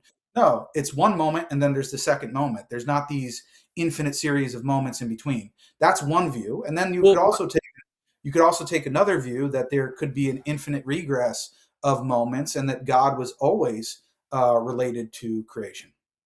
Now, correct me if I'm wrong, though. R.T. Mullins specifically argues that time is an attribute of God, right? And like the end of the timeless God. So he says that time is just always like a present reality with God, not so much like one moment God exists and the next moment is creation, but that just like time is this eternal attribute of God. Isn't that what he argues? No, so time is an attribute of God, but by it being an attribute of God, he means that God is and I'm just citing this from memory, so it might not be verbatim, but God is the source of all moments. God is also the source for the ordering of all moments and all change. Okay. And in light of that, he's not saying that there's not different moments of time, but the way he sees it is moments are like states of affairs, right? So like moment one is the state of affair where God is existing alone by himself. Moment two is God and creation. And moment three is whatever develops after that first aspect of creation, so on and so forth. That's his view of moments of time. So he doesn't deny moments of time. God is in one moment of time eternally, if so to speak, and then there's a second moment of time and a third moment of time. So I'm saying you could defend that view if you wanted to, which you said you were somewhat sympathetic to. And in that case, if I took that view, there's no like major gap of time where God is like waiting and wondering like, oh my God, when am I going to be related to creatures? No, there's one moment, second moment. And then also you could also take the other view where there's a infinite series or regress of moments, and God is always related to individual creatures. Okay. So which view do you think then you would be most sympathetic to amongst those two? Well, I think there are other factors. What would fit best, do you think? I think there are other factors related to this question, but I prefer the second view. Okay, like eternal regression of moments. So you would say that there's like this kind of infinite regression of moments prior to there being creatures in the life of... My position is that God has always been creating one thing after another, and that there was not a first thing created, so to speak. That's my personal position. Wait, okay. So like how does that relate to the Quran and the descriptions of creation in the Quran? Like what, for example? Well, I just thought that, I don't know, there's like a point where the heavens were made and the earth and then, the waters. Sure.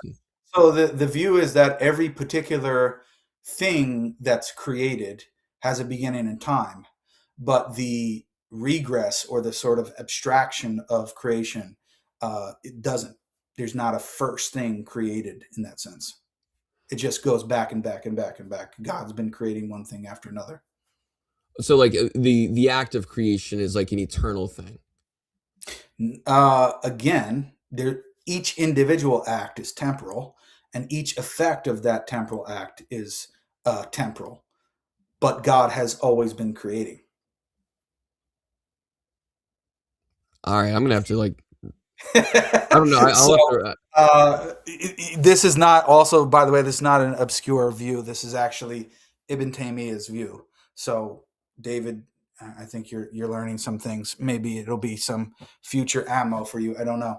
But this is actually Ibn Taymiyyah's view that, and it actually gets around everything you said. And I think it's superior for other reasons. But that would go into things related to arbitrariness and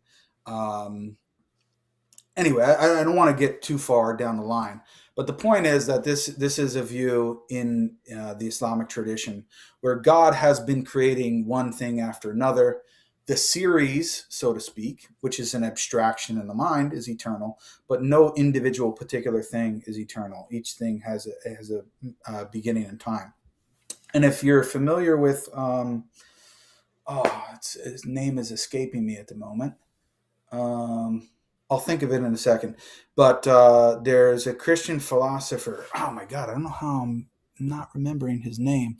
There's a Christian philosopher who wrote on this topic about infinite regresses.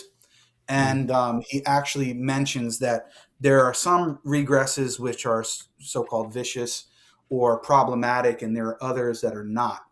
Now, he doesn't hold the particular view that I mentioned, but he doesn't think that the typical arguments that are used against infinite regresses are successful against the model that I mentioned. Okay. So at least in like Allah's perspective, there has always been something with him, since in like the abstraction of Allah's mind, there's always been a thing he's been creating. Like there's never been a point where he hasn't been creating something. So even if things are made in time from Allah's perspective, there's always been something with him that he's created. I'm just trying to find this book really quickly. Can you say that again? Sorry. Yeah. So just trying to understand this view, because I actually have the book, but I'm not home. I'm in the U.S. right now. I'm actually traveling back to Morocco, so I don't have my my library with me. That's okay. Yeah. So go ahead. What was the question? Yeah. So just to understand this view about all these things being made in time, but Allah has always been making. He's always been creating a thing. So has there, like from Allah's perspective, has he ever been without some sort of created thing? In that sense, no, there wouldn't be. Okay, so like there's always been something with him in Allah's perspective. In the sense of, for example, if you think of, I mean, the easiest way to think about it is, let's take this moment of time of the heavens and earth and creation. Sure. And then prior to that, let's say he was creating that state of affair prior to that, and back and back and back. And you can kind of zoom in on individual things. Now, God can, for example, he can create something and then completely destroy whatever exists at the time, and then create something else in its place. So that's not a problem. But in terms of him creating one thing after another, yeah, this view would say that he was always doing that. And so there's always been like, yeah, he could destroy something right after creating it, but that isn't necessarily the case, right? Like there's always been something actually with him, because he's always been creating something. There's never been one particular thing that was with him, though. Well, yeah, okay. So how do we know that, though? Like, how do we know with necessity that Allah destroys each thing after he creates each thing? Well, it depends what you mean. I'm representing the theological view, right? I'm explaining a theological position. I'm not just basing this purely off of reason or anything like that. The claim is that God creates things through other things. So he can create one thing and then through that destroy that prior creation and create something else out of it. And the thing that exists afterwards is totally different than the prior thing that he created from. And there's nothing that's sharing anything similar in between. Okay. So, yeah, I mean, I don't see any problem with that. You can just think of it as a chain, right? There's a chain of creations going back and back and back. And each point in the chain, or each break in the chain, is created and has a beginning in time. I don't see any problem with that. I mean, it's just God is creating one thing after another. Yeah, it just...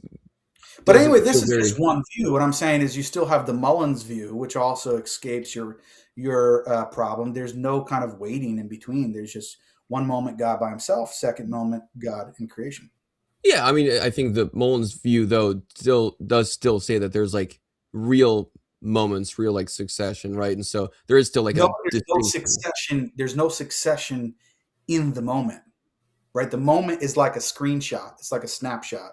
There's no succession in between the first moment and the second moment, because if there were, then that second moment would have to be prior. You're just going from one moment to the next moment. There's no time gap or succession of moments in between the two moments. Okay. So there's no waiting. No waiting. I'll have to put that in my head. I'll have to look that up later. I really thought he had a different view that would have allowed for like time to just be this eternal attribute of God, and therefore making him like purely active without any change, sans or post creation. So Mullen's view is that time does not require change, that you could have time without change. That's his view. And so God existing alone by himself without any change, that is one moment of time, because it's a state of affairs. He cashes it out in states of affairs. Okay. And then the second moment of time is the second state of affairs, where it's God and creation. That's it. Okay. There's no, in the first moment, there aren't other moments going by. It's just one moment, God existing alone by himself. No succession. There's no succession whatsoever. Okay.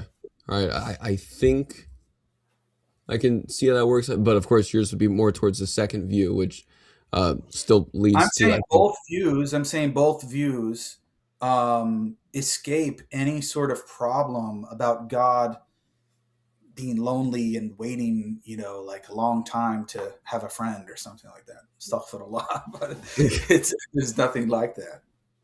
Yeah, I'll have to think on that further. I mean, I think we've had a pretty good set of conversations here, but I think my main problem with you, David, was that you were representing the so-called Wahhabi view as a seemingly,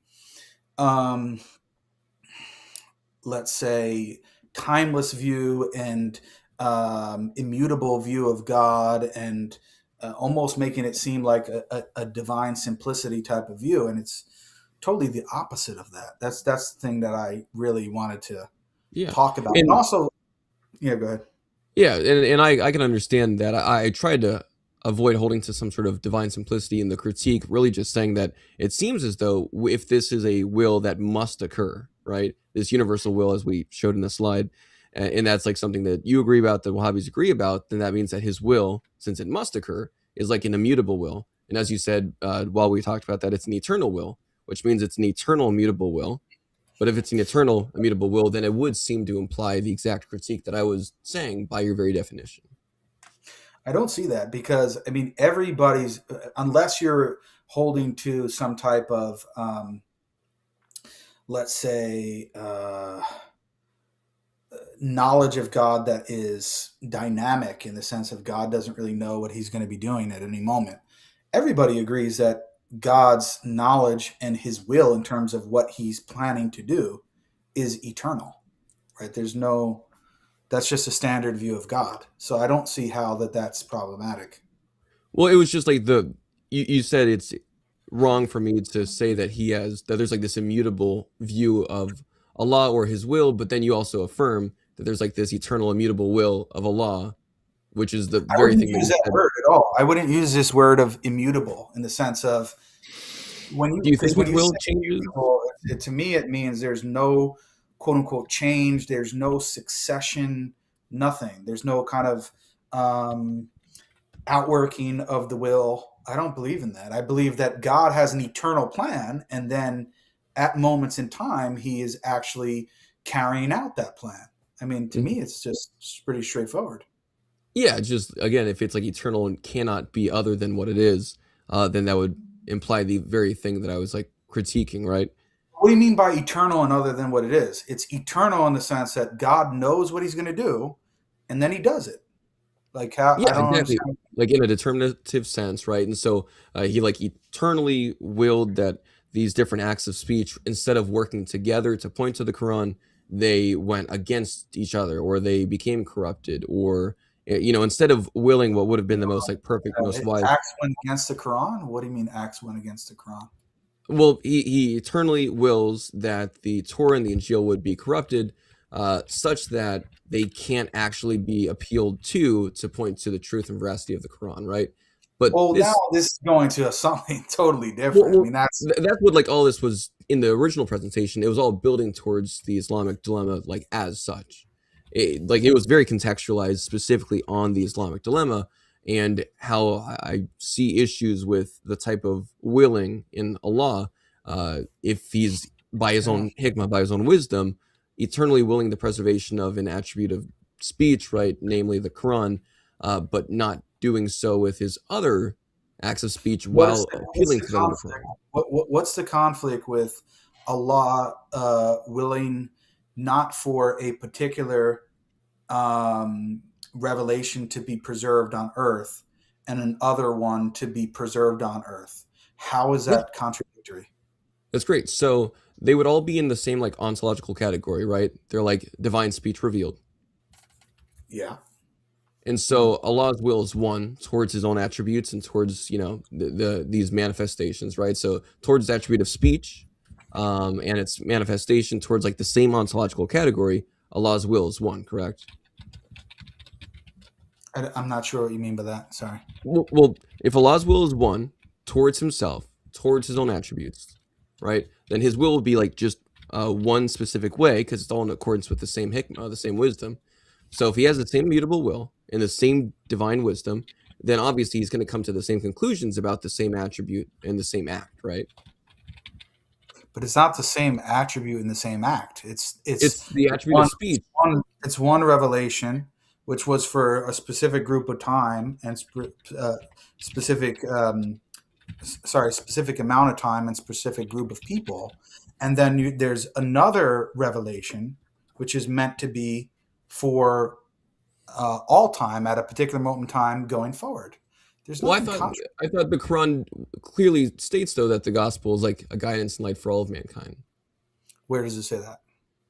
Does it not say that the gospel is like a guidance and light? David also claimed that. I'm sorry. Can I be a little rhetorical? Guidance. I want to bust you guys down on that point. Let's do it. Bring where you think it says that the Torah, or I think you said the gospel, or both. I don't know which one you have in mind, is a guidance and light for all mankind. Can you show that? Yeah. Let's see. Further point, because I know David claimed the same. The gospel, Torah. Come on, Dave. You're supposed to know this, dude. Oh, you want it? I thought you were leaving it to David S. That's Surah 5. That's Surah 5. This is David. This is David squared right here. You guys are a team. You're good. You're good. I was leaving the conversation. You guys. That's Surah. That's in that passage, Surah 5, 43 to 47. It's verse 44 that says the Torah is in the Torah's guidance and light, and then verse 46, I think, for. All right, but let's just deal with it one at a time, because then we're going to get lost, right? 44, you said? The first one, 544? Yeah. Is that what you said? Hang on. So Pickthall says, "Lo, we did reveal the Torah, wherein is guidance and light by which the prophets who surrendered unto Allah judged the Jews, and the rabbis and the priests judged by such of Allah's scriptures." That's verse 44. Yeah, so it doesn't say anything about mankind there. We agree, right? Well, I mean, that's Surah 3 to 4. Okay, so let's go to that then. Okay. Surah 3, verse 3. David S., are you agreeing with this? I don't want David Square to be divided. No, so this was I'm actually I just going want to know what verse you had in mind and then what verse David Wood had in mind. That's well, what I mean, I'm not trying to my presentation did make specific mention of these verses. This is something that David mentioned, but we're going through it because so you're going with David Wood's answer. It's Surah 3, verses 3 to 4, correct? Is that what you had in mind too?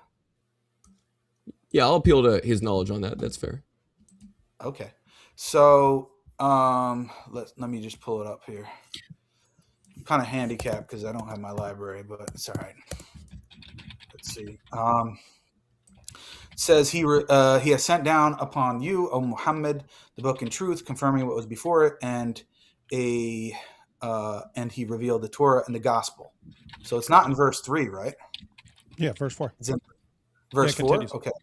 So verse 4, before as a guidance for the people, and he revealed the criterion, the Quran, it says in parentheses, indeed, those who disbelieve in the verses of Allah will have a severe punishment, and Allah is exalted in might, the owner of retribution. So I don't see where it says guidance for mankind. Oh, that's a translation. Pickthall says, revealed aforetime for a guidance to mankind. Yusuf Ali before this as a guidance to mankind. Hilali Khan aforetime as a guidance to mankind. And the study Quran, let me see what it says. And he sent down the Torah and the gospel aforetime as a guidance to mankind. Yeah. So the word for being translated as mankind is linnasi, which just means for the people. It doesn't actually mean mankind. So the study Quran, Pickthall, Yusuf Ali, and Hilali Khan are all mistranslating this. In a technical sense, yeah, because the word actually means people. It doesn't mean mankind. What's the word for mankind? So, for example, you could say lil alamin would be all of the worlds, or which actually that not worlds. What would a word for mankind be? It could be you could say insan. So why is everyone mistranslating it? You asking me to get into their motives, or I don't know. I mean, are they? Not everybody is mistranslating. If you go on Quran.com, it says before as a guidance for the people. Mm-hmm. But again, but then if you look on the Arabic, if you hover over it, then it says for the mankind. 1 second here. Let me go on that website you're saying? Yeah, Quran.com. Wait. Just in context, how would people be different than mankind? People is referring it's obviously generalized in that context. People would be generalized. So I don't actually see why that would be different. It's different. I mean, I know that there's a difference in the definition of the word, but I'm saying in that context, how would it be different? I mean, in the context, it's very clear to me. Like if we go here, verse 3, he has sent down upon you, O Muhammad, the book and truth, confirming what was before it, and he revealed the Torah and the gospel before as guidance for the people, and he revealed the criterion, the Quran. It seems very clear that there's different things. There's Torah and Torah and Injil, and then you have the Quran.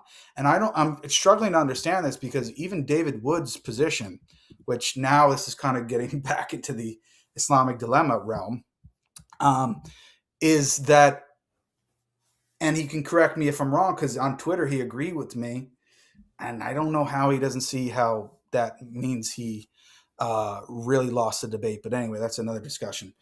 The point is, David believes that each revelation was for a specific group of people. He says that the Quran's view is that Allah reveals revelation in the language of the people, Quran 14:4, which I believe is correct. And in light of that, each revelation is for people in their language. That's David Wood's view.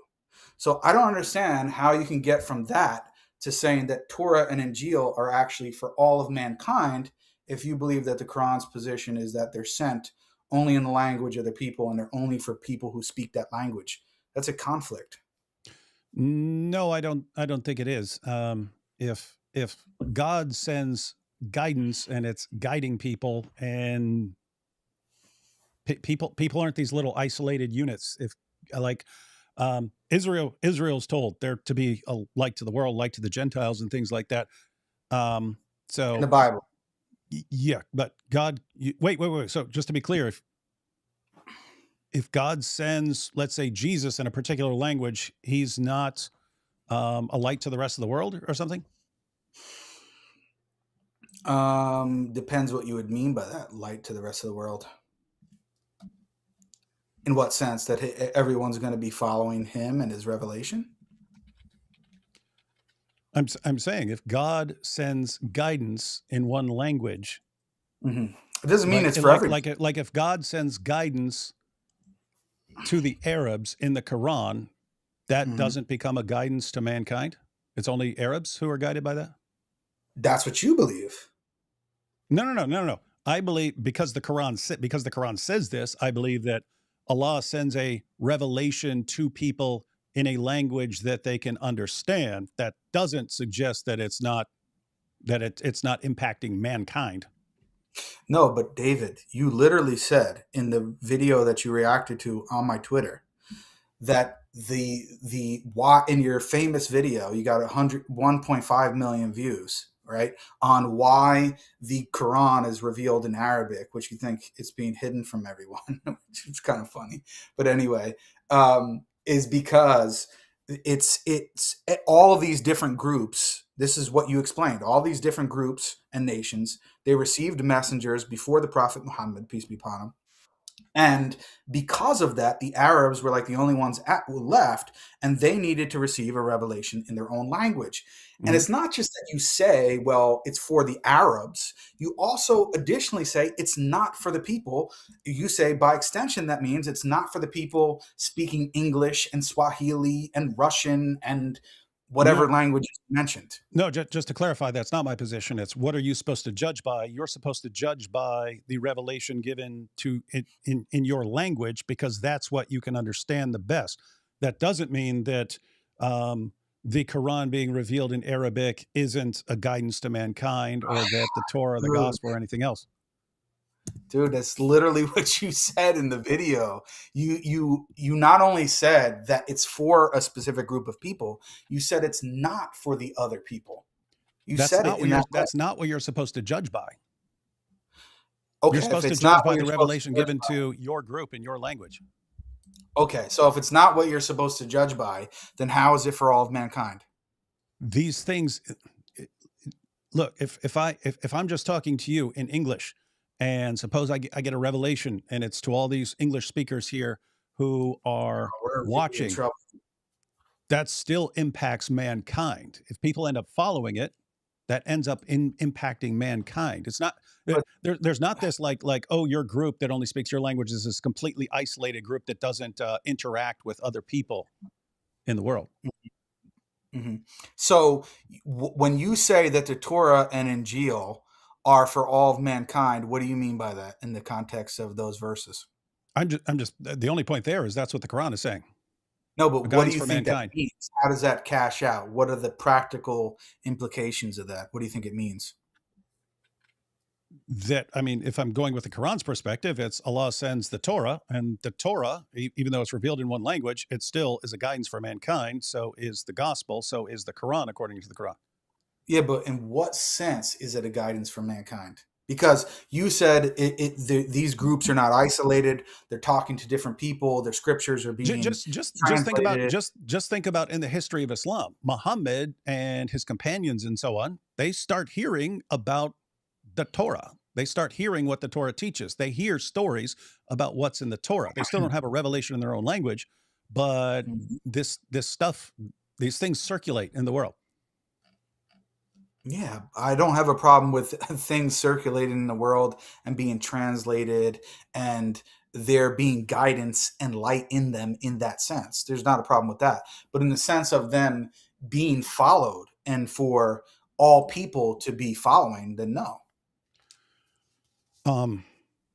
Yeah, I mean, the Quran just says guidance for mankind. So make of that what you will. The way you explain guidance, I don't have a problem with that. If by guidance you mean it can have a positive influence on people and people hear stories about it, which have truth in them and they can be translated into other languages, sure, there's no problem with that. But in terms of it being followed as an ongoing authority to be followed by everyone that comes in contact with it in an ultimate sense, then no, I don't agree with that. And if you're saying that's not what the Quran is saying when it says it's a guidance and light for mankind, then there's no disagreement. It's only a semantic dispute.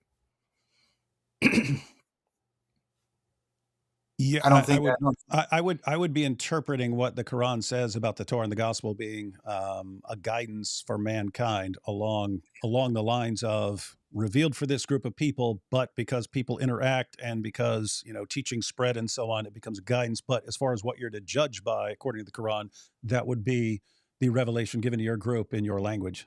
Okay. Do you translate judge as follow in that context? Judge and follow are similar?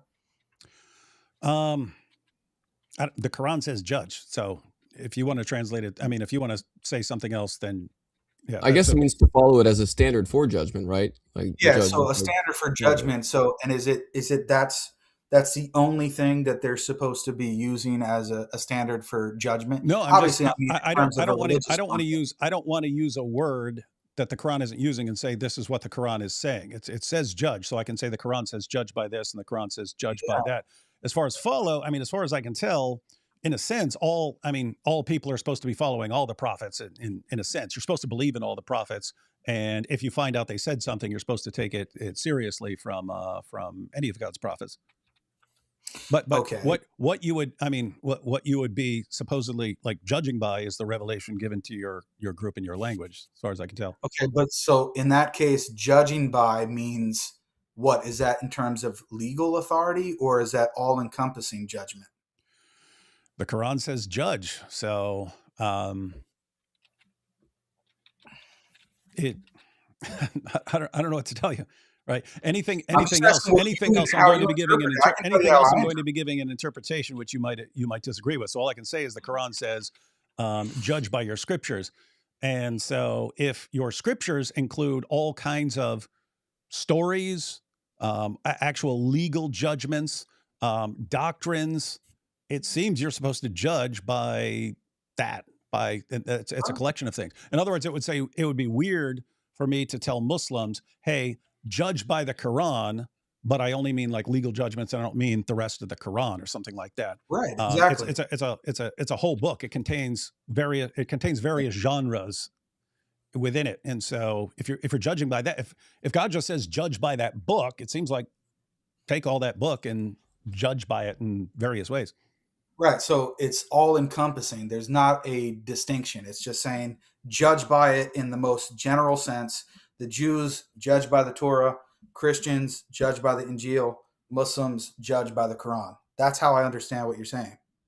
If Allah means only judge by one particular thing, then I'm just trying to understand. I'm just saying, as far as going with this general sense, if Allah really meant something far more specific, like only judge by this, then not clarifying would leave it just open to massive misinterpretation. If I just say judge by the Quran, but I only mean like judge by chapter 2 or judge by this genre or something like that, that would be kind of weird. Okay.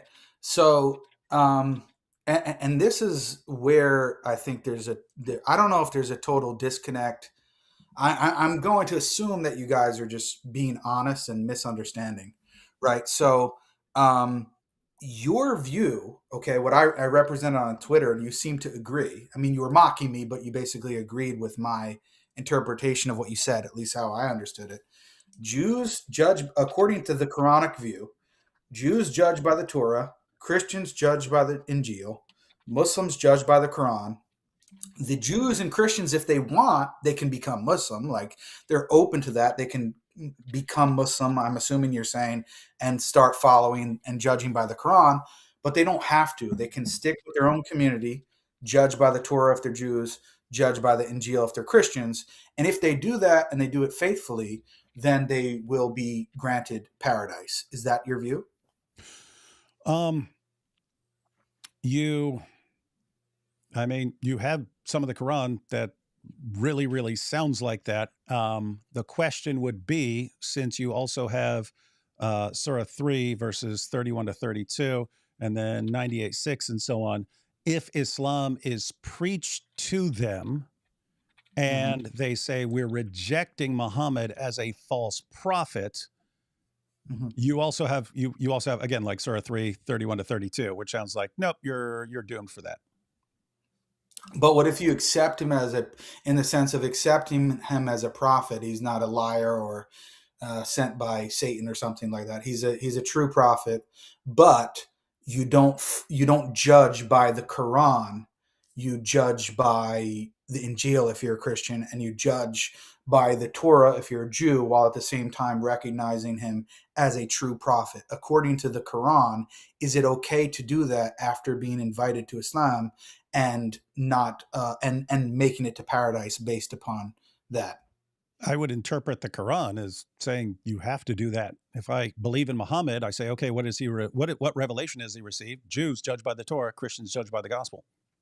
Okay, so then, so you would go. Let me see if I'm understanding you. You would go further in saying, because if the Jews believe that Muhammad is a true prophet, and the Quran tells the Jews to judge by the Torah, then they're actually not even allowed to become Muslim in the sense that we're talking Muslim and judge by the Quran. They actually, if they're judging by the Quran, they have to judge by the Torah. They can't actually judge by the Quran. Is that what you're saying? I'm saying there are these borderline cases where you can be a Jew, but you can be raised in Arabia speaking Arabic. And so you're kind of a borderline case where you could say, no, I'm going to continue following the Torah as a Jew, or I can convert. I'm just saying this because Allah commands Jews judge by the Torah. Muhammad makes them judge by the Torah, but Abdullah bin Salam, he converted to Islam, and then he was still following kosher dietary laws, and he was ordered stop following the kosher laws, start following the Islamic laws, enter fully into Islam. And so it was fine you were following kosher laws when you were a Jew. Now you're converting. And by the way, with all of that said, I've been saying this in a couple of live streams. It's not my position that the Quran is completely coherent. In other words, if you find this verse that conflicts with this verse, I don't just dismiss one and say, oh, he can't mean that. He could mean that right there and then mean something completely different over here, because I don't believe it's actually coherent. But you saying that in a general sense, but do you mean that with respect to the Islamic dilemma as well? I mean, some of the clearest verses in the Quran, as far as I can tell, are verses confirming the inspiration, the preservation, and the authority of the previous scriptures. And therefore, if you were to find a verse that conflicted with that, like suppose Surah 2, verse 79 just said flat out, the Torah has been corrupted. Like if you have something like that, or if there's something that you're interpreting like that, I don't say, oh, therefore all of these other verses can't mean what they say. I say it's just incoherent. It's contradicting itself. Yeah. So that's something that I brought up in our debate, and also with Avery as well, is that your position in that situation, rather than give pause and think, maybe I misinterpreted these other verses that are causing this contradiction with these other verses, I'm just going to say the Quran is just contradicting itself. And that's why I brought up to you in the debate, which I think is really important for people to know. And you said that you're going to stress this point more as time goes on, even if, per impossible, because there's not a verse that I'm supposed to be bringing, but even if the Quran were exactly the same and there was one additional verse that said the Torah, the original Torah and Injil are corrupt, textually corrupt, no longer fully preserved, and no longer fully authoritative, that even if it was in that verbatim case, it wouldn't give you pause to say, maybe I misinterpreted those other verses that I think are conflicting with that. You would just say, no, the Quran is just contradicting itself. Yeah, because that verse that can't be any more clear as all the Quran verses that are affirming the previous scriptures. And so, I mean, I don't know what else to tell you. If the verses about the previous scriptures were all like vague and we're like, maybe it means this, maybe it means that, they don't seem vague. They seem like they're among the clearest verses in the Quran. So, and I don't see any clear verses saying that they've been corrupted. I don't see anything that really even sounds like like it's speaking negatively of the text of the previous scriptures. But if there was one, I would just say, okay, you have all of these clear verses. If you had a clear verse, I would say you have all these clear verses affirming inspiration, preservation, authority, and here you've got a verse that's contradicting that. I would just I would just call it a contradiction. Yeah. So, but couldn't it be possible, because people like me are looking at it the other way around? We see these other verses that are, in our mind, clearer, and we're supposed to interpret the texts that are less clear by the ones that we see as clearer. And in light of that, we're looking at the text that you're looking at and saying, no, they don't. They need to be specified. They need to be qualified. They don't actually mean what David and others think they mean, because we have these other verses here that so clearly say what your interpretation is opposed to. And in light of that, we're interpreting them in a way that makes coherent sense of both of them. What you're doing is, with respect, it seems like you already have a view that the Islamic dilemma argument is the greatest argument against Islam, right? And because of that, because you have your set of verses which you think are clear, that even if I bring clear verses that seem like they're disputing them, you're always just going to say, well, no, Jake, these other ones are clearer to me. And so if that means that, then there's a contradiction. We can't make them work, right? So you're not really operating on what's called a principle of charity. You're not actually assuming that a singular author, whether you think it's from a divine source or not, is not just hopelessly contradicting himself. And that's why I brought up examples of that in the Bible, because if I interpreted the Bible that way, I could make all sorts of kind of silly contradictions as I tried to do. And I don't think that's really a fair way of dealing with a text, whether or not you believe in it. You know, it's not really an honest way of trying to reconcile and deal with the text. It's just saying, oh, I have this view of these verses. Anything that seems to oppose it, I'm always going to take that, and I'm just going to say, oh, it's contradictory. So really, in principle, there's no way to falsify your position. Like even if I brought you a verse that said David would, hey dummy, you're actually wrong. Those other verses don't mean what you think. Like I can make the craziest hypothetical example, and you would still say, no, Jake, those other verses are clearer. Like how could you get any clearer than a verbatim verse that literally says the Torah and Injil, the original Torah and Injil, are corrupted and no longer authoritative? I know that such a verse doesn't exist. I know that. But I'm saying, just in the hypothetical, you're even saying, Jake, even if you brought me that, the other verses are clearer than that. I'm like, come on, dude. No, I would say, no, I said you can't be more clear than the collection of these verses that talk about the previous scriptures. And so if you had something that was like equally clear, that's when I would say contradiction. As far as think that's more clear? Come on, dude. You don't think that's more clear? No, the collections. I mean, I confirm. 285. If you only believe in parts of the book, he'll send you to hell. 543. Why are you coming to Muhammad? You've got the Torah. 547. Christians judged by the gospel. 568. You people of the book, you have no ground to stand upon until you stand fast by the Torah, the gospel, and all the revelation that has come to you from your Lord. You put all of these together, and it's like confirming. If something comes along and says, nope, not confirming because it's been corrupted, that would just sound like a contradiction to me. As far as you guys believing that there are clear verses, there are no clear verses saying that the previous scriptures have been corrupted or even suggesting it at all. I mean, the go-to verse, the only one that even sounds like it's talking about a text, is 279, and your Muslim commentaries are all over the place. You got some saying that this referred to writing blessings and selling them and so on. You got ones that said it referred to writing some additional book and then treating that as if it's from Allah. And then you have the ones that say, nope, this is them doctoring the Torah. You have ones that saying that it's just taking out the prophecies about Muhammad, which is amazing because that's like the opposite of Dawah today.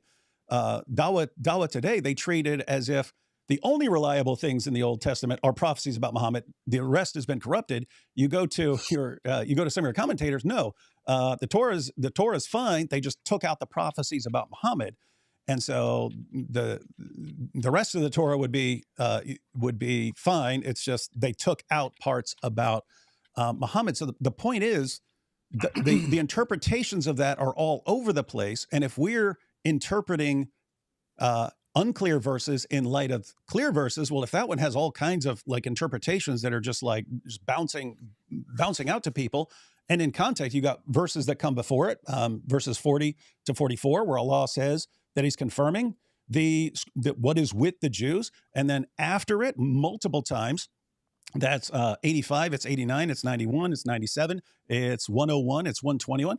Allah says he's confirming what the Jews have with them and that they have to believe in all of it and not just parts. The idea, again, if 279 were somehow saying that the text of the Torah had been corrupted, I would just say that the entire passage makes no sense. But the idea is you've got a verse that's open to, let's say, half a dozen interpretations, and the rest of the verses there all seem, especially when you combine them, are all really clear. I don't see how you go with 79. I'm going to go with a particular interpretation of that says the Torah and the gospel, the Torah has been corrupted, and then go to all these other verses, which again seem significantly clearer than that one, and say, nope, they all mean something else. That I think is just, here's what I want the Quran to be saying. So anyway, the point is, I'm not saying, you guys have the verses that you think are clear, and I have the verses that I think are clear. It's the verses that you would, if you're appealing to a verse of the Quran to say, nope, this is saying the previous scriptures have been corrupted, I would love to see a clear verse on that, because I've never seen one. Mm-hmm. Yeah, I understand that, but I'm trying to establish hermeneutical principles, and I'm giving you an insane hypothetical that we know doesn't exist to establish a wider point, which is that you are so absolutely convinced, based upon all the verses you just gave, right, that this is what they mean, such that even if, and in my mind, everything you say, I could say, oh, yeah, David, it sounds like, oh, those verses kind of do portray what you're saying. And yeah, I see what you're saying. But if somebody showed me a verse that literally said verbatim, the original Torah and Injil are no longer preserved, they're corrupted textually, and they're no longer fully authoritative, if I read it like that, I would say, damn, I thought I really knew what those other verses meant and what they said.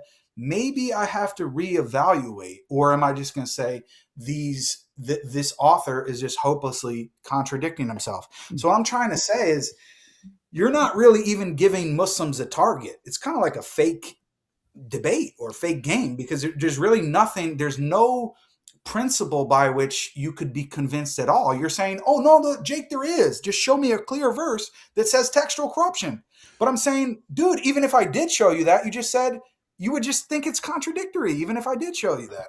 I would think it's contradictory. And if it weren't your book, I think you would too. Just imagine a scenario where I come to you and I say, Jake, hey, just so you know, I'm a prophet. I'm receiving revelations from God. And my revelation to you is you'd better believe in the Quran, because God inspired the Quran. He preserved the Quran. He says you better believe in all of the Quran, every last bit of it. If you reject any part of it, he's going to send you to hell. You have to judge by the Quran. In fact, you have no ground to stand upon until you stand fast by the Quran. Oh, by the way, the Quran is corrupt. Don't trust it. You're telling me you'd give a charitable interpretation and say, yep, it sounds like I must be misinterpreting one thing or the other. Because if someone came up to me and said that, I'd be like, dude, just get out of here, man. Yeah, I know. But David, what I'm trying to say to you is, I'm granting this for the sake of argument. Obviously, you know that I don't agree with you. I don't agree with your interpretations about all of those individual verses. But what I'm saying is, it's kind of a useless exercise, because even if I play the game and I try to go through all of those individual verses, which I think you're misinterpreting, and on top of that, I have this impossible verse, which we know doesn't exist, which says verbatim what I said, it's like no matter what I did, you wouldn't accept it anyway. You would say, at best, Jake, you're just proving that the Quran is contradicting itself. So do you see where I'm coming from? Let me tell you what you could do. Yeah, let me tell you what you could do. Because again, I'm not aware of any reason to believe in Muhammad, and therefore I don't have this inclination to, okay, he's got all these verses that really, really sound like they're saying this, and therefore if he said the opposite, why wouldn't I interpret it as a contradiction? I'll go ahead and tell you, if you want to do this, we can actually do it. We could set something up where we kind of pull out all the main verses, not all the verses in the Quran, but like all the main verses on kind of both sides, and we just kind of go through them just like one at a time. and you tell me what you think it means, and I'll tell you what I think it means.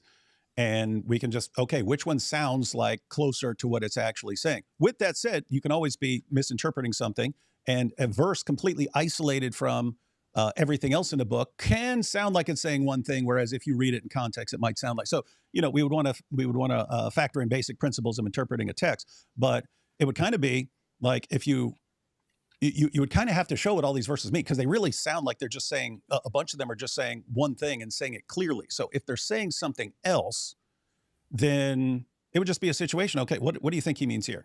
And does that seem plausible? And what do you think he means here? Does that seem plausible? And then on the verses that Muslims use about distorting the scriptures and so on, what do we think that means? That if you could actually sort of maybe shake my confidence you could shake my confidence in certain verses, like the way I'm interpreting them, by saying, why haven't you thought of this? Why haven't you thought that maybe it means this? So I'd be totally open to that. But yeah, so I would say if the Quran did say the previous scripture somewhere, hypothetically, that did say the previous scriptures would be corrupted, I would say that kind of that would do away with the Islamic dilemma, because now you can't say the Quran is confirming the previous scriptures, but it would just switch the problem to one of contradiction.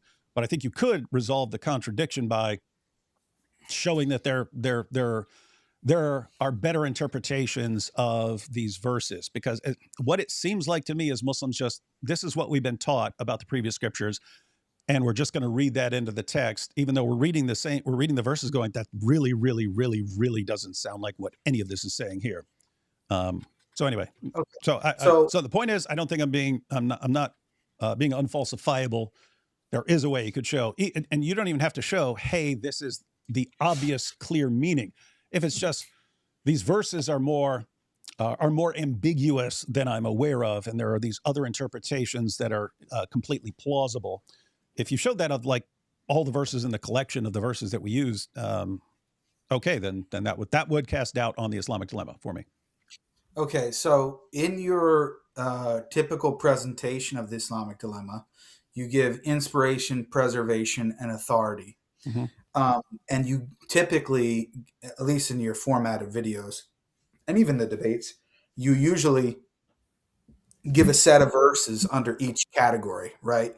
These are like inspiration verses, these are preservation, these are authority verses, and sometimes there could be overlap potentially, but you have these three categories. Do you view, are you, as your position and how you understand the inspiration verses, preservation, and authority verses, are you equally confident in your interpretation, generally speaking, in each category? Or do you think one category or another is actually stronger, or there's more wiggle room for a Muslim to argue against in terms of a category? I think the three categories are pretty solid. Some of the points, and some of the verses I quote underneath, like for example, Surah 6, 114 to 115. Verse 14 is talking about a book, and it's the next verse that says, there is none who can change his words. So especially in 1827, where it just mentions a book, but there are all these other verses in the Quran that are talking about like Allah's decree, and no one can change that. So, I look at 1827, I look at 6, 114 to 115. Sounds to me like it's talking about a book in the context of the verse. But I'm, because there are other verses that say otherwise, it could just be, okay, he's saying the same thing as he is in other verses. It's just, it sounds like a book because he's mentioning a book here in this verse. But the point is, it's not something I would say I'm like 100% solid on. They sound like they're saying something. I'd be open to another interpretation of those verses. If you're asking ones that, there might be some wiggle room on. But those would be just two verses related to preservation. But I'm sure there are other verses maybe you're more confident in your interpretation of preservation. But I mean, in a general category, like, do you think you have a stronger case for the Islamic dilemma on proving that the Torah and Injil that you possess today are fully inspired, fully preserved, or fully authoritative? Do you view your case for each category equally in the way that you understand inspiration, preservation, or authority? Or do you think that you have a stronger argument for one category over the other?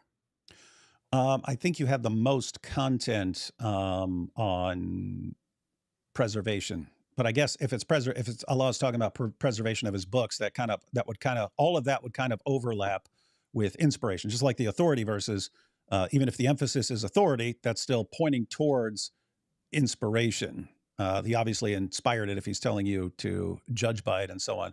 But you just have a ton of verses. Again, you have all these confirmation verses, and just like the different ways Allah is appealing to the preservation of the text. So I mentioned the verses where he specifically says no one can change his words, but you have just the Mabina Yadehi passages. You've got Allah repeatedly saying that he confirms these. It confirms these scriptures, and it's different. It's like the Quran confirms it. You've got Muhammad confirming it. You've got Jibreel confirming it. You have the jinn confirming it. You have all these different confirmations, and then when you kind of combine all that with you've even got the hadith where Muhammad says the Torah and the gospel are with the Jews and Christians. You got Muhammad saying, "Bring me a copy of the Torah," puts it on the judgment cushion, and so on. It's almost like it's like, how many different ways can Allah tell you he's affirming the preservation of this text? It's like Allah saying, like what else can I possibly say? Like, I'm saying everything I can possibly say in every single way, including you have to believe in all of it. If you don't believe in all of it, I'm sending you to hell. And I just, you put all this together. If it was just one verse and it went against all kinds of other things, you could say, okay, even if that verse seems really clear, it's going against everything else. So, maybe I really need to struggle to come up with another interpretation. When it's like dozens of verses and they're all pointing in the same direction and there's nothing that says the opposite, it's like what could he possibly say? Let me put it to you. What could Allah possibly say that he hasn't said already, where you'd be like, yep, he's absolutely confirming the preservation of the Torah and the gospel? What could he possibly say to convey the message that they're preserved? Yeah. Well, I mean, I could come up with silly examples where, like, he verbatim says the Torah and Injil, the original Torah and Injil, are fully preserved. Like, I mean, that would be clearer to me than anything else you presented. That would be clearer than, hey, believe in all of this, and if you don't, I'll send you to hell, combined with confirm, combined with no one can change his words, combined with talking about the book between its hands or in its presence, combined with Muhammad saying, bring me a copy of that book. Hey, but I believe in you and in the one who revealed you. Combined with Jews judged by this book, combined with you have no ground to stand upon until you stand fast by this book. And those are the authority ones, aren't they, Dave? The judge and standing upon. Don't you see that in the authority? The judge ones and the authority ones that you're mentioning at the end, aren't those judge and stand upon? Aren't those the authority type verses? Well, again, they all overlap, and I mentioned these would overlap with inspiration. Allah, it would be weird for Allah to say judge by a book that he didn't inspire. I agree with but you. Also, it would be weird to judge by a book. It would be weird to have authority for Allah to say this book has authority for you if it's been corrupted and it's filled with false teachings. That would just be weird. So these are all related. All the things. It's like these three issues: the inspiration, preservation, authority, and you have these sort of subcategories under them where they're sort of different aspects, but it's all part of the same general point. They're basically individual separate lines of evidence. They're all saying the same thing, namely, if Allah's really trying to say your book's been corrupted, you need to drop that book and go with the Quran. There's all these different categories of evidence that just don't make sense in light of that. Mm-hmm. And so it's like, okay, what is there that outweighs or overrules all of these things? I don't see anything in the Quran that even comes within a million miles of outweighing this.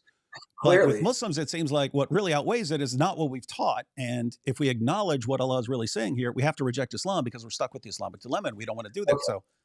Okay. So obviously, clearly you don't see it, Dave. But what I'm trying to come at it from a zoomed out point, perspective to see okay, where are the real differences, and what are the hermeneutical principles that you're using versus Muslims or somebody like myself? And really, I'm trying to see where your mind is at. Do you really view them the same? So each different category, and there is overlap, right? There's overlap because even sometimes I see you present one verse regarding authority, but then you're also kind of using it for preservation. So I'm not saying that you can't do that. Sure. They have implications for one another, and there could be overlap between the different categories. So that actually supports, kind of the angle that I'm coming at it from. But what I'm trying to understand here, right?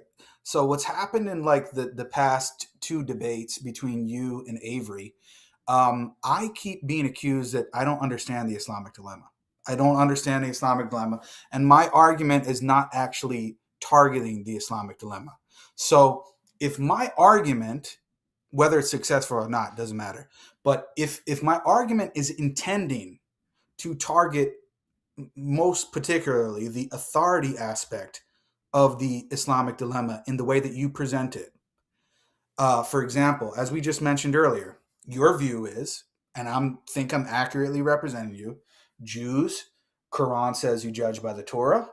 Christians, Quran says you judge by the Injil. Muslims, Quran says you judge by the Quran. And each group, as long as they do that and faithfully, and they're trying to be honest with doing so, then they have the right framework, at least, to make it to paradise and have a successful afterlife. That's the way I understand you presenting it. Now, if my argument, right, if I am targeting that, if I'm targeting that claim and I'm saying no, the Quran is actually demanding that Jews and Christians judge by the Quran instead of the Torah for the Jews and instead of the Injil for the Christians. I'm not saying whether or not you agree. Obviously, you don't. But if my argument is intending to show that your claim regarding the authority is wrong, how is that not attacking the Islamic dilemma? Because it would be completely irrelevant. If the Quran, in other words, if the Quran said right now, if you found a verse that said, oh, by the way, when Allah said Jews judge by the Torah and Christians judge by the gospel, that's officially canceled right now as of the final message of the Quran. I would be running pretty much the exact same argument with just clarifying, oh, and he changed that. The point of when Allah said, the point of the authority is if Allah says judge by the Torah, that he's obviously confirming the authority for the Jews. If he says Christians judge by the gospel, he's obviously affirming the authority for the Christians. If he says, Muhammad, if you're having doubts, go to the people of the book, that's obviously an authority. Could it mean authority in a different way and even be abrogated and so on? Absolutely. Like it wouldn't change it at all if Allah said, oh, by the way, you know that now that the Quran is finished, final verse of the Quran, now it's finished. Now everyone has to judge by the Quran. Don't judge by the previous books. You're still stuck with the Islamic dilemma because what you need is like massive corruption of the previous scriptures. And none of that would make sense, even if like 2 years earlier, he was saying Jews judge by the Torah, Christians judge by the gospel. He should have been saying right then, guys, do not be judging by those books. They're filled with false teachings. You need to be judging by the Quran. In other words, if you've got Muhammad and he's a prophet right there, and you've got corrupt books and he's bringing the fresh revelation, why would his fresh revelation be, yeah, guys, go back to your books. You're in trouble. You're going to go to hell if you don't judge by your books. That's what I mean. It's all like, if Allah had claimed to be like a really like poor communicator or something, that would be one thing. But when he claims to be clear in his communications and it's just dozens of verses all saying the same thing and not one verse saying the opposite. No, but what if I'm saying to you, I'm not saying you obviously don't agree with the success of the argument. I'm saying if my argument is targeting the authority aspect and saying, David, you're wrong about all of these verses when you think that the Quran is telling the Jews to judge fully by the Torah and for the Christians to judge fully by the Injil, and that they're not supposed to judge by the Quran. They're supposed to judge by their different scriptures. If I present an argument to undermine that, to say that that's wrong. And here are all of the verses in the Quran which say exactly the opposite. Whether they're successful or not, if that's my intention to do that, how is that not attempting to deal with the Islamic dilemma? It's still attempting to deal with it. Now you can say, well, Jake, even if I completely throw authority out, and now I just want to run the Islamic dilemma based upon inspiration and preservation. The Quran is saying that the Torah and the Injil that we have are fully inspired and fully preserved. But guess what? The teachings in them contradict the teachings in the Quran. So you have the Islamic dilemma. I agree. That's not the point.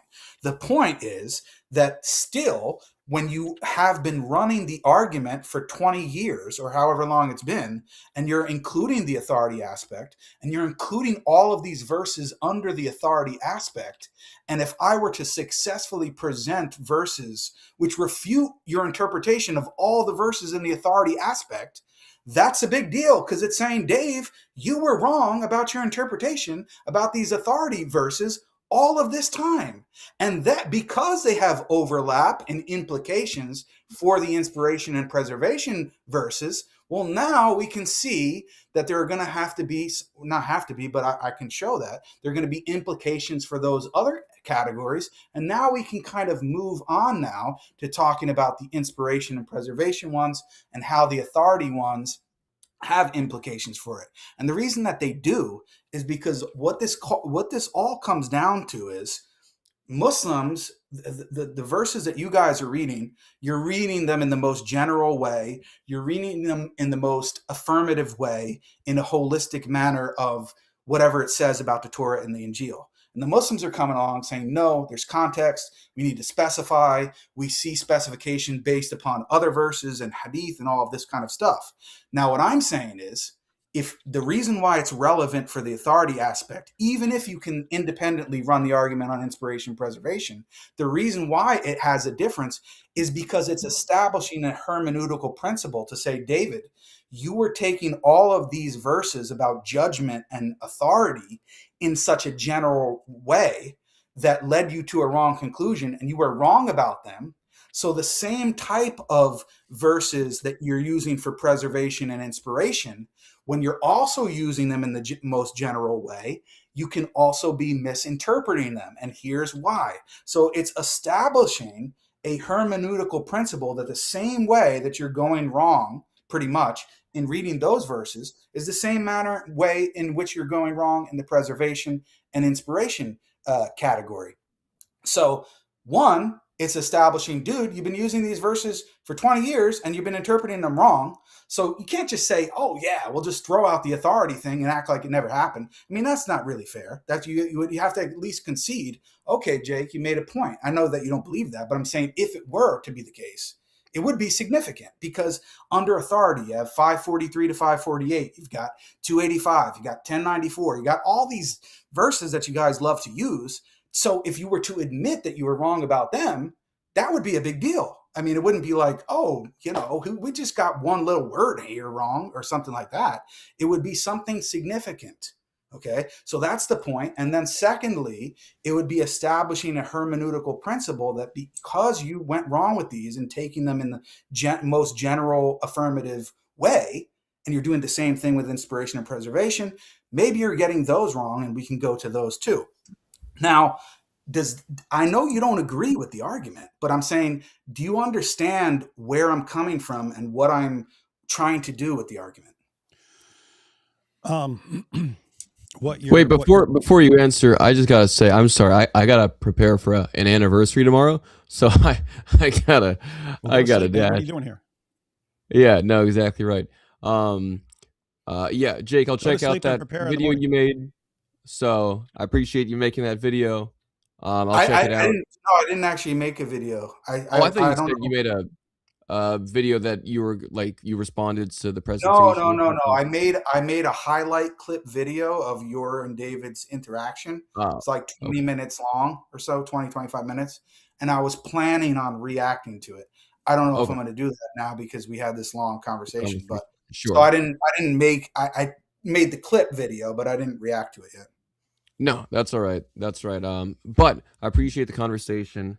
I am exhausted. That narcolepsy's kicking in. So y'all have a great night. And again, Jake, thank you so much for actually having such a conversation. This is the best and most controlled conversation I've ever had with a Muslim teacher. So I really appreciate that. Okay, Really do. thank you. Yes. And yeah. All right. Also, good night to all the people in the chat. Thank you guys so much. And I am gonna prepare for a very long day. No, go to sleep and do it tomorrow. Yeah. All right. And I will put the link to David's book in the chat for people who are interested in checking that out. Yeah. Sure. Love y'all. God bless you. Take care, David. So go ahead, David. I'll go and respond. So hypothetically, if you were to show that Allah is not confirming the authority of the Torah and the gospel, and that I've just been radically misinterpreting some verses, that could have implications for understanding those verses. I just don't see anything that comes even close to what you would need to affect the argument like that. So you've got, again, Allah saying, judge by the Torah, judge by the gospel. You have no ground to stand upon until you stand fast by the Torah, the gospel, all the revelation that has come to you from your Lord. Muhammad, if you're having doubts, go to the people of the book. Jews, you have to believe in all of your book, not just parts of it. So these verses, like, regardless of whether something came along later, these verses are clearly affirming the Torah, the authority of the Torah and the gospel, at least for a time. Even if something hypothetically came along later and said, you know what, now you all have to judge by the Quran. Even if that happened, that wouldn't affect that they were authoritative, that he was declaring that they were authoritative before. And the idea is, if these were corrupt texts, none of the stuff about the preservation makes sense. None of the stuff about the authority, even if it was overruled later on, would make sense, even for a short amount of time. So, but what if it was not about and then what you're appealing to is like 929 and so on. It's like, I can come up with a couple different ways to interpret that. And so it's like, yeah, hypothetically, if you just showed we're massively misinterpreting this stuff, yeah, that could have implications. But there's just nothing like that in the Quran. There's nothing that does what you need it to do in the Quran to undermine this argument. And that's the point. There's nothing that really undermines the argument. And even if you wanted to say, even if you came up with something that, no, the Torah and the gospel are not authoritative for Jews and Christians after this point, would not affect the argument at all. No, what if I'm saying that you were interpreting them wrong from the beginning, and they were never authoritative? If you showed we've been matter of fact, that's exactly what I said. I said, if you wanted to do something that could actually sway, it would be, here are the verses. Let's go through the verses. Let's just one at a time. Tell me what you think it means. I'll tell you what. Matter. We could like limit it to a couple minutes or something like that. Yeah, you tell me what you think it means. I'll tell you what I think it means. We'll kind of maybe discuss it for a minute and then go on to the next verse, and then at least people would understand where the dispute lies about these various verses. Yeah, but then don't you think it's unfair that it's being repeated that I don't understand the Islamic dilemma, and that I'm not actually targeting the Islamic dilemma at all? I am. I'm targeting the authority aspect of the Islamic dilemma, and I'm saying that you guys are I'm starting with that. I'm trying to take baby steps. I'm saying you guys got this category of verses so wrong, and here's the proof. Now, you disagree with my proof, right? That's fine. But to say that I'm not dealing with the Islamic dilemma is bizarre. I mean, I am. I'm dealing with the authority claim that you have, and I'm saying your general authority claim is wrong. I know that you're getting it based on these verses and how you interpret it, but I think you're wrong, and here's why. Now, you can disagree with my reason for why, but doesn't mean I don't understand the argument, or I'm not actually targeting the Islamic dilemma. I am. Okay.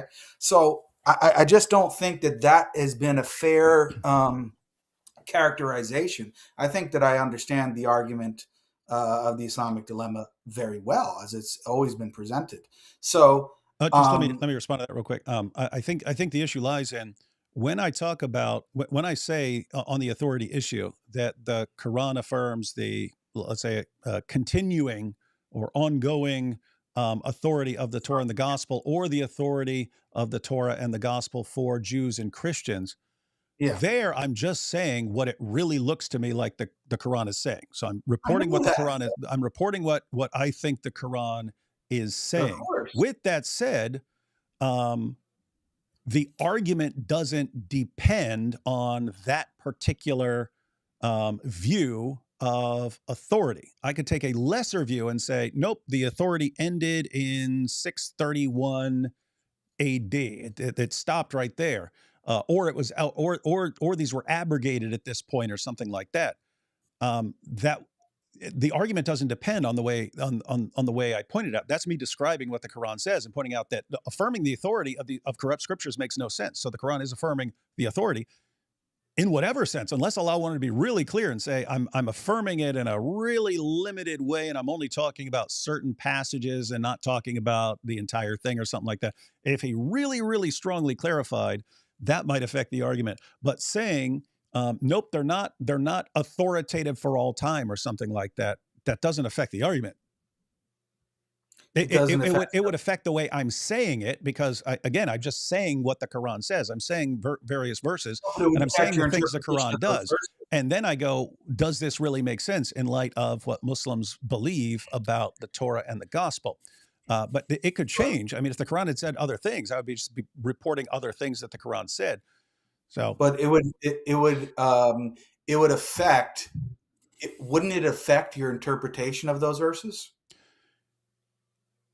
Yeah, if Allah said later on the authority stopped in 631 AD, it would affect my interpretation of those verses. Just saying, hey, this is for your group, live accordingly, and these are the verses for your group.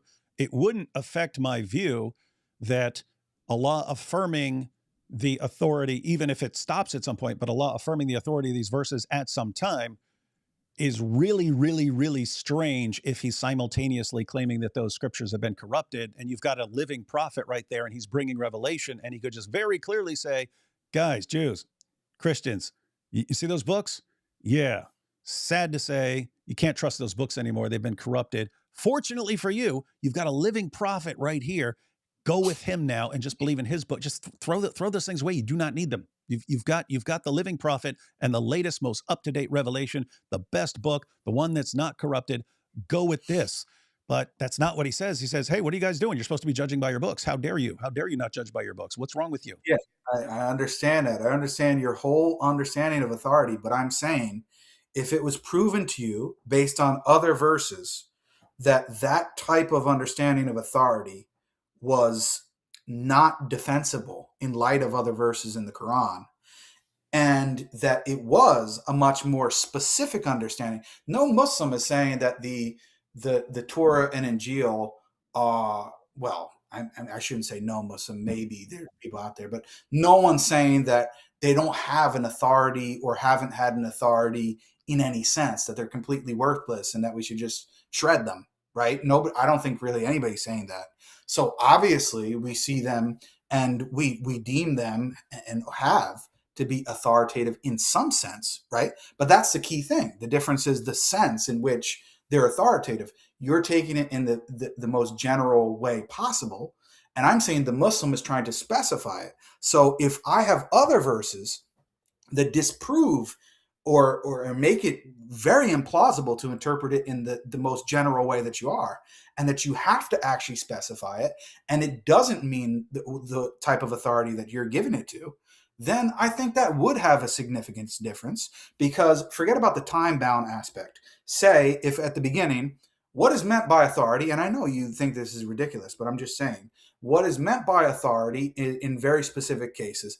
For example, when in 543, when it tells the Jews to judge by the Torah, it's referring to a specific example. It's referring to a specific law about stoning the adulterer, which Islamic law agrees with. for me, that's a very clear and adequate explanation of the text. I don't have to say, oh, this means that the Jews must affirm every single law that is in their Torah and they must abide by it and they should not be following Islamic law. I think there's a context. There's room for specification. I think I can do this with all verses and give an adequate understanding. You don't think so, but what I'm telling you is, if I'm able to give another set of verses regarding authority that clearly demonstrate that the Jews and Christians must follow the Quran, they must have the Quran as their uppermost authority, they must follow it in terms of the Quran and the Prophet in order to gain salvation. And if they don't, and they think they can only follow and have their own scripture as an authority to make it to paradise, and this is wrong, then I think this really causes a massive reinterpretation scheme to have to happen regarding those verses. And the point is that if those verses that you thought were so clear and so general are not, because they're mitigated by the ones that I'm presenting, then maybe, just maybe, the same thing can be done with the verses regarding preservation and inspiration.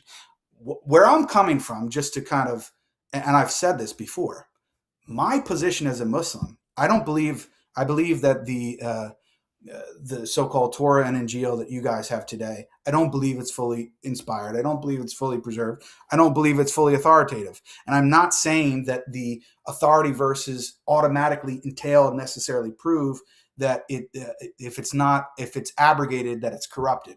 That's been said. I said many times that that's not my argument, right? But my vantage point, and this is why I asked you earlier, which category of verses do you think is clearer?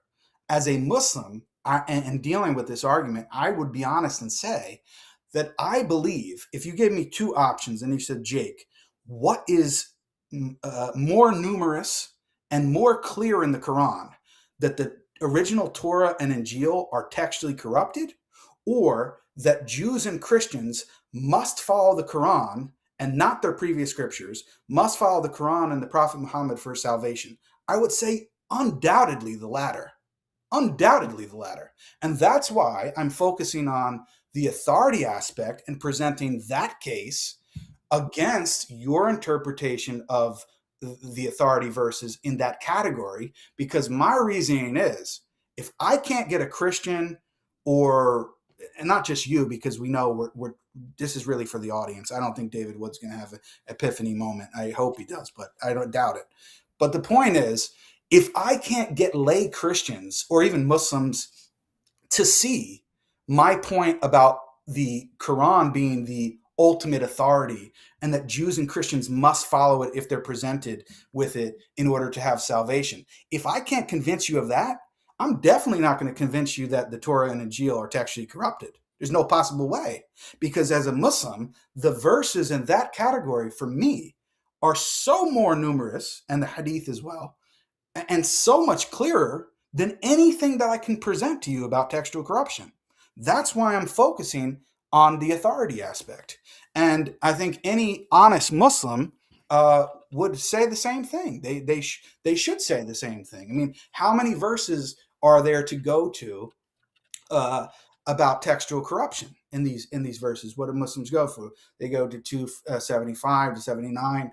They go to 513. Some people want to go to 378, different verses.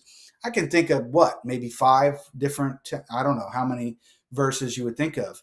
But for me as a Muslim reading the Quran and reading hadith, authentic hadith from our perspective, I can think of literally hundreds of examples of the Jews and Christians needing to actually follow the Quran, the Prophet, and Islamic law in order to have salvation, and that they're not just to follow the Torah for the Jews and the Injil for the Christians. So that's why I'm coming at it from that angle.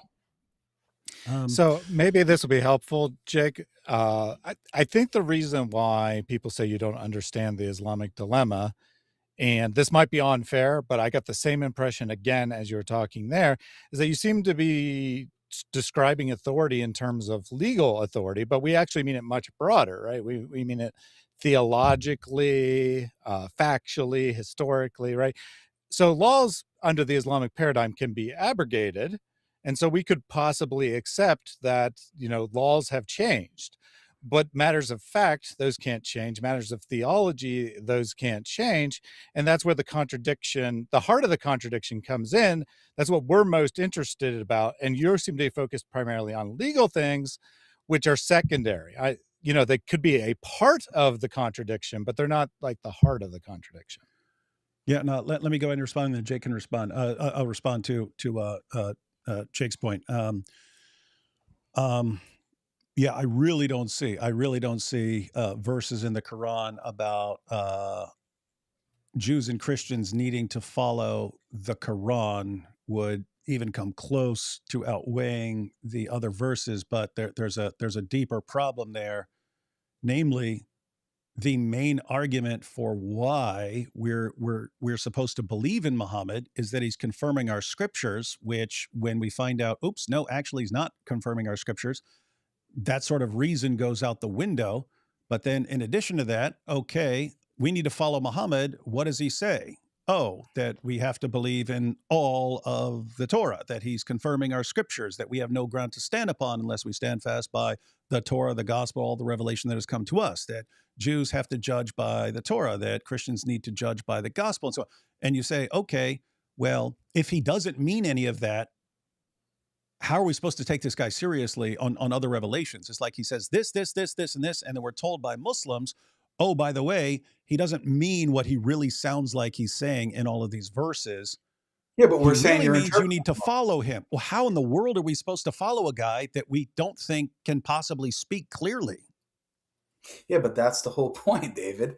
I'm saying, okay, so you are not willing to grant that there's more of a case to be made from the Quran and authentic hadith from our tradition. Let me clarify. I haven't seen that. You could, in theory, sit down with me and start going through verses, and I could go, good point. And yeah, and now that you put them all together, that is you even seem to have you even seem to have admitted this already, because not in this direct part of the conversation, but from what I've heard you say other times when you were reviewing, I forget what stream it was on, because there's been like 20 hours of different stuff on this.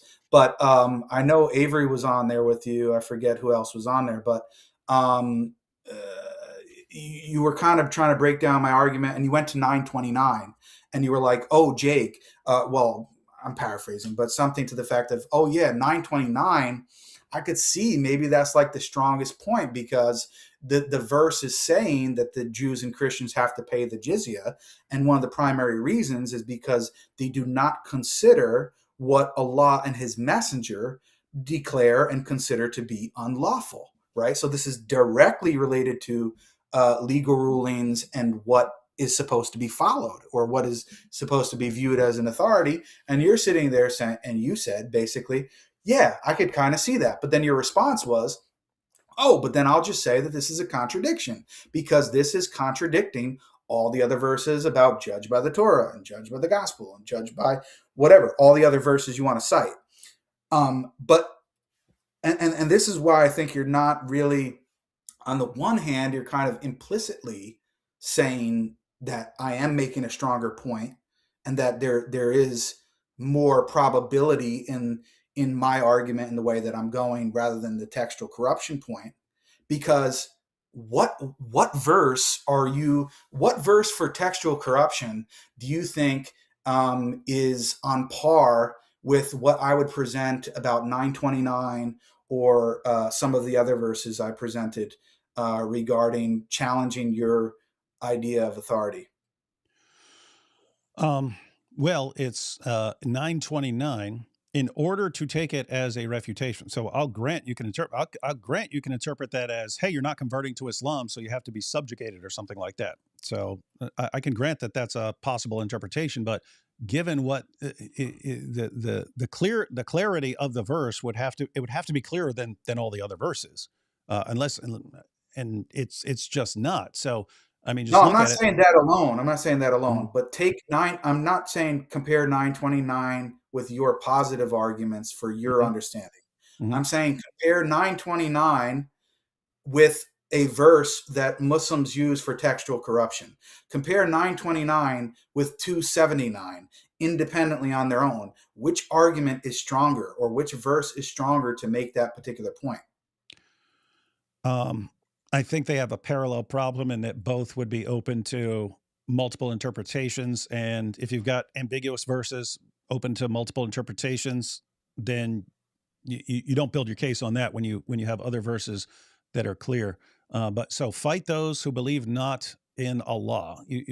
I think you'd already have a problem here. If he's talking about Jews and Christians, what do you mean? Like who've become atheists there or something like that? Nor the last day, nor hold that forbidden, which hath been forbidden by Allah and his apostle. I said, that because his apostle there would be Muhammad. And so that's kind of the only place I see where you could make That's this the point point. I'm stressing.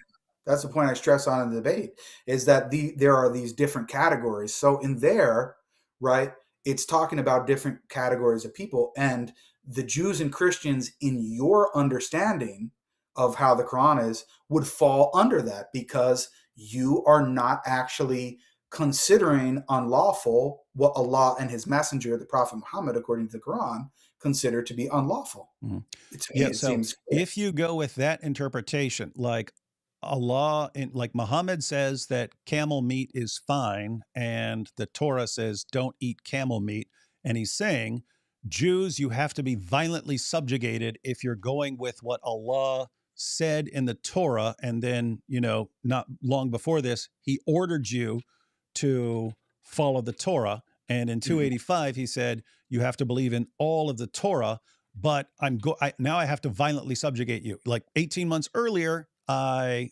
ordered you to judge by the Torah, but now I'm going to violently subjugate you because you're judging by the Torah. That seems really, really weird to me. So I would look at that, nor forbid that which has been forbidden by Allah and his messenger. In context, what Jews and Christians are condemned for doing is all about shirk. And so if you're interpreting that as any sort of difference in anything, seems really odd. And that really seems really odd in light of what else Allah has said. But it makes perfect sense if you're not forbidding what has been forbidden by Allah and his messenger, given what the very next verse says. Hey, Jews are calling Ezra the son of Allah. Christians call Jesus the son of Allah, and then goes on, and they take their priests and rabbis as lords and so on, and they try to extinguish the light of Allah with their mouths. 931, especially based upon the hadith and the way it's been explained, that is also in a legal context. So that also bolsters my claim, because the whole idea of the rabbis and monks being taken as lords besides God is, in a legal sense, they're being made legal authorities instead of Allah and his messenger. That's how it's understood. So that's bolstering my interpretation of 929 if you wanted to include that greater context. Okay. So 931 doesn't have to be in the light of not believing what Muhammad says. You can, anytime you take a priest or a rabbi over the Torah or the gospel, you're treating them like God. You're saying, hey, God says one thing, and I'm taking what these guys say over that. Yeah, but I didn't say that. I'm saying it's still in a legal context. It's about legal matters, right? What do you mean? If I say Jesus is God, that's a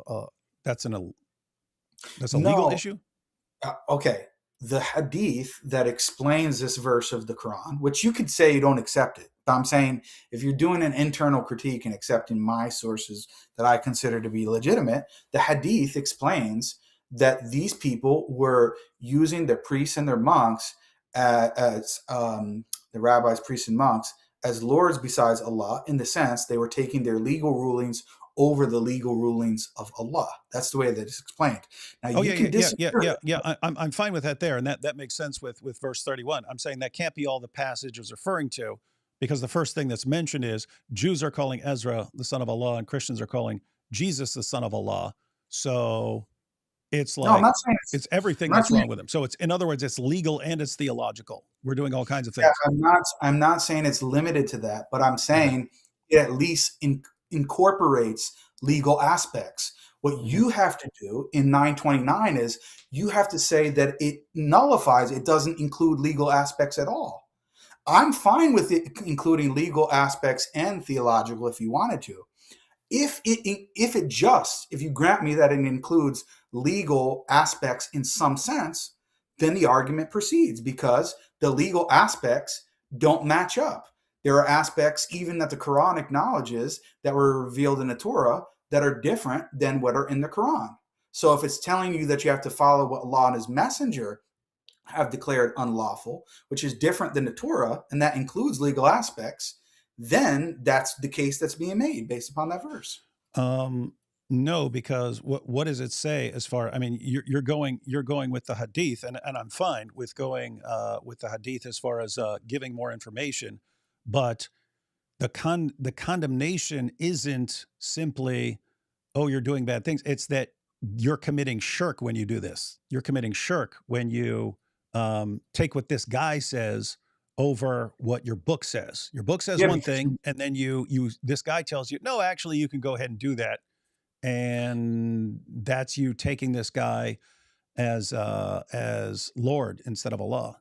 Yeah, but you're taking him as a Lord in the context of you're making him a legal authority instead of God and his book. Yeah, but for Jews and Christians, this would have been the Torah and the gospel. Exactly. But Because now I'm saying Jews and Christians supposedly been doing that for centuries. They've been taking what priests and rabbis say over what God says, and that's why their religion's all distorted. Right. And that's why I'm saying in 929, now it's saying the same thing is happening because now you're rejecting the new revelation and in terms of following the authority of the new revelation and the new laws being brought in the Quran. You're choosing not to follow that, and you're being told that you must follow it.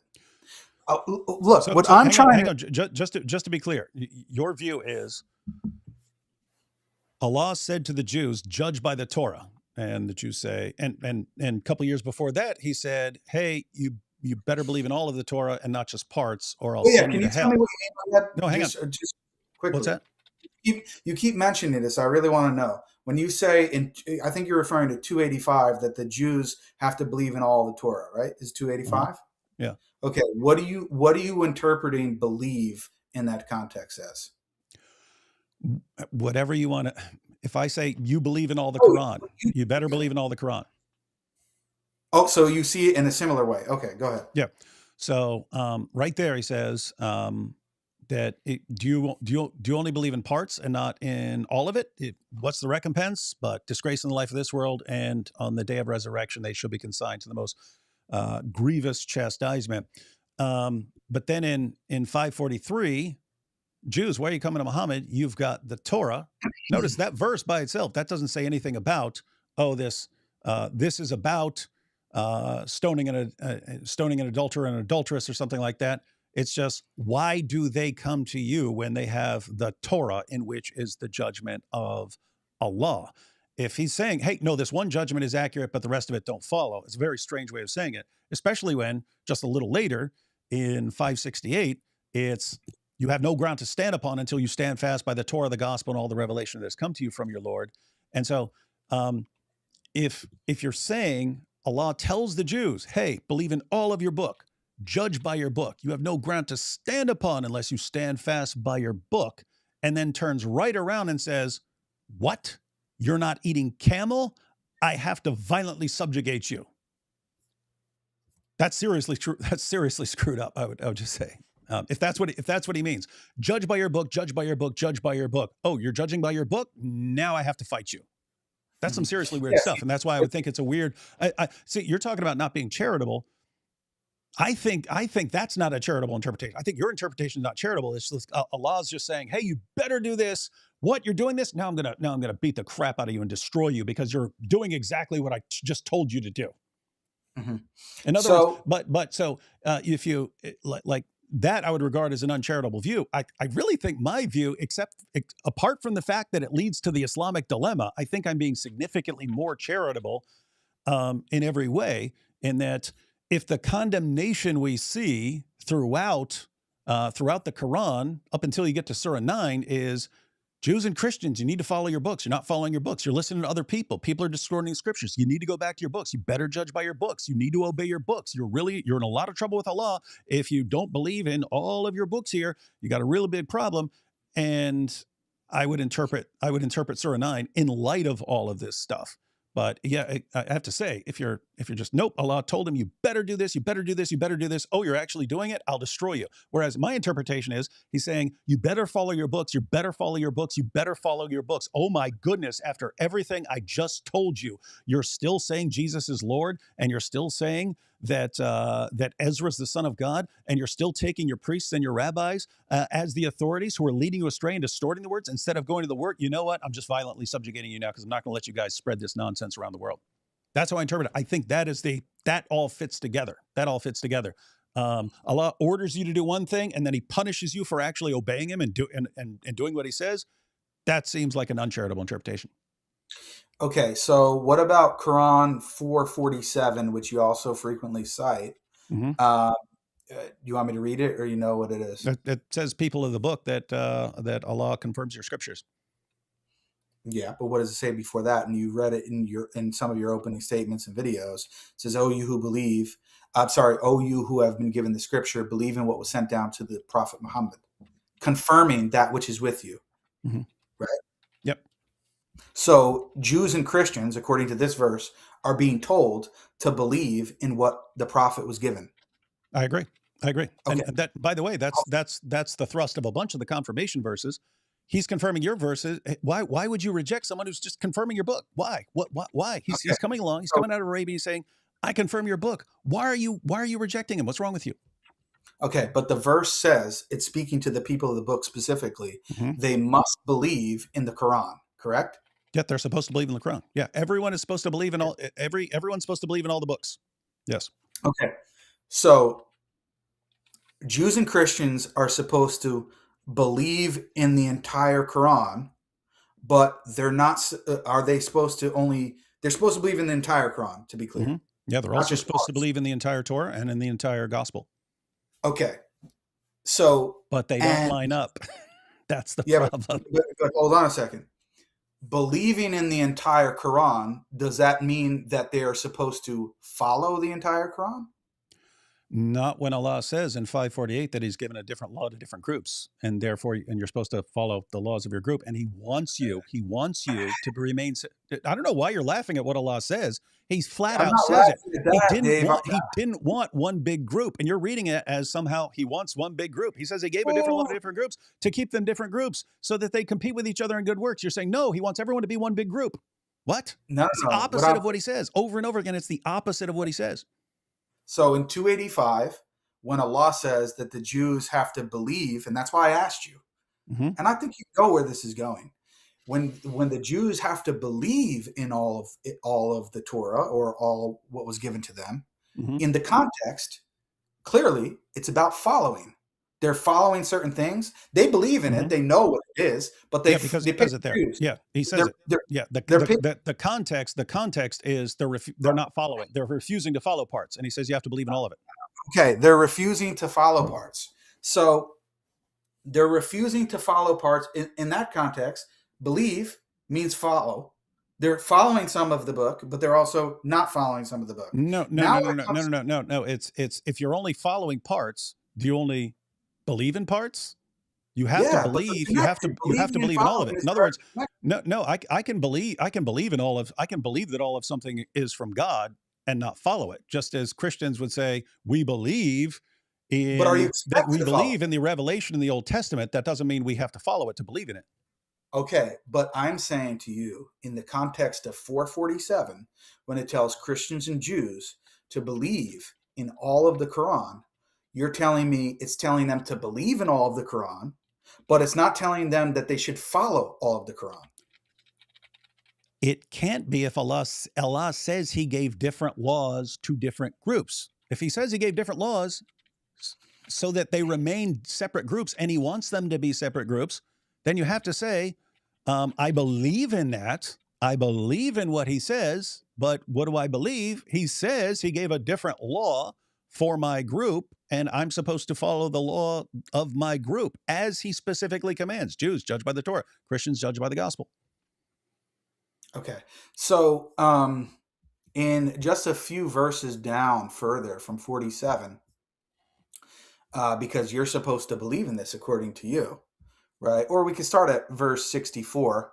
It says, and we did not send any messenger except to be obeyed by the permission of Allah.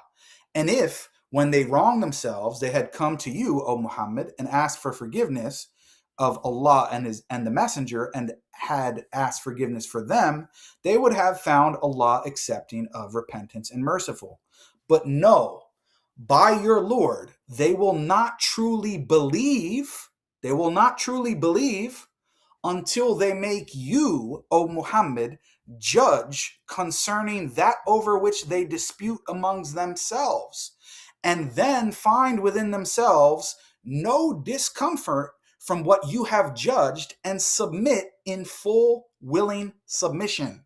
So according to these verses, you, David, okay, are supposed to believe in the entire Quran, which this is just a few verses later, and the verse explicitly says that you cannot believe until you make Muhammad a judge in all of your affairs, in all of your matters, and you find no discomfort in doing so. You're interpreting 465 as addressing Jews and Christians? It's referring to everyone. It says that you don't believe unless you make the prophet Muhammad a judge in all of your affairs, in all of your disputes. That includes you, that includes me, that includes Thaddeus, it includes everyone. You cannot truly believe unless you make the prophet a judge in all of your disputes. This entire surah, it's in the same chapter, just a few verses later, the entire thing is all about that. It's all about that. So you're saying 465 is telling the people of the book, you'd better obey Muhammad. And then later, when Jews come to Muhammad to judge a dispute, as according to you, they are commanded in 465, Allah responds, why are they coming to you, Muhammad? Why are they coming to you when they've got the Torah? So just to be clear, as far as all this, how all this plays out, 465, he says, Jews, you better make Muhammad judge in all disputes. If you have a dispute, Muhammad is your judge. You better go to him. Then that's what the verse says, David. Yeah, I'm just reading. Yeah. There's no way this is talking about Jews. If it is, awesome case for the Islamic dilemma. Wow, it's in the most general. It's in the most general way. It says in the verse prior, it literally says, look, I'm saying just read. It says, and we did not send any messenger except to be obeyed by the permission of Allah. And then it continues.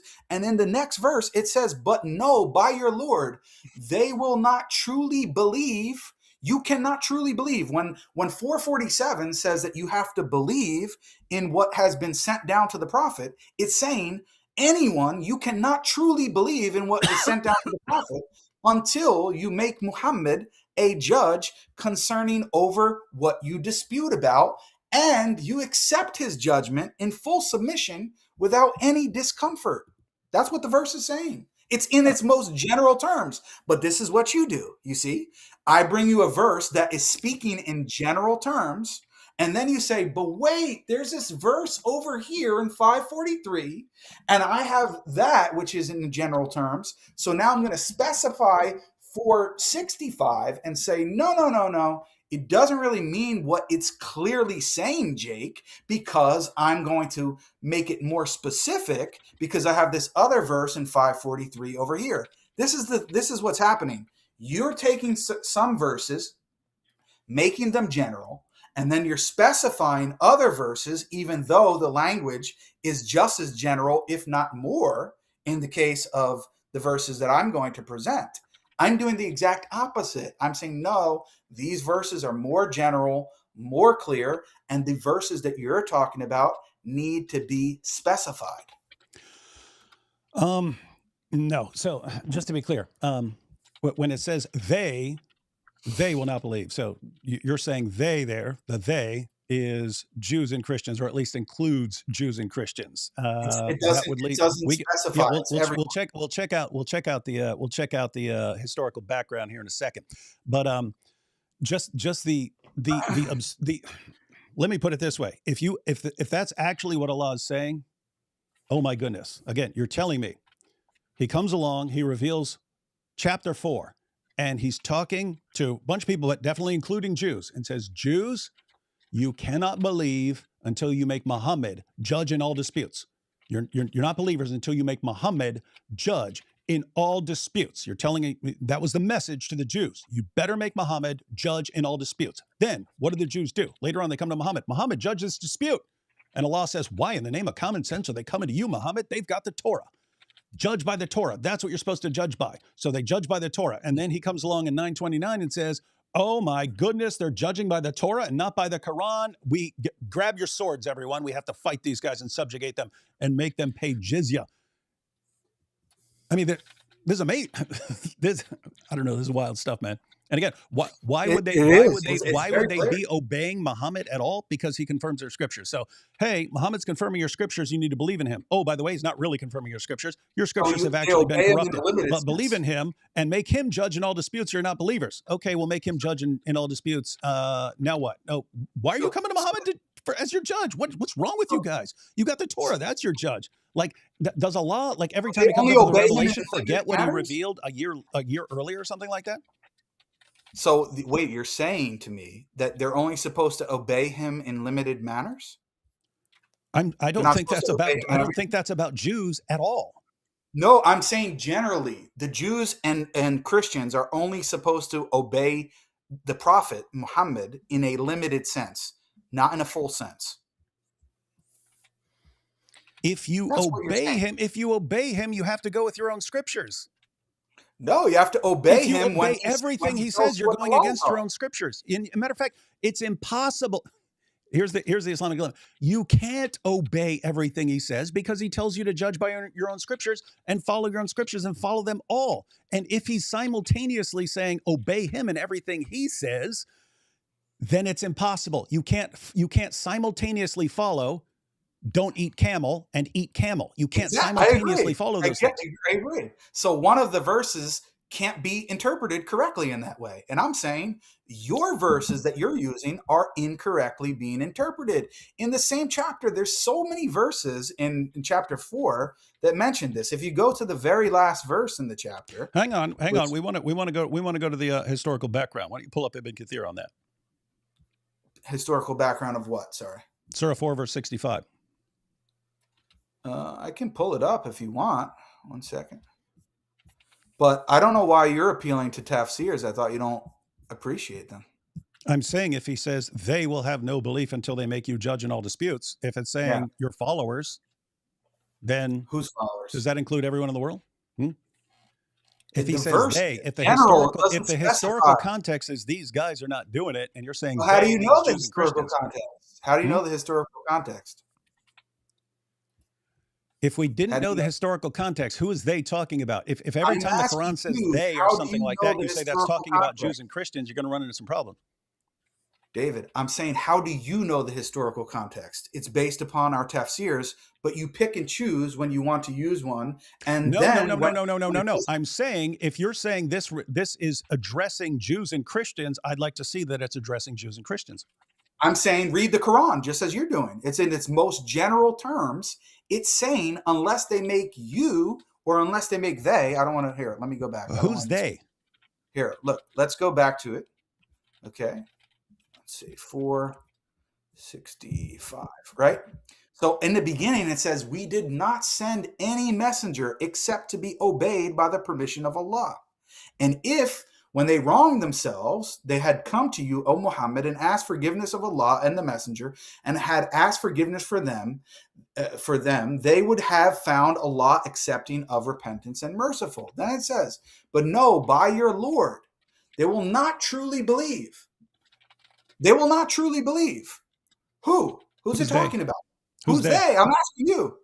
Where does it say? Does it say it's only speaking about a specific group of people? No, some people can come along and they will truly be believers if they don't make Muhammad as a judge. But then there's this other group of people that unless they make Muhammad as a judge in all matters, they will not be believers. That's what you believe? Some people can come and not make Muhammad a judge in all matters, and they're still believers. And other people, they don't have to make him a judge in all matters, and they're still believers. That's your view. If you say that every messenger has to be obeyed, you've already undermined your point. They can't follow all the messengers if they gave different rulings. But two, give the historical background of this. Who's the they here? Who's the they here? Everyone. If you're saying anytime the Quran says they, it's referring to all people, we're going to run into some interesting problems. Why are you objecting to going to the historical background? I'm not. I'm displaying. Let's do it then. That you do not have a consistent methodology. That's the whole point of my argument. You want to go to a particular exegesis of a particular verse when it suits your opinion. But when I want to do the same thing, hold on. When I want to do the same thing. I'm saying if the Quran says they and it's addressing a specific group of people, the hypocrites. Okay, and you want to so say that's talking to Jews and Christians, and it completely contradicts what he says to Jews and Christians. This would not be, I must be misinterpreting those verses. It would be the Quran's incoherent again. This is the Islamic dilemma. Based on your understanding of 543 and verses like it. Just give the historical background here. When it's exactly, this is the point I'm making. Do you want me to read the historical background? Hold on, I'm displaying your hypocrisy. 543. It's not hypocrisy if you're saying a verse is talking about Jews and Christians, and it's not talking about Jews and Christians, and we know who it's talking about. 543 has a specific context. 543. So 20 some verses. You're saying because it says 20 some verses later, it's talking about Jews and Christians. That therefore this verse is talking about Jews and Christians. I'm just saying, say what it's about. No, you're not listening to what I'm saying. You're not getting it. I'm saying that 543 has a specific context about the Jews judging by the Torah. It's for a specific matter, a singular law. He just says, why are they coming to you when they have the Torah? Let me finish. But notice when he says that, you're saying, no, he just means something very narrow and specific. It's not what he says, but over here it says they. That means all Jews and Christians. We know it in the context. In the context, and the reason for revelation behind the verse is that they were not ruling by a specific law. So that one law. Why would they judge by that one law when their scripture has been corrupted? And if they, since they wouldn't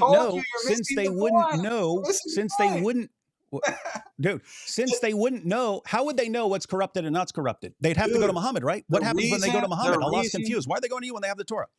The reason is because do you think it's an anomaly that same legal ruling, which they're being told to judge by, Islamic law actually agrees with? There's no difference. If there was a difference in the law, how would they know? How would they know? So you're saying it agrees with Muhammad. How do they went to Muhammad? Muhammad, what are we supposed to do? And he says, you're supposed to judge by the Torah. That's what you're supposed to do. If in their scripture on that specific ruling, dude, hang on, just one second. You're seriously not getting me here. Their book is filled with all sorts of things they're not supposed to follow. So they're saying, hey, what are we supposed to do according to our book? We don't want this. Let's go to Muhammad to judge this dispute, right? Now, guess what? If their book is a mixture of things they're supposed to follow and things they're not supposed to follow, How do they know what they're supposed to follow? I'm answering You would have to go to Muhammad to say, Muhammad, what are we supposed to follow here? Tell us, is this what we're supposed to follow, or is this part of the corrupt book? And instead, when they go to Muhammad, it's, why are they coming to you? They got the Torah. You're supposed to judge by the Torah. And you're saying, no, it's only on this one thing. How would they know that one thing is what they're supposed to follow? That's a way of pointing out their hypocrisy. And because Allah and his messenger know that that particular legal ruling that they're seeking a legal ruling on, that Islamic law agrees with it, he's therefore saying, judge by that. He knows that it's in agreement with what Allah and his messenger have decreed regarding that matter. If it was something in conflict, he would not have said, go and judge by that. That's the point. Show me a single example. Show me a single example. It says, why are they going to you? The opposite takes place. Show me why are they going to you? We're told to judge by a specific legal ruling that is opposed to the Quran at the time when they're told to do that. Show me a specific example. Don't give me a general principle. Show me a specific example. Dude, if you can't, you don't have a single example of it. I'm talking about this verse, man. It's like, everything you're saying, dude, this is like serious. Everything you're saying sounds like a massive insult to Allah. Right? Like everything, literally everything you say sounds like, shut up, Allah, you're an idiot. You don't know what you're talking about. And these guys are taking what you say seriously because they're too stupid to understand that you don't know what you're talking about. No, that's not what's happening. Look, listen, if you're saying in 465, they are commanded to go to Muhammad for judgment, and they actually show up to Muhammad. Muhammad, we don't know what to do here. And it's, why are they coming to you? Say, oh, because they're hypocrites. Hypocrites? For doing exactly what Allah says? That makes them hypocrites? What's going on here? It should have been, oh, it's good you're coming to Muhammad. We understand that you've got the verse of stoning. We also have the verse of stoning, but you're not confused. So you're coming to Muhammad. Good job. That's what you need to do every single time. Every time you're confused, you have to come to Muhammad. He'll tell you what's right in your book and what's wrong in your book. Instead, it's, why are they coming to you? They've got the Torah. And so if you're interpreting that as, nope, they got one thing right in the Torah, and that's what they're supposed to judge by. But the rest is messed up. That's exactly what the context is. But you don't like the context because it doesn't suit you. But you mean the context where Muhammad says to a copy of the Torah, I believe in you and in the one who revealed you? Oh, you want to go to that? He said that to a corrupt book. I believe in you and in the one who revealed you. Okay, let's hang on. Notice. I believe in you and in the one who revealed you. If believing in you, the book, means I believe in parts of you, it's the same verb. I believe in you and in the one who revealed you. If believing in you means I believe in parts, then they believe in parts of Allah. Yeah, good. So in that example, we should believe in parts of Allah, just Dave, part of Allah. Is this gonna be free flowing? Am I gonna be allowed to talk? What are you talking about? You were yelling over me for like 10 minutes straight. Did that happen, Thaddeus, or did I imagine that? Okay, so let's I mean, Jake has talked more than anyone else for sure over the total of the conversation. But, in the last 10 minutes, David was definitely pushing back more aggressively than earlier in the conversation. I don't think I've been talking most of the time. I was letting the other David talk for a significant portion. That's true. He did also talk a lot. That is true. He did, but he's Puerto Rican, so we'll let it go. But anyway, back to the point about this aspect of the hadith. You are aware of this. I think you are. I mean, Fareed already schooled you on this. That section of the hadith, which, as you know, hold on, Dave. I know you. Just let's bring it down. Look, that section of the hadith, and you know that this hadith is repeated many times, right? There are many different versions of this hadith in this example, and it only happened one time, correct? I'm asking you a question. This one? Yeah, you said, I believe in you, and or I forget how you phrased it, or the one who's revealed to you, one that's revealed it. That part of the hadith, this example where the Jews are coming to the Prophet for a legal ruling, this is mentioned in many different hadith, correct? Okay, and it only happened one time, right? What are you talking about, man? Dude, are you going to say that's not authentic? Is that where you're going? I'm trying to figure out where you're going. Oh my! Why are you worried about where I'm going? Just come with me. I'm saying if you're going there, just where are you going, man? I'm going is Aren't most I've been teachings only up a found in long one time. hadith? I've been up a long time. It's almost 3 a.m. Where are you going with it? Are you saying if you're saying it's not authentic, just say it's not authentic. I'm saying that part of the hadith is not authentic. Okay, even though, so you're going to play the scholar game now. This scholar says it's not authentic. This scholar says that it's authentic, but I'll pick we go based upon the evidence. Fareed made an entire video about that. He presented the evidence. And do you remember when he told Daniel that he, you know, what did he say? He got caught with his pants down or something like this. And Daniel responded. He goes, "Is that what you seriously thought I should do? I should say, oh no, that's not reliable according to this scholar." And David would have come right back and said, "What? We don't care what Daniel. We don't care what Daniel says. He's retarded. We don't care about. I'm just saying he was completely correct. He was completely correct. He was no, completely he was correct not, with how he would respond. You're going he was off completely of that. correct with that would not have worked. That would have been an embarrassingly terrible response.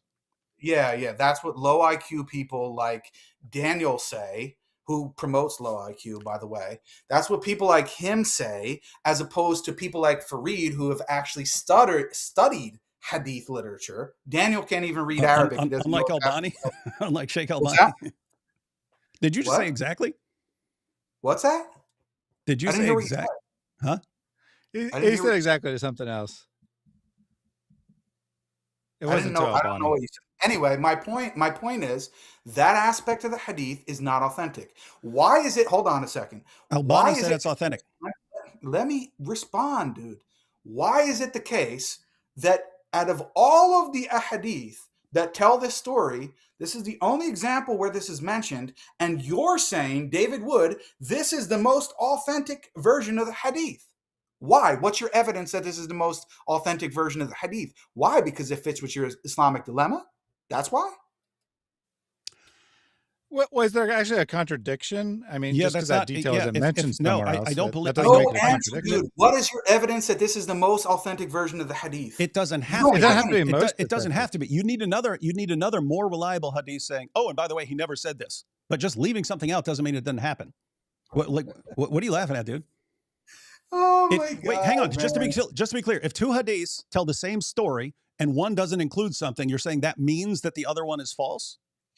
What the scholars of hadith do is when there is a single story and a single situation that happened, they look at the narrators and the different chains of narration in these different hadith, and they look at the different wordings that are mentioned in there, and they have a criteria by which they judge and determine which wording is the most authentic. If I have 10 hadith, for example, if I have 10 chains of narration of hadith, and none of them, and they're all different, coming from different sources, and all of them telling it the same way with a very similar wording, and none of them have the addition of this one verse, what is more likely, that all of these other hadith removed it, even though they're coming from different sources, remove that one portion?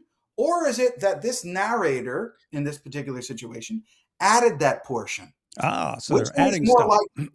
Why would they add, "I believe in you and in the one who revealed you"? Why would they add that? Because I would be operating on the principle of embarrassment. If the Muslim community understands the Torah has been corrupted, you wouldn't want to make up a story about Muhammad saying, "I believe in you and in the one who revealed you."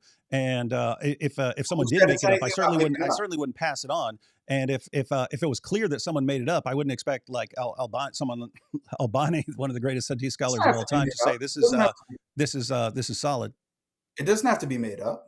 It could be misremembered. It could be a fault of another matter. It doesn't have to be a complete lie, intentional. Doesn't matter. The point is the evidence is stacked against your particular reading. You don't have any argument.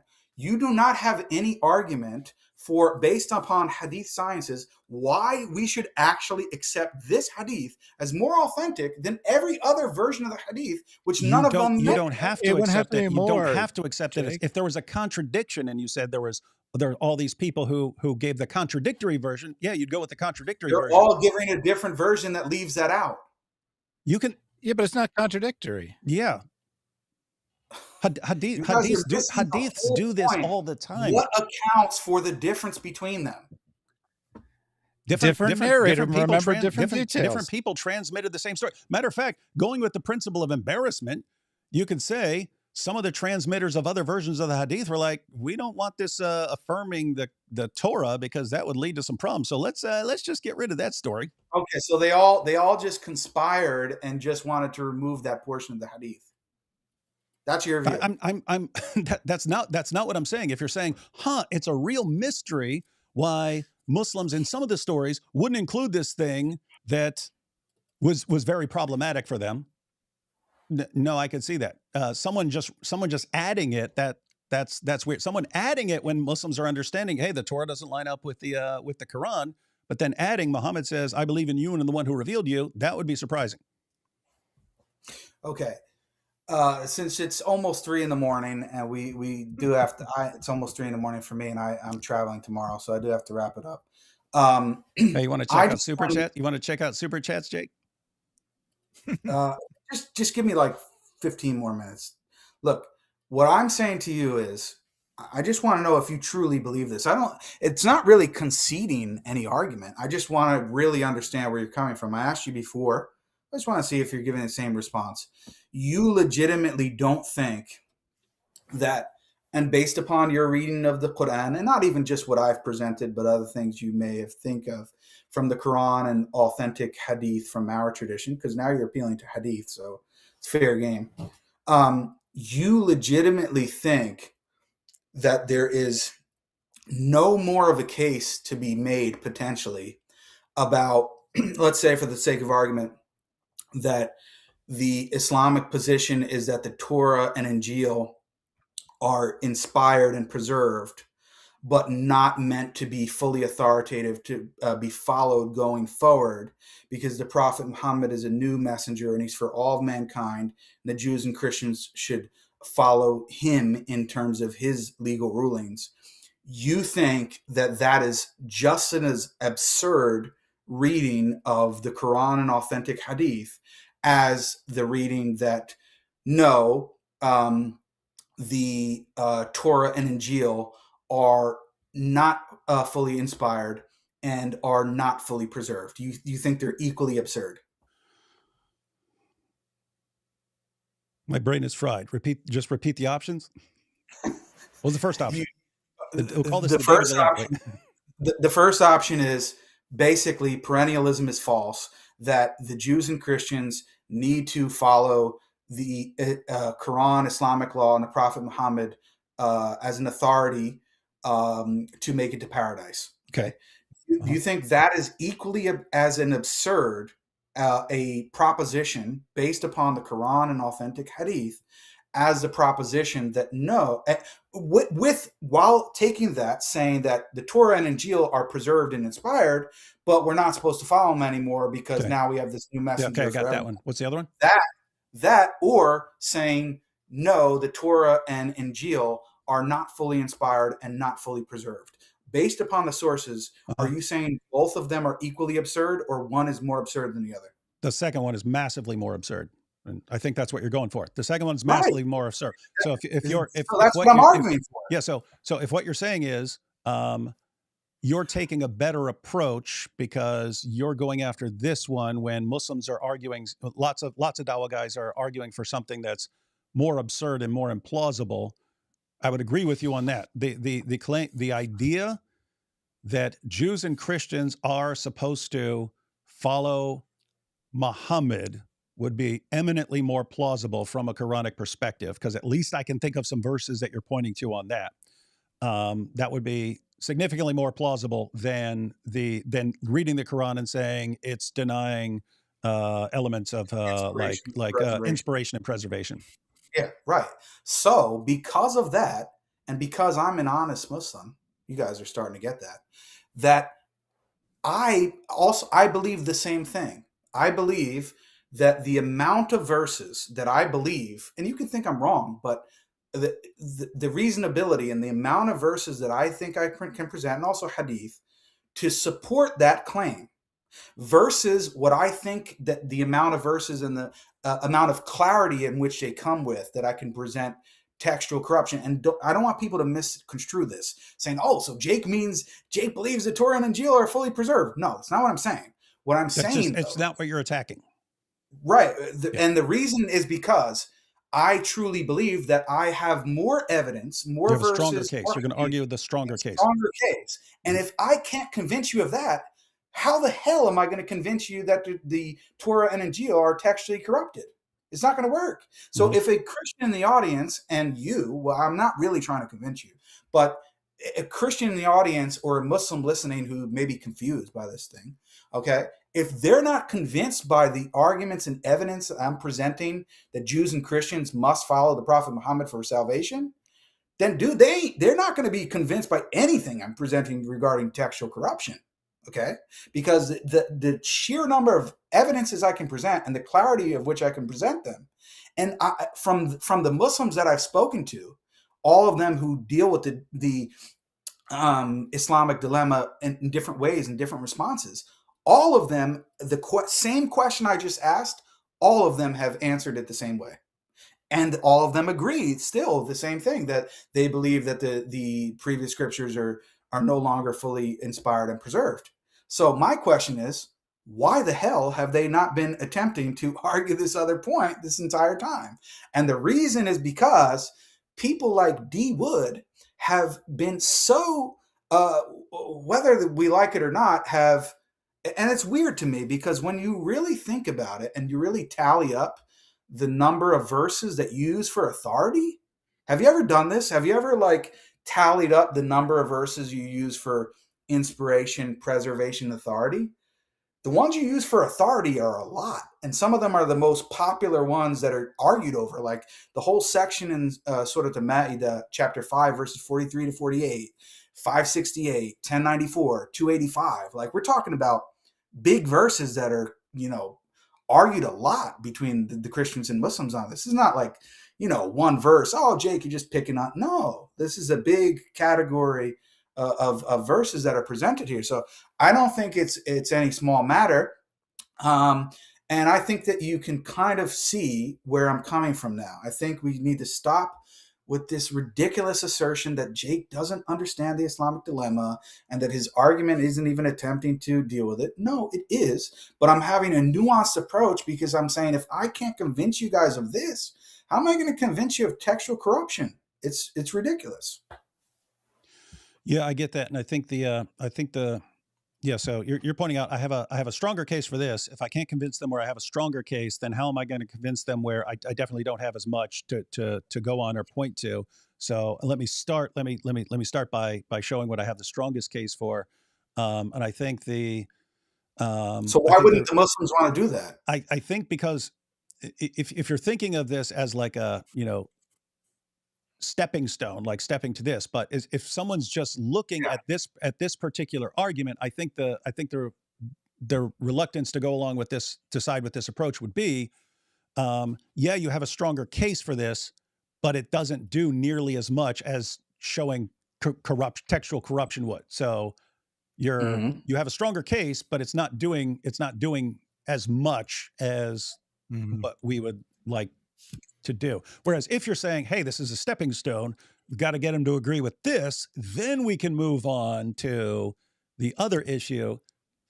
That if you were more clear to Muslims and so on, and to Christians, hey, we got to deal with this step first, then we deal with the next step.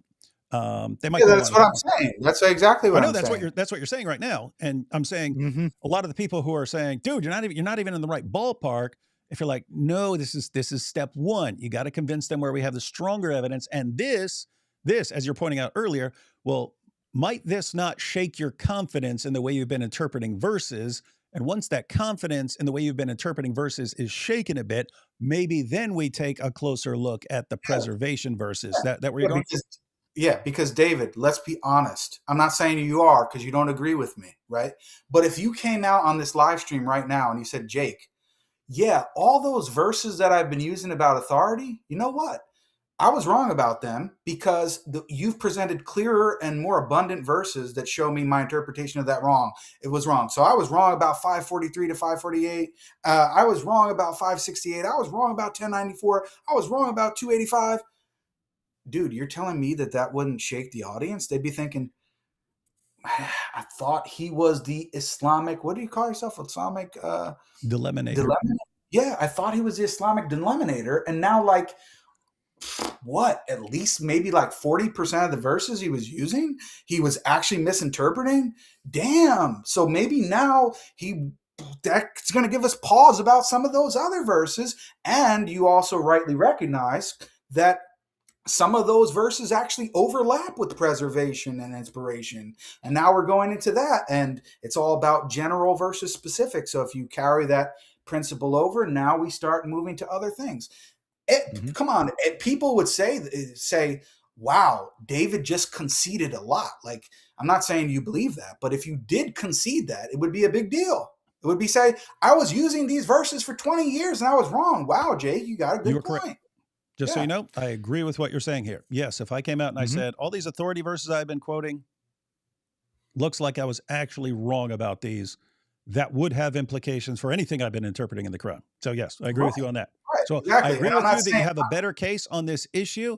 And I agree with you that if I was forced to radically reinterpret a bunch of verses I've been using, that should not only cause me to reconsider how I've been interpreting, but it should cause the audience to go, wow, we've been listening to this dude for years and he was wrong on these 6 verses. What else is he wrong about? Right, exactly. And I'm obviously you're not at that point. You're not admitting that. I'm fully recognizing that. But I'm saying that's why I think when you guys are making those whatever off the cuff dismissive remarks of saying, like even what you did in your closing statement, I get what you're saying, but the way it comes off is like, oh, I could just be like, yeah, Jake, you're right. I could just completely remove the authority aspect like it's nothing, like nothing even happened, and just move on and present the inspiration preservation. I'm like, no, dude, you need to come on this live and be like, dude, I was wrong. So I get what you're saying. I get what you're saying now. So in my closing statement, I was like, oh, he's putting everything on this authority issue. I can drop the authority issue because I can run the Islamic dilemma with just inspiration and preservation. Whereas the point you're making is, no, if I actually caused you to just completely rewrite your interpretation of these verses, that should affect your confidence in your interpretation over here, and your followers, the viewers, it should affect their sort of trust in how you've been interpreting. Right, and that's why I don't want to do this silly thing of granting for the sake of argument and saying, okay, Jake, leave out the authority part. Let's just focus on the inspiration and preservation. That's what Chris wanted to do in the discussion with him. And I'm saying, no, why should I? I have the stronger evidence here.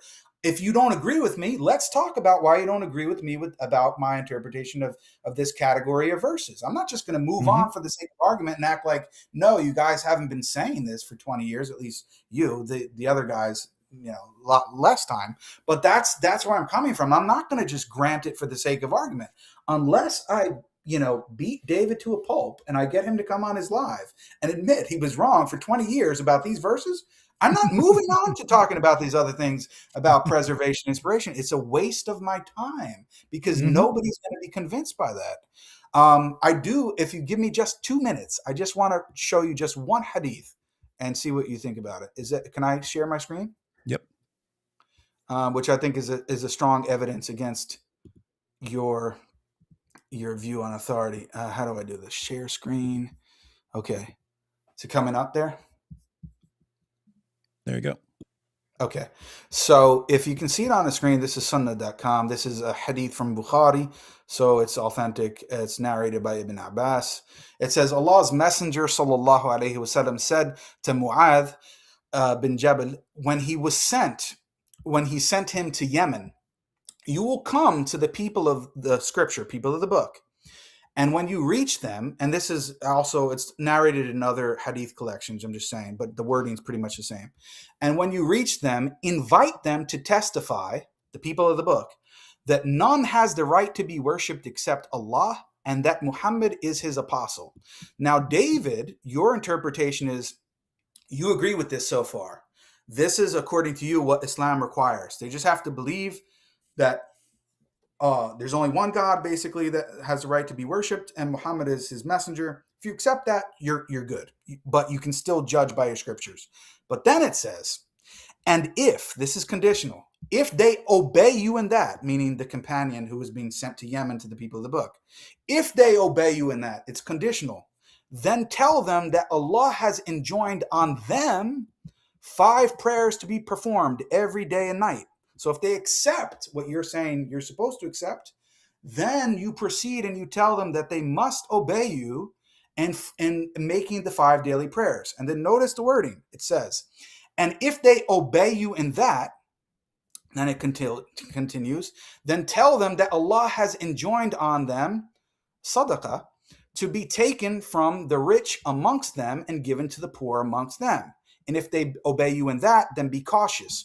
Do not take their best properties as zakat and be afraid of the curse of an oppressed person, as there is no secret between his invocation and Allah. Okay, so the point that I'm making here, let me stop sharing the screen unless you really want me to keep it up. The point that I'm making here is that we are being told, okay, I'm back on the screen. It's weird how this happens, like when you share it and then it comes back. Okay. What this hadith is saying, the prophet is giving orders to a companion to go to Yemen, to the people of the book.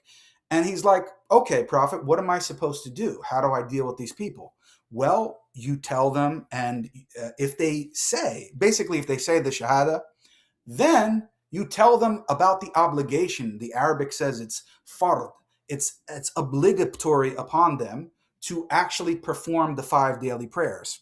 And if you see them pray, then you tell them about the zakat, and then it continues and goes on. So the implication is that Jews and Christians, when they take their shahada, that it's actually obligatory upon them to perform the 5 daily prayers, which is clearly not mentioned in the Torah or the Injil. So how would you reconcile this with your interpretation when it seems very clear that the Jews and Christians are being told if they say the shahada, then they have to follow the 5 daily prayers, which is not part of their scriptures? Like lots of things there. But since that just flies in the face of what the Quran says, and in addition to that, you have why, according to the Quran, why should they accept Muhammad as a prophet? The number one, hands down, knockdown reason in the Quran is that Muhammad's confirming our scriptures, which he's not, according to Muslims. And therefore, why would we believe in him? Saying, hey, believe in Allah and his messenger. Okay, why are we going to recite the Shahada? Because he confirms your scriptures. Oh, really? Does he? No, not really. Okay, well, no, thanks then. So that's kind of that issue. Yeah, as far as hadiths go, if it seems to line up with the Quran, I don't have a problem with using it. If it seems to say what Muslims 2 centuries later believe, but you don't find in the Quran, that's where I kind of struggle to take it seriously. Can you just repeat? Sorry, I apologize. Can you repeat the past 15 seconds? I'm looking. People are still going nuts about this Maleek thing. Go ahead. Oh, I've totally forgot about Maleek. Hey, that's funny. Yeah, they've been messaging me the whole time. It's 3:00 in the morning. But anyway, go ahead. You said about hadith. You said, and then you were mentioning 200 years. I didn't catch it. Yeah. So if you have hadiths, now you've got people like Joshua Little, who's the one who dealt with the Aisha issue and stuff, and he just says that like the consensus of non-Muslim scholars is that this methodology is entirely screwed up and you can't trust it. And maybe you get to some historical kernels of truth by applying academic standards to the sources and trying to get to true points and so on. I'm a bit more charitable than that. And then you had Yasser Qadhi saying that this stuff cannot stand up to academic scrutiny, so he has to wear different hats. And when I'm in an academic circle, I can't treat these things seriously. When I'm a Muslim, then we treat it seriously. You know what we Muslims think of Yasser Qadhi, right? That he's awesome. No, but anyway, no, he's a heretic. None of that was the point. The point was, with me, if it looks like it really lines up well with the Quran and so on, then if let me put it this way, if it doesn't look like there's something wrong or fabricated with it, and it really lines up really well with the Quran, then if I don't have some reason not to trust it, I'll generally trust it. With something like that, that seems so different from what the Quran is saying, and even if it was saying that, it would just be like, hey, Jews and Christians, recite the Shahada. Why? Because Muhammad's confirming your scriptures. Is he? Okay, but no, he's not really. He's just confirming that, there are parts that he agrees with. But that's you really weird. So, but at the very least, David, I think you're being honest. The apparent meaning of the hadith, you said it in the beginning, according to you and how you're interpreting those verses in the Quran related to this subject matter, you said it flies in the face of the Quran. So Yep. You're admitting the apparent meaning, at least the apparent meaning of this hadith, supports my view and my interpretation and contradicts your view and your reading of the Quran. You're agreeing with that, but you're saying with the caveat, well, I think the Quran is a more valid source and there's reason to doubt this hadith. And because this hadith seems so obviously to be going against your understanding of the Quran regarding this subject matter, you didn't say it explicitly, but you're doubting it, or you're not really considering it authentic or whatever. Is that fair? I would have trouble. I would agree with you that leans significantly towards your view. But yeah, as you pointed out, I would have trouble taking it seriously unless I see the same thing from the Quran on that issue, because it sounds like something Muslims 2 centuries after the events would be saying. But apart from that, I mean, but what you see from me as a Muslim perspective? Hang on, just one second. One, I mean, if I took that as authentic and then I interpreted some of these Quran passages about believing in Muhammad as along the lines of what the Hadith is saying, yeah, believe in Muhammad, and then start doing everything that he commands Muslims to do, I think we're back in the realm of contradiction. It's like he's telling you to do one thing and simultaneously telling you to do something completely different, and you can't do both. And so it sounds like it would sound like, in other words, if that's what that if that hadith were authentic and that's what the Quran actually means, then it would seem that Muhammad thought that the Torah and gospel are line up with him perfectly. And therefore, if he's ordering you to judge by the Torah and he's ordering you to judge by the gospel, it's the exact same thing as judging by the Quran. It's all the same thing. So go ahead and submit to him. Follow him, because it's the same. It's all the same. It's all the same revelation. But in the case of the hadith, if they're talking to Jews and Christians, and the understanding is that the Jews and Christians already pray 5 times a day and already do all these things, they wouldn't be needing to be commanded to say, hey, you guys, now that you took your Shahada, you have to do all these things. So I think it's obvious that these are new commands that they would have to follow as they're being brought into a new understanding of the law or the religion.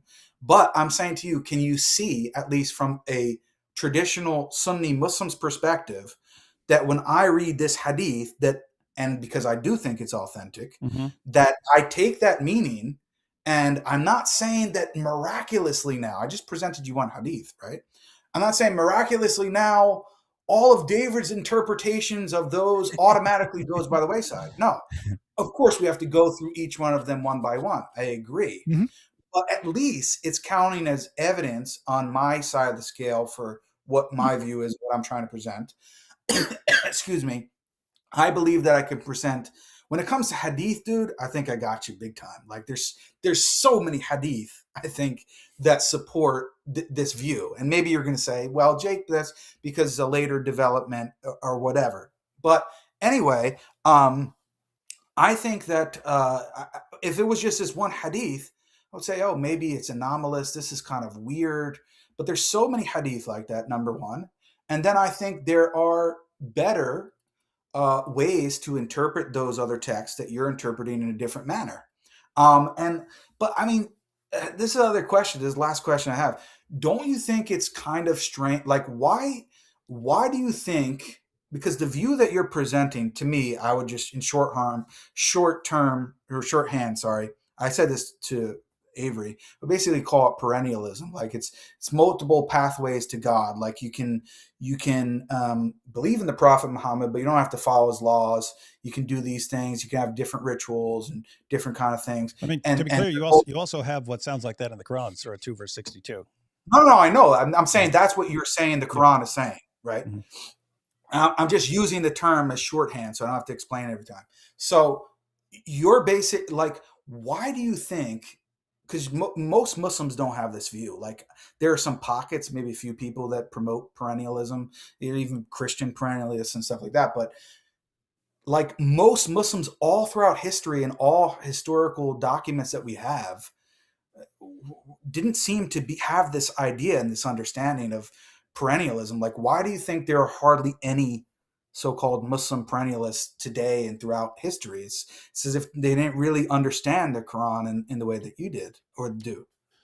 Because if you Would understand that's the case, though, if you understand the Quran the way I do, it leads directly to the Islamic dilemma, and so there's kind of this psychological pressure. If you interpret it this way, you're screwed.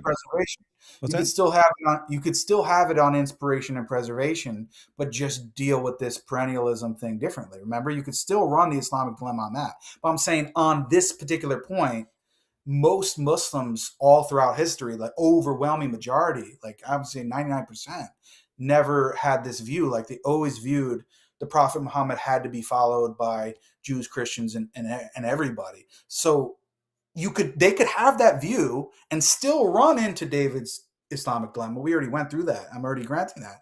But on this particular point, there's not really many people that you can point to that had this view. Like even what you're saying about the preservation, there are certain Islamic figures that you guys try to appeal to. I think some of them you misrepresent. Maybe there's a case to be made for some Muslims who actually believe that in full textual preservation. I don't care about that.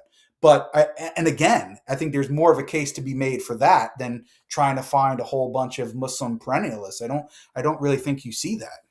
And I think that's also evidence that the view is less likely on the Quranic reading. I think it's less likely than the other. Yeah. I'll just say, so yeah, you can run the Islamic dilemma on inspiration and preservation. But if you're a Muslim, I don't think you want preservation or authority at all. And so if you decided as a Muslim, hey, Allah is actually telling Jews to go by this scripture, which we now know contradicts the Quran. And he orders Christians to judge by the gospel, which we now know contradicts the Quran. It just leads, I think there's a huge psychological pressure against acknowledging that, because it's like, wait a minute, these don't line up and Allah's ordering us to go by all these other scriptures. That can't be the case. That can't be the case. It has to be something. In other words, I think it's very similar to Muslims today. When you go through the Islamic dilemma, and it's like, look at all these verses, and no, it can't. They can't mean that. Those verses can't mean that. They can't mean that Jews and Christians have to judge by the Torah and the gospel. Well, why? I mean, you've got him saying all these things. I think it's along the lines of, because as soon as we understand the implications of how big a problem that would be for us, and so we just kind of have to rule that out. That would be my view. All right. So can we close it out? Does Jake, the Muslim metaphysician, does he understand the Islamic dilemma? So let me actually answer this, and David can answer as well, but I don't speak about this nearly as much as David or Avery or some other people. I mean, I understand the argument. It's just not something I focus on. So in that sense, a little bit more neutral. I've definitely, before this conversation, would have been inclined to say that you don't really understand it. I think that you did a very good job of explaining that what your position actually is. And we misunderstood, or at least I personally, I should only speak for myself. I misunderstood you as thinking that the authority was the most important aspect or something like that. And that's why I would have said you didn't understand it. Now I see that you think it's just the best strategically. So I didn't understand it was a strategic choice. So I think you accomplished that aim. Now, as far as convincing us that it doesn't work as an argument, I wouldn't say that you won that part. But as far as convincing us that you understand the argument and that this is a valid strategy, and I do agree it's a valid strategy now that you explained it, I would say yes. You do understand the argument. And you did well in this conversation. in that And regards. I would agree. You show in this conversation that you understand the Islamic dilemma, and therefore what you could say is, therefore, while people may not agree with the approach you take in your response that you've been giving to the Islamic dilemma, once you understand where you're heading with this, then even if people don't think that it's the best response or the best direction to go, you are trying to address the Islamic dilemma, and you do understand the dilemma. And would you personally agree now, after you understand the trajectory and what I'm trying to say, and that you have agreed, at least, at this point, that there is potentially more to go off of in terms of the authority aspect and what I'm presenting on the other side, that it makes sense that if I can't convince you or a Christian of that it doesn't really make sense to go much and waste much time on the other point, because there's not as much. I think I can make a case, don't get me wrong, but we both agree there's not as much evidence on the other side of the scale. There's more in the other direction, no matter, even if you don't think ultimately it tips the scale. So from that point of view, it would seem to me, strategically and dealing with the argument in general, that if you were in my position, or just even evaluating me versus other approaches to the argument, that it makes more sense to do what I'm saying. Yeah, I'm not sure I would say it makes more sense to do what you're doing. I understand what you're pointing out there, but going back to what I said before, that though you have more to go on and can make a stronger case, it doesn't do nearly as much as the other. But yeah, if you understand it as like a stepping stone thing, then maybe, but it would kind of depend on whether on how well you can defend this point, because there's obviously more you can point to, and kind of be like, okay, putting all of your stuff together, what kind of case do you have, kind of in all its glory, or something like that? Yeah, If and you if had a you really was solid case there that Jews and Christians have to obey Muhammad, then we'd have to see, because as you said, you admitted, like, if you came on here, we talked 3 more times, let's say, and you said, all right, Jake, you convinced me now. I have to reinterpret and kind of fix my interpretation of all those verses regarding authority. That would have a significant effect. I think it's more than people were really seeing in light of what I was presenting. Like, it's not. I agree. People did not. Yeah. People did not understand kind of where you're going. Okay. All right, guys. Well, I'm going to let you guys go. It's 3:17 where I'm at, and I don't know. I don't know if I have the energy to deal with the Maleek aftermath, or if I'm just gonna get... There was one super chat that the audience was asking me to get David to read before. There was a ton of super chats for Jake, and I know, a but bunch of them in were like particular, nice, the one like, from hey, Jai respect, and Daughter of respect, Christ. and stuff like this, Yeah. and then trash talking Maleek and stuff. But what were people pointing out to you? They wanted, so Jai and Daughter of Christ posed a question to Jake, and people were asking that I try to bring that up. Okay, I didn't see any. By the way, I haven't seen any message on the chat. Oh no, I haven't been putting them up. I haven't been putting them up. They're in the chat. But yeah, there was a bunch. There were a bunch for you. I'm guessing you want to get to sleep and not pay them. If you want to go through them, we can actually go through them. But no. I don't want to go through all of them. If you have like 1 or 2. Yeah, Thaddeus is pointing out one. I don't know how far is it down, because I can put it on the screen. Yeah, I don't know. It was probably 2 hours ago. Do you have it in front of you? No, I don't have the message. I remember the gist of it. If you remember the general idea, I could try to answer. Hang on, I can kind of scroll through them and look for Giant DOC real quick.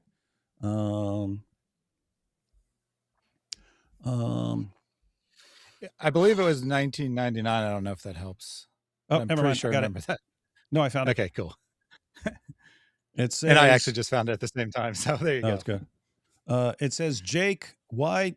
Oh, there's actually a couple questions. So I'll go and read them out. It says, Jake, why did you tell Maleek that you lied to Avery about not supporting doxing? do you support what Maleek does or not? And secondly, why didn't David get arrested at your debate? You said to trust the process. So I don't know what you want to address, but I'll just take them one at a time. Jake, why did you tell Maleek that you lied to Avery about not supporting doxing? Okay, yeah, I'll answer that. And the second one was about David not getting arrested. Yeah, and secondly, why didn't David get arrested at your debate? You said to trust the process. That was that clip that was going around of you saying, "Hey, don't worry, I'm going to show up with some police, and David's going to get arrested and stuff."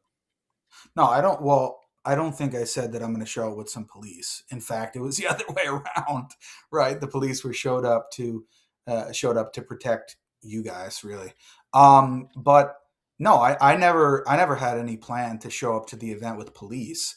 What I said was, I think I said something to the effect of, oh, if David, basically I was saying, if David shows up, it's going to be bad for him, both in terms of the debate and he may get arrested. I said that.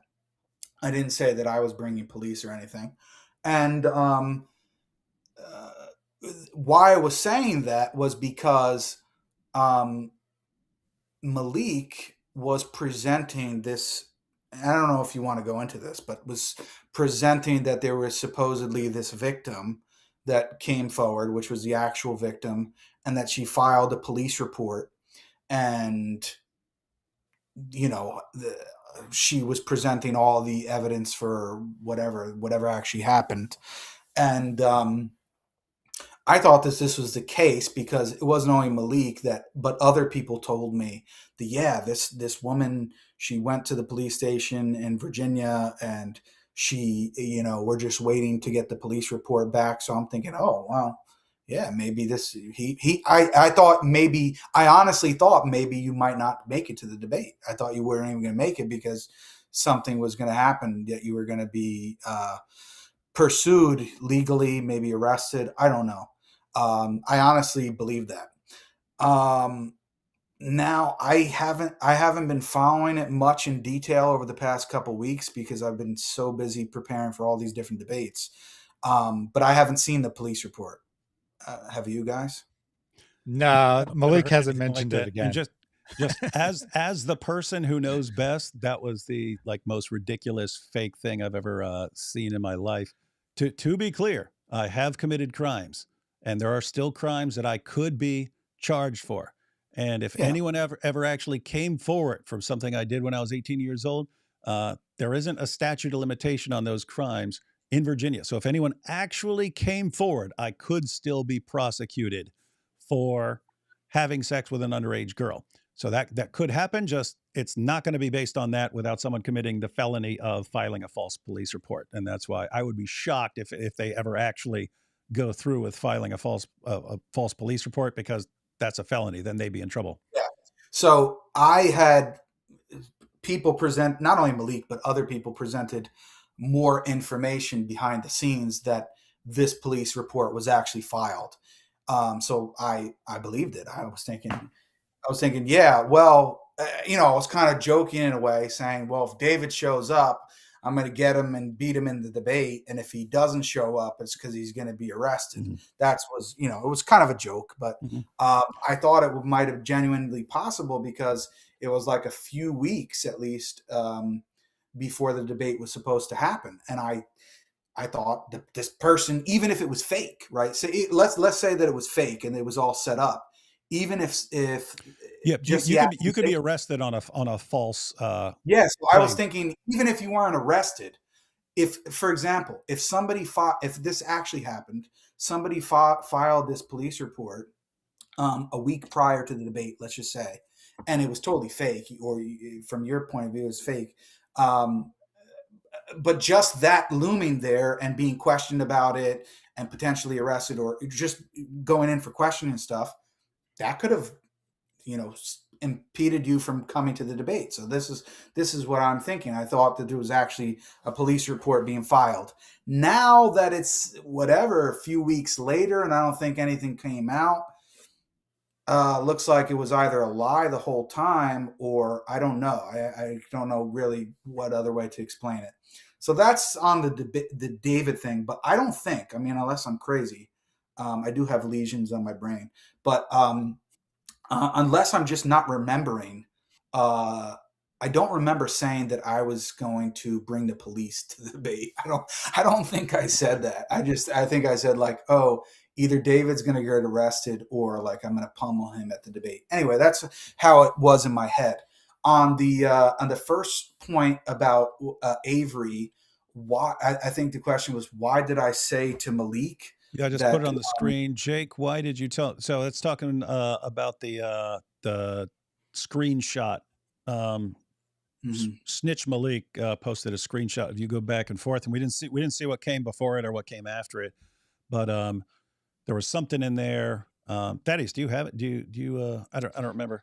It was something along the lines of. Yeah, so we haven't covered this yet because it happened more recently than the stuff that we got up to. But my understanding is that I don't know if Jake actually showed, or sorry, Maleek actually showed a screenshot or he just said it. But either way, he claimed that you. So there's the clip of like potentially you not knowing you're on camera. I don't know. But you like saying to Avery that you don't support what Maleek's doing. And then Maleek said that you then went and told him that you were lying when you said that. Well, that to be clear, him, basically.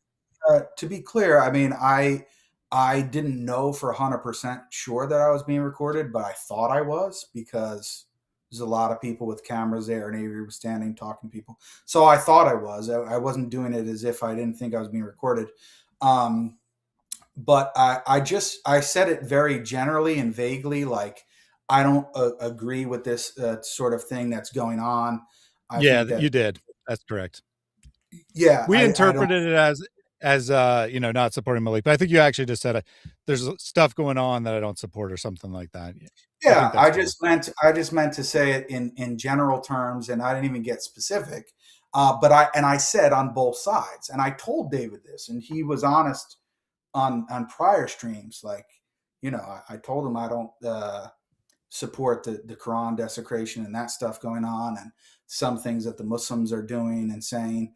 I'm not even going to mention it because, I think it's probably public now anyway. But there's I don't know. There might be a very long phone call that was like a private phone call that may be released that will shed light on this. If it does, if it happens, it happens. I don't know. I think that I don't really have too much to worry about, but some other people might. But the point is that I think that on both sides, on the Christian and Muslim sphere, there's a lot of things that we shouldn't be doing and saying to each other. And even this was asked at the end of my debate with Avery. I think the final question was like, oh, how do we elevate the discourse and stop with all of this kind of stuff going on? I'm obviously paraphrasing. And his answer was like, oh, everybody should accept Jesus Christ as their savior and become Christians. And he's like, oh, but that's not really realistic and practical. And then he said, oh, we shouldn't like do this. Oh, you got baked and you got buried and you this and that. And then they're like, oh, Jake, well, what do you have to say? And I'm like, well, dude, it's kind of rich coming from a guy who was literally during the debate bringing a wooden spoon and going like this throughout the debate. Like, really, is this, So yeah, and I'm certainly not perfect as well. So I have to be better in certain areas. But yeah, a lot of things that are private, even if I know about certain people, because in Islam, and I think it's really the same in Christianity, if it's private, you keep it private. If something comes out in public, then it can be addressed in public. So that's the way that I operate. But Maleek, he doesn't operate that way. So if certain things come out that were done or said privately, then I'll address them when they do. But it might be a crazy next week. I looked up the screenshot and he messaged you. Now, again, we don't see what happens before this or what happens after this. So yeah, there was other things before it, but yeah, I basically said that I was lying to. I think, like I said, I was lying to Avery, and then I told him, you know that. And here's the thing, I don't know if it shows in the message, but I have it in my message. He actually laughed about it. He was like, "Ha ha ha! Yeah, I know. Like, ha, you know, you got he him." said, "Lol, I know." Yeah, yeah. So how does this make sense? If what I'm saying to him is true there, and he believes it, then why is he so butthurt now? Why is he so mad? Right? If he thinks I played Avery and the Christian community to make it seem like I was giving some type of, not an apology for me, but whatever. And he accepts it and he's laughing like, yeah, Jake, you got him. Well, why is he so upset now? Does it make any sense? He told me, oh, well, it's because I thought about it. And I was like, nah, you really were playing me. You were really playing Maleek when you did that. So he doesn't believe, according to him as of now, he doesn't believe what I said to him in that text message was genuine. He thinks I'm basically lying and playing him now. So anyway, I said some things to him afterwards in the messages, which I'm not going to repeat here because they weren't on the screen. But I'll just say I'll let people be the judge of that. They can see what is actually correct. Is Jake playing Maleek, or was he playing Avery? I'll kind of let the suspense loom because I think some other things will come out, and people can judge based upon that. And I'll just you don't need to respond to these. I'll just give you a couple more quick ones because they're biggest win for Jake, calling Doxer Maleek out. Then good on you, Jake. Never give in to bullying. And my respect for Jake has gone up too. He has guts. Okay. And then you got this one. Jake just made S tier Muslim apologist. Oh, that's good. I don't deserve S tier, but I can say for a fact I never personally doxed anybody. Now, have I been around people that have doxed people? Yeah, for sure. And have I known about certain information and been like, even when presented to me, oh wow, that's interesting, or made comments about it? Sure. But do I think that this is the best way going forward for Muslims and Christians to dox each other and desecrate our books and all that? No, I don't think that that's the best way going forward. Also, I think there was another, it wasn't mentioned in Giant Doc's thing, but I think it showed in the text message that Maleek put on there. It was about the Speaking Muslim. I think I mentioned Speaking Muslim and Avery being served that document at the debate. Yeah. I don't know if I think it says it says Speaking Muslim also told me that legally I shouldn't be associated with serving him the paperwork because it might hurt the case. Yeah, this is what Speaking Muslim told me. If you don't know, Speaking Muslim is a lawyer, and I'm not going to lie, I knew about the document that was going to be served to Avery. Obviously, I had nothing to do with serving the document in that direct way, but I knew that this was going to be done to Avery during the debate, and the reason was because apparently the altercation happened in California, and Avery lives in Vegas, so the thought was, well, we need to serve him this paperwork, and how are we going to do it? Well, this is our only opportunity because we know where he's going to be on this day, right? That was as far as I understood, the whole thinking behind it. And that is actually a legitimate case. I mean, I don't know much of the evidence behind it, but that was a legitimate document. Avery thought it was fake, as far as I know, but it's actually real. So he's supposed to show up for court for that and see what happens. But what I said in that was true. Even though I knew about it, I stayed far away from the event when it was happening, when Avery was being served the paperwork, because I was told if I was the one who gave him the papers, or I was like there laughing in the background or something, then it would appear like, oh, this is not really a genuine case. This is just to get at Avery or something like that. So I was told to just stay away from the whole thing. So that's what that text message was about, and that was totally true.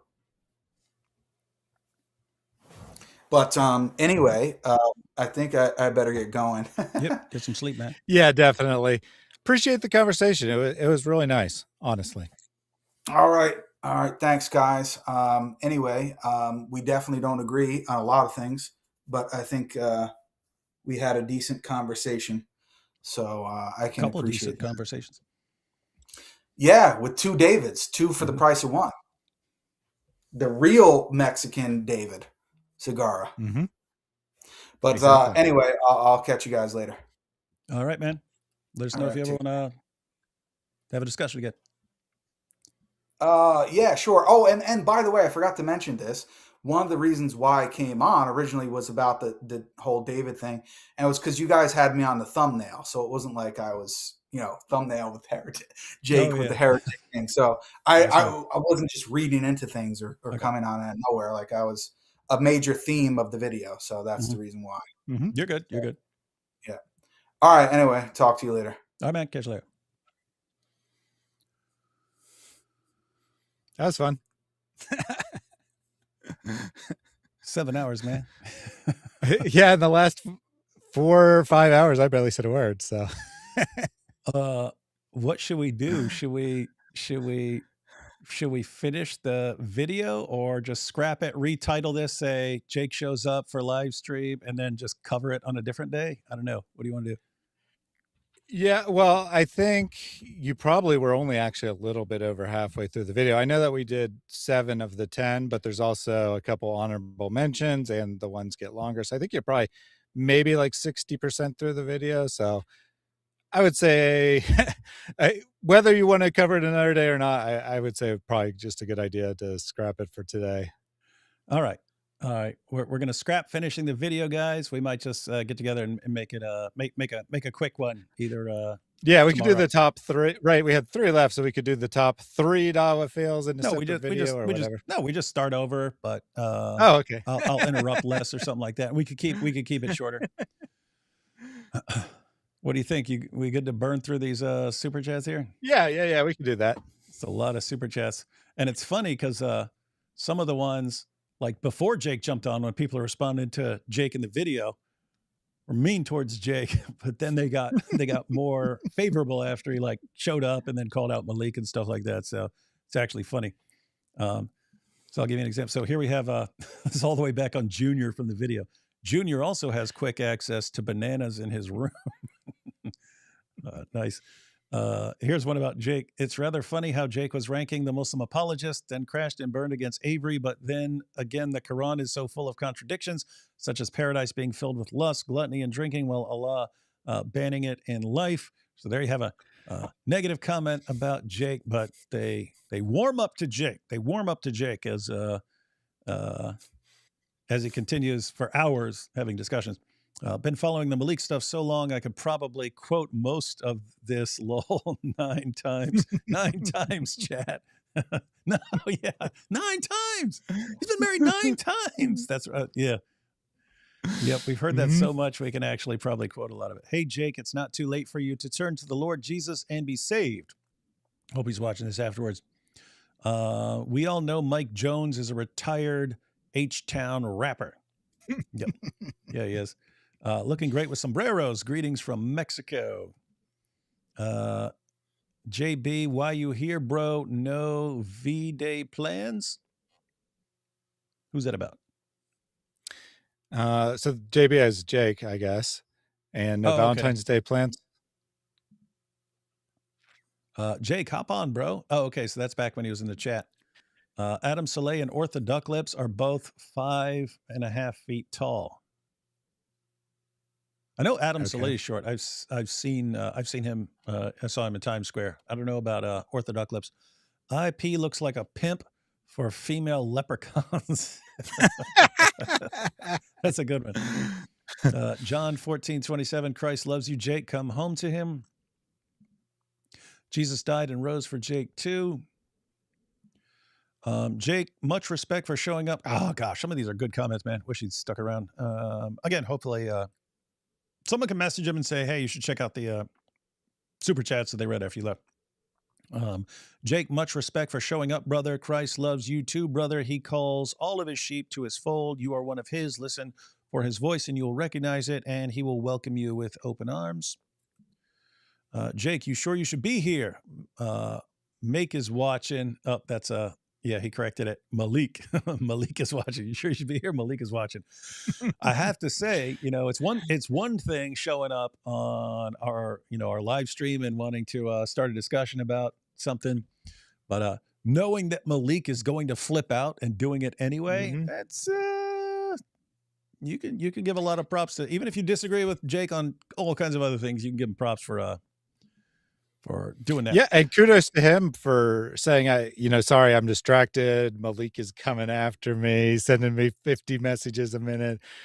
So that was pretty cool too. Like he's like, Maleek, I know you're watching. I do not care. Leave me alone. That was pretty cool. I liked it. Legacy says, I felt so awkward seeing my super chat just sitting on the bottom when Jake joined. Is this what the watcher feels like? Keep up the good work. People are weird. Is Jake Brancatella ultimate authority on Islam? No, I don't think he would say he would. Say he is. How did Sam Shamoon become a red herring? Hey, he wasn't wrong about Sam.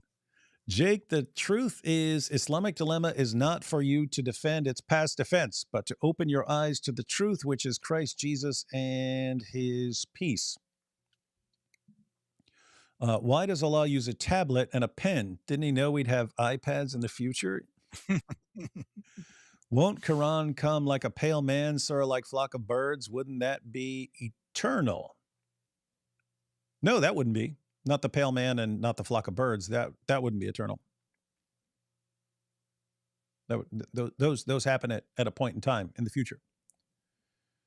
Oh, I think the message was, if the Quran is going to become a pale man, why is it not eternally a pale man? I think that was the idea of the message. Super chat for Jake. You're hilarious, dude. Jake is pretty funny sometimes. He lots of times he just sits there and looks mad, but he's pretty funny when he. Scholarly consensus has no attribution of sources. It's a book burned by Uthman. What's the Quran? So the position here, creating distinctions of temporal moments versus logical ones. The logical moment is the verb from eternity, but the temporal one, the actuation through providence once the decree is made. I have to say, I would have understood that like 4 hours ago. Right now, yeah. I think that was David S.'s debate there, and there is actually a philosophical debate what it means to have moments of time, or it could have been when I was asking him. Okay, so you've got his knowledge of the Quran, then his speaking, then his So. Yeah, not sure. Yeah, and he used some terms. He put things in some very strange ways, but I think what he was trying to say is that the knowledge of the Quran, the idea of the Quran, Allah's speech in that sense is eternal, but the actual tablet is created. Which he was correct at that point. That does seem to be the majority Muslim view. I didn't know that before. Now it's irrelevant because it has nothing to do with any of the arguments. But he was correct on that minor point. My opinion of Jake has risen since he is brave enough to join you live. He seems more willing to receive back and forth, not in the zit sense. Yeah, again, guys, like seriously, like I'll always say, like I even said something positive about Maleek, right? And not just his like Islamic dilemma debate. It's he can, Maleek can be an absolute evil, narcissistic scumbag who doxes people like cowards and goes after people's wives and then flips out and snitches on everybody anytime they don't do what he says and so on. He can be like total dirtbag in all these ways. But the fact that he just keeps, he just kept going, even though, his book's getting destroyed and everything else. Like, okay, I can respect the relentlessness. He didn't just cave, right? This guy keeps on being an idiot, even if it's destroying him. So the point is, you know, you can have someone who's like terrible and still see some positive traits and so on. So, as far as Jake is concerned, you might disagree with Jake on all kinds of things, but you know, he showed up here, and as I pointed out, it's not just the fact that he showed up and had a discussion with me, and then with David S, and then with me again, and so on. It's not that. It's he knows Maleek was going to lose his mind and start snitching on him for everything, and he was willing to do it anyway. So, yep. So, in other words, Ezra Gregory, I agree with you. My opinion of Jake has risen since he was brave enough to join us live. That's true. Mine as well. Wait a minute. Now we got some negative ones. My IQ lowered just watching Jake mumble. Wrong with you. Well, especially early on, he seemed to be saying a lot of words without actually saying anything. So it sounds almost like a Western theological distinction between free knowledge and natural knowledge. I'm guessing this was part of our discussion here. I tell you that in the same way, there will be more rejoicing in heaven over one sinner who repents than over 99 righteous persons who do not need to repent. Come home, Jake. Jake Fredo Brancatella. Fredo. Quran ain't the way I wanted it. I can handle things. The Quran's smart, not like everybody says, like dumb.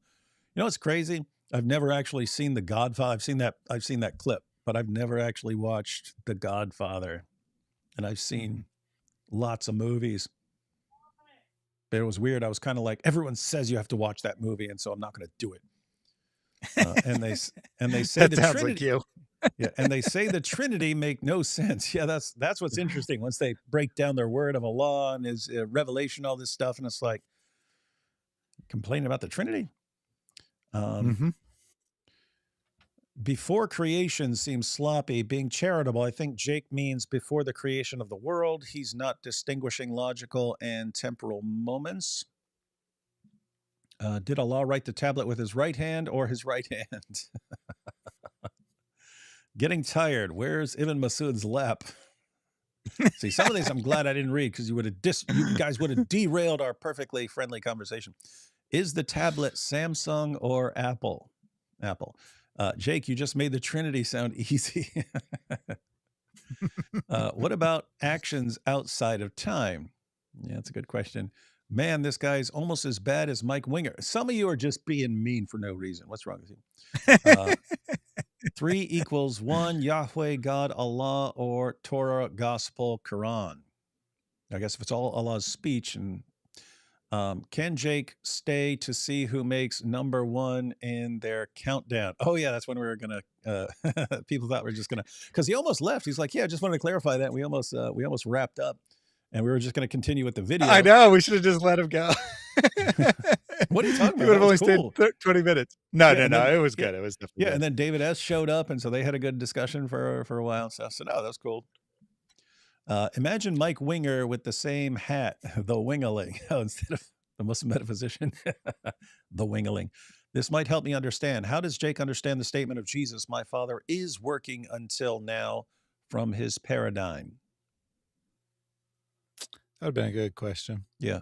So, in context, what Jesus seems to be addressing is that so the rabbis had this discussion. You know, human beings aren't supposed to work on the Sabbath, but does God work on the Sabbath? And some of them said, yes, God is sustaining the entire universe, upholding and sustaining the entire universe. So he's always doing that. God always existed. He wasn't created. So that means his word, Jesus Christ, always existed as well. The late Dr. Heiser brought up an important point. The Greek word translated begotten is monogenes, better understood by most Christian scholars as species unique rather than an act. That's actually been, that was more common, I think, a couple decades ago, and it's been shifting back to viewing it as begotten. So guys, the point there is, the word that's used and that's historically translated as only begotten son can actually a form of the same word can mean unique. So it can just be unique. So it could just be unique son rather than only begotten. So people ran with that for a while, but it seems opinions have been turning back to begotten as the stronger translation. If Allah decides everything about the knowledge he has, then deciding is an action. Therefore, that knowledge cannot be eternal. If the knowledge is not decided by Allah, then he is not the highest one. I'm not sure Allah is deciding his knowledge unless you factor in the will, and then he's like, it is some confusing stuff. Be interesting to see them continue that discussion. Hey, Reason, well done. Hey, that's you. Hey, Reason, well done on the 10-hour stream as well the other day. Literally got me through my whole work day. Loge the cat. I mean, love the I guess cat. that's love, probably. That would be Al Zut Remembrance Day. And I promised it would go all night long, and then it did. So there you go. 10 hours. Nice. It's actually like 10 and a half, I think. Jake, do you miss? I've eaten this before. I'm not sure about prosciutto. I don't know.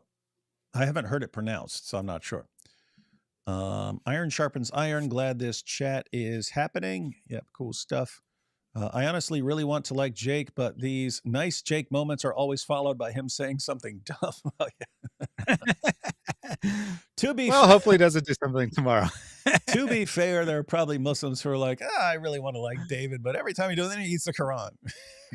Yeah, that's true also. No, I mean, that's legit. We've had lots of times where we've been on call-in shows or whatever. A Muslim calls in and they're like, oh, you're actually a nice guy. I never would have imagined that to David, right? They say that. So, yeah, same idea. I need to find a super chat for you to go into detail on, because I do have to run and check on my son, who's I got the door open so I can hear if an alarm goes off. But yeah, I've been up here for a couple hours straight, so just got to check on him real quick. I have no idea what's going on. I'm just enjoying it. Yeah, this was cool. This was fun. Dawa would fare better if they acted like Jake. Yeah. And then we had the one from Giant DOC. We already read that one. And we read that one. Good on you, Jake. Yep, we read that one. Jake still lied about feeling bad about doxing. Yeah, so the same idea as the Jai quote there. Yeah, well, so or he was lying to Maleek to get Maleek to just look. Hey, dude, I'm not really just condemning you here. My respect. I already read that too earlier. I read that one. Okay, I forgot I went through several of these. No, the speech, everything has always existed. It has only been revealed to us in small, understandable chunks at specific times. Win David, win reasoned answers, win other guy, lost Jake. What are you talking about? Like, lots of people said their favorable view of Jake has gone up. And I don't know why I got to win. I barely said anything. Great conversation. No need to press on things past right now. Just have a conversation and ignore Maleek. Yeah, Maleek, as always, is the big loser in every situation. Rubs chin. Jake is being very suspicious. God of the Quran is not the God of Abraham. That's true. Jake, I'm working on that sin expiation dilemma I asked you about in Houston. Oh, this Google Scholar. Yeah, I have to email him. This guy we're hanging out with in Houston. I appreciated your insight. Did y'all hit Chicken Plus before you left? Praying for you, David. Love from Australia. Jake, just go make up with your boss, Maleek. What's wrong with you? That was probably before the Maleek call happened. Yeah. Are Wahhabis basically Islam's Calvinists? You'll have to ask Calvinists. Mr. Jake, the greatest thing is that you still have time to denounce, repent, and be saved in Jesus' name. God bless. Praise Jesus. Why did Momo cross the road? Because the Al Zut crew was on the other side, and he didn't want to miss the party. Very Islamophobic. To not have a relationship while having a desire would make God dependent on creation. I think David S. was pointing that out, right? Yeah. Jake's answer was, it was better than I expected, but not adequate. Hey, matter of fact, go ahead and address that real quick. Okay, yeah.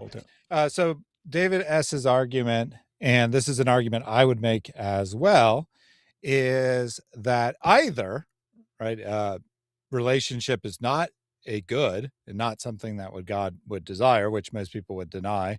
You can also say this is love, right? Because love is inherently relational. I usually would phrase it as love. So I ask Muslims, is love an inherent good? And normally they'll say yes. And then say, is your God maximally loving? And well, they'll say yes, but without creation, their God actually cannot be. The Trinitarian God can be, because he has that loving relationship internally within the Trinity. And thus God has that property. Whereas the Islamic God, Muslims will say, well, he has, the ability to love, or the potential to love, or the desire. Maybe that's the word Jake used. I don't remember for sure, to love.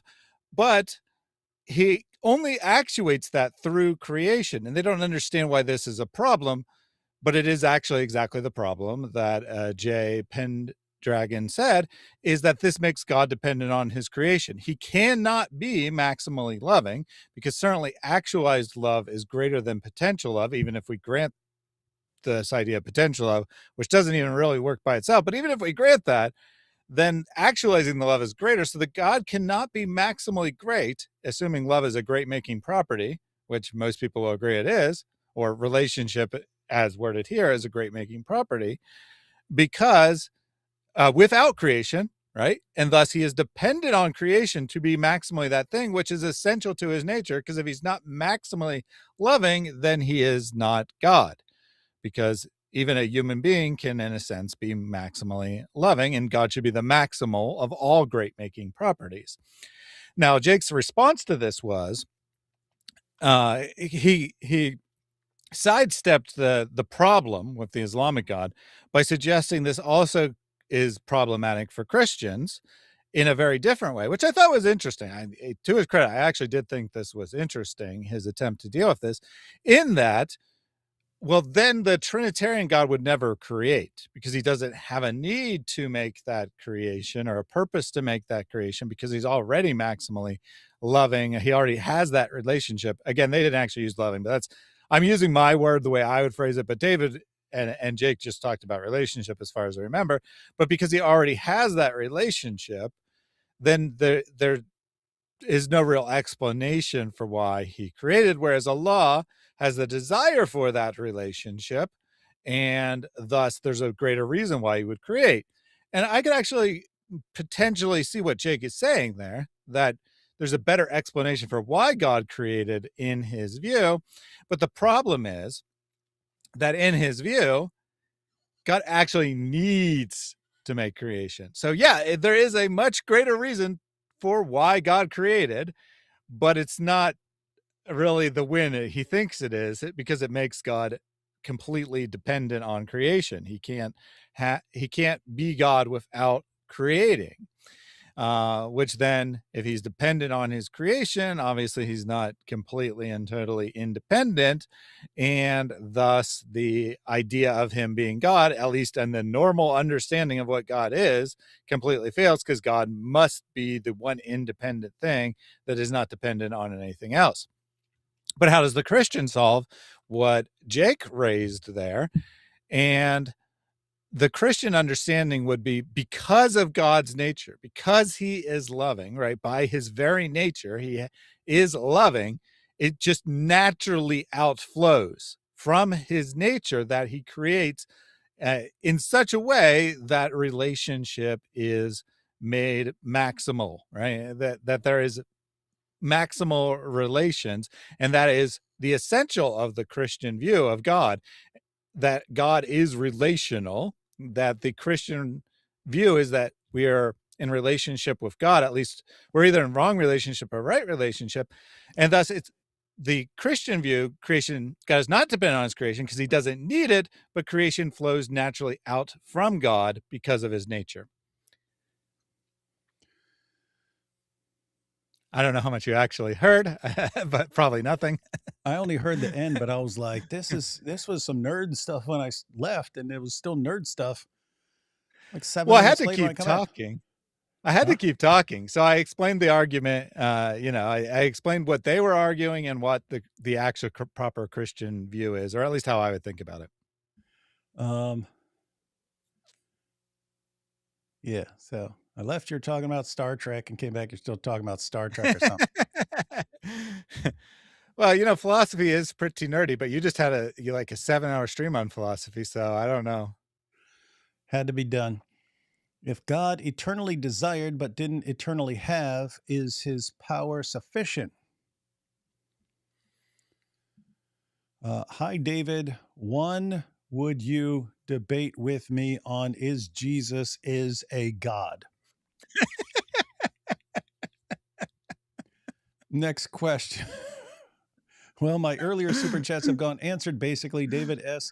doing yeoman's work. Yep. I'm really enjoying this stream. That is only about the funniest Dawa moments and nothing else has been happening. What do you mean it's been 5 hours? That was the suspicious thing. He wants a rematch. This assumes a charity. Jake did seem to perk up when it finally turned to the Islamic dilemma, right? He definitely seemed to get some more energy when that came to that topic. Yeah, that's cool.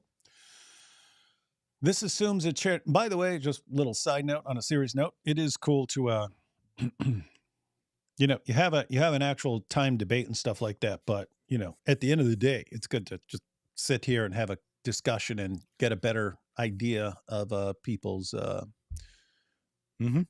people flesh out their position more. And guess what? I mean, everyone who watched the debate understood Jake's position more from the discussion than they have from a couple of his debates. So that's good. This assumes a charity we should give the Quran. I've not seen Dai offer the prior scriptures, so I'm wondering why this plea is being offered. That's actually an interesting point. So it's, hey, be charitable and always assume there's some explanation for any apparent conflicts and so on. And yeah, you generally don't see Dais going to the Bible like that. So that's true. There is no way to falsify your position, Jake 2026. That's funny. There's no way to falsify it because it's too powerful. D. Wood, in response to the Islamic dilemma, at which point will Muslims say your books are so corrupted that you people are no longer Ahl Kitab? I mean, some of them say it. I mean, some of them say we do not have the book. So I'm guessing John Fontaine's position would be, since the people of the time had the book, but then it was instantly lost, that later people who didn't have the book are not really people of the book. No comment there, but thank you. February 2036. Thaddeus still waiting to do the final 3 Dawa moments of January 2026. Nice. Modem sounds. The dilemma is exactly that the Quran tells Jews and Christians to consult their own scripture, while Allah adherents say the Quran corrects it. If Allah wasn't confirming our scripture, he would never lead us back to it. Yeah, very straight. Again, guys, it would be super simple for Allah to say, hey, prophet here, your scripture has been corrupted. Follow this. One thing is clear, I will never follow a PDF file. Much love, Jake. Just curious, how would you understand this dilemma if you were a Christian today? Oh, now that's interesting. Trying to get people, okay, if you were a Christian, would you believe your response? And that's similar along the lines of like, David, if you were a Muslim, what would you do with the Islamic dilemma? And I've explained before, I would try to harmonize them. I would try to harmonize them wherever they couldn't possibly be harmonized. I would say that's Allah giving different revelations to different people to keep us separate groups. I just couldn't at the end of the day deny what the Quran is saying on the previous scriptures. Why do Muslims limit the power of God? Every argument against Jesus is from a completely human and worldly understanding. Remove both books out of the equation. Why do you put God in a box? You crazy bastards are still at it. And that's from a little while ago. Yeah, it is crazy. Yeah, I know. That's probably an hour or more ago. 8 hours, man. Well, I started a little late because I finished the earlier. Oh, wait. I was live before that. Yeah. You've been like 11 hours, right? 11 hours you've been It's live. been 11 hours, man. I've been live for 11 hours with like a couple minute break. Mm-hmm. It's pretty based. That's funny, though. My brain is oatmeal right now. Man, I'm not going to work on my short day and let y'all play in the background. No, you said, oh, man, I'm going to work on my short day and let y'all play in the background. Yeah, that's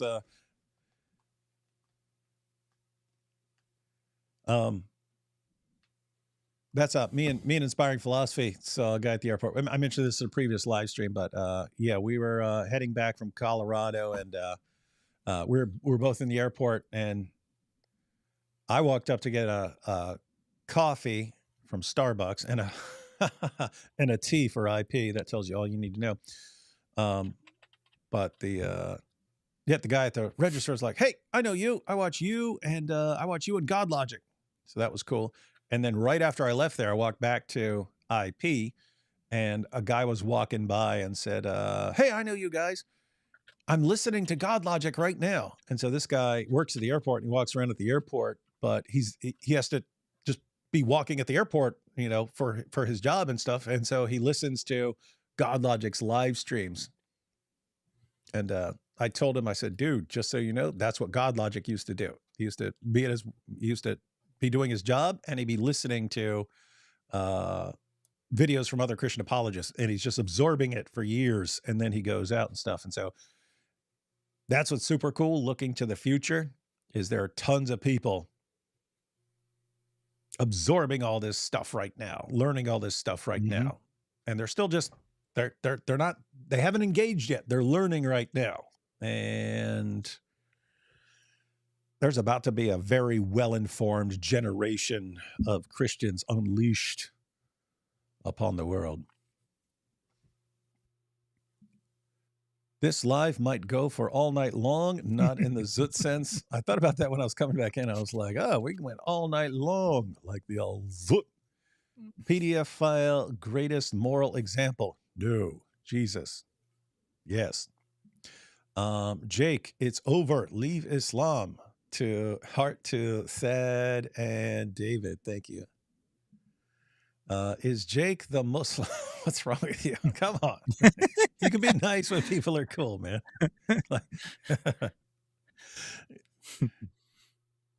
I was telling the guys in Houston when I was sitting at the table with I think 4 Muslims and a couple of Christians, and speaking Muslim and Jake were trying to convince me, you know, not to desecrate the Quran. I was talking to one Muslim and, you know, was saying something. I go, you know what?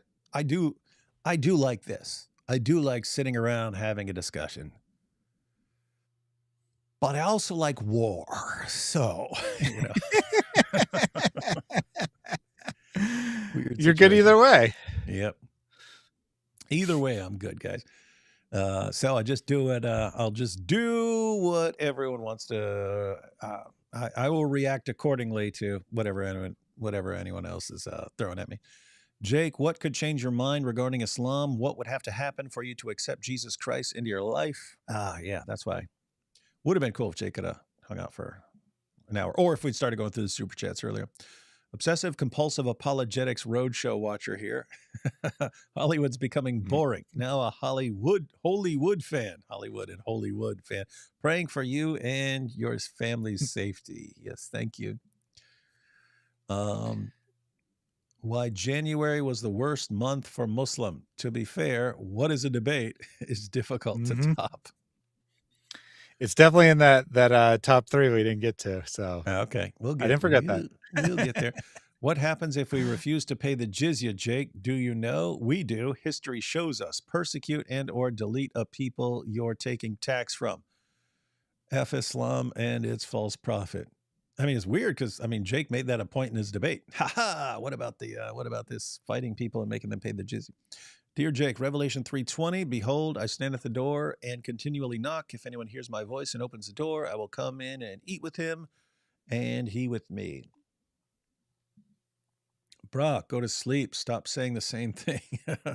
I know who you're talking about because I'm probably saying the same thing over and over again right now.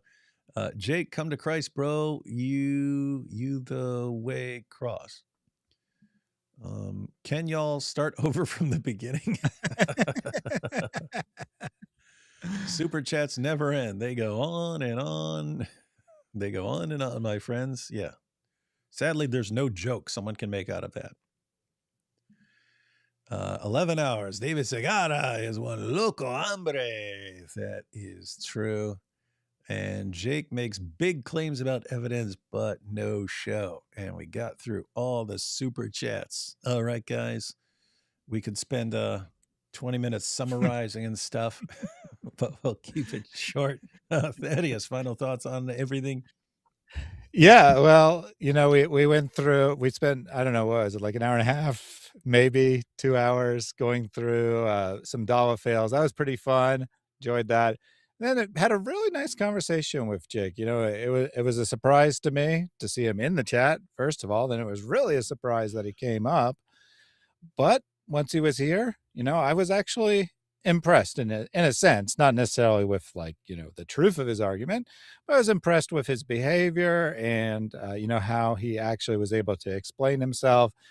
I thought that he was pretty clueless before this discussion. Now I've changed my mind. I think that he does actually have a pretty good idea what he's talking about. Still misinformed, but I think that there's probably a reason why he's been extremely obsessed with the Islamic dilemma and doing all kinds of stuff the last few weeks.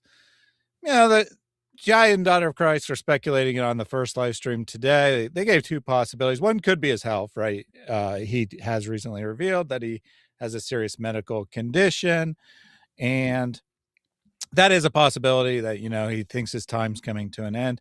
But I'm going to assume it's the second one, which would be the much better one, and that he is actually the Islamic dilemma does actually bother him, and he is desperately trying to find some sort of solution to it.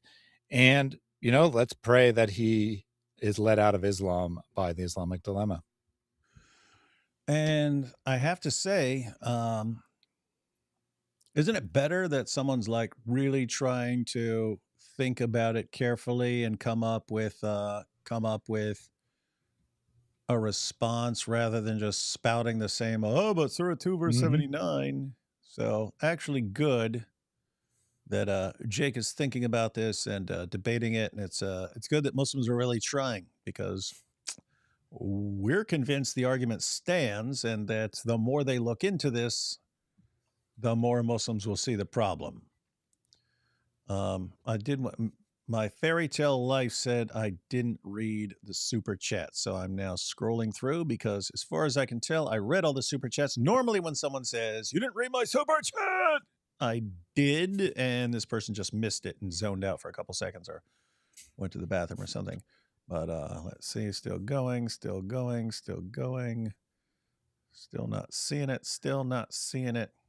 Well, there was a recent one, which you definitely read. Jake, what could change your mind? I did read that. Yeah, you read that. I did read that. My fairy tale life. So why are you lying about me? Every single time. You didn't read my super chat. Oh, I read your super chat. I should start blocking people.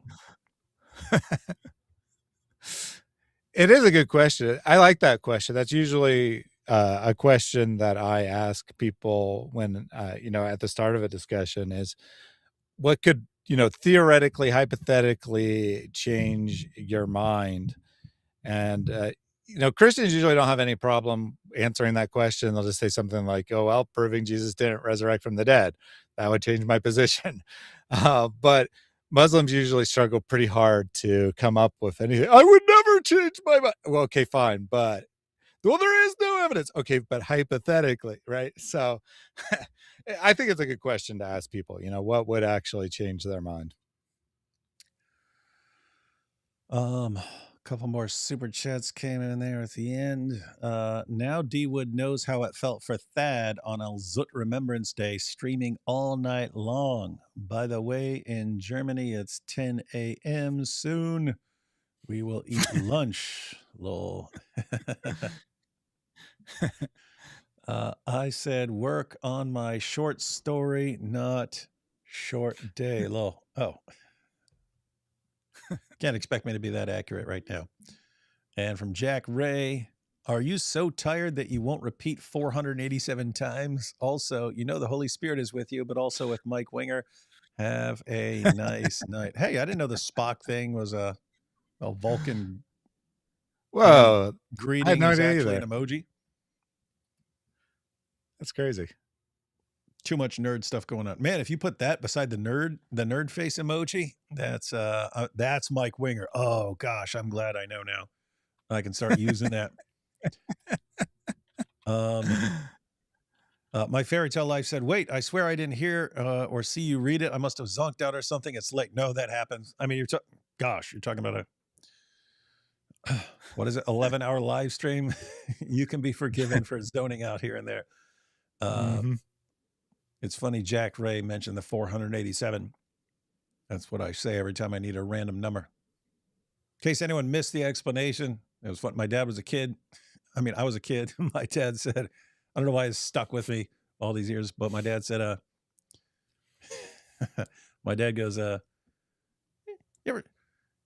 was saying it to someone. He goes, you ever standing around a store and someone comes up to you like, excuse me, do you work here? You're like, do I look like I work here? He goes, so I got sick of that. So this lady walks up to me and says, excuse me, do you work here? And I go, yeah, I work here. And she said, I'm wondering if you could tell me how much this toaster is. He goes, it's $487, but you can pay me in cash, chuckle butt, right? So anyway, for some reason, when he said it's $487, for some reason, for the rest of my life, every time I had to pick a random number, it just rolled with 487 for some reason. And now it's becoming a thing because everyone's catching on to it. Fun times, man. Fun times. And finally here, Rafi, ever notice how you never see Mike Wood and David Winger in the same room? You see, this is the proof. Oh, so funny. So funny. Let's all pick on the really cool guy and defend the total nerd. Weird times. Weird people, man. All right, everyone. I have no idea what's happening later today because if I do know, I cannot recall it right now. But catch y'all soon when we figure out what's happening. So me and Thaddeus will most likely finish going through this video, but the video is in the description. So you can, whatever else happens, you can actually go watch it now. The link is there. Just want to verify it's there, actually. Is there? It's there. All right, guys. So the link to Thaddeus's video on the worst month in Dawa history is in the description. So if you're still up after all of this, you know where to go next. And what is this? I once triple dog dared Fareed to go live with you. Yeah, Fareed, what's up? Jake did it. Why can't you?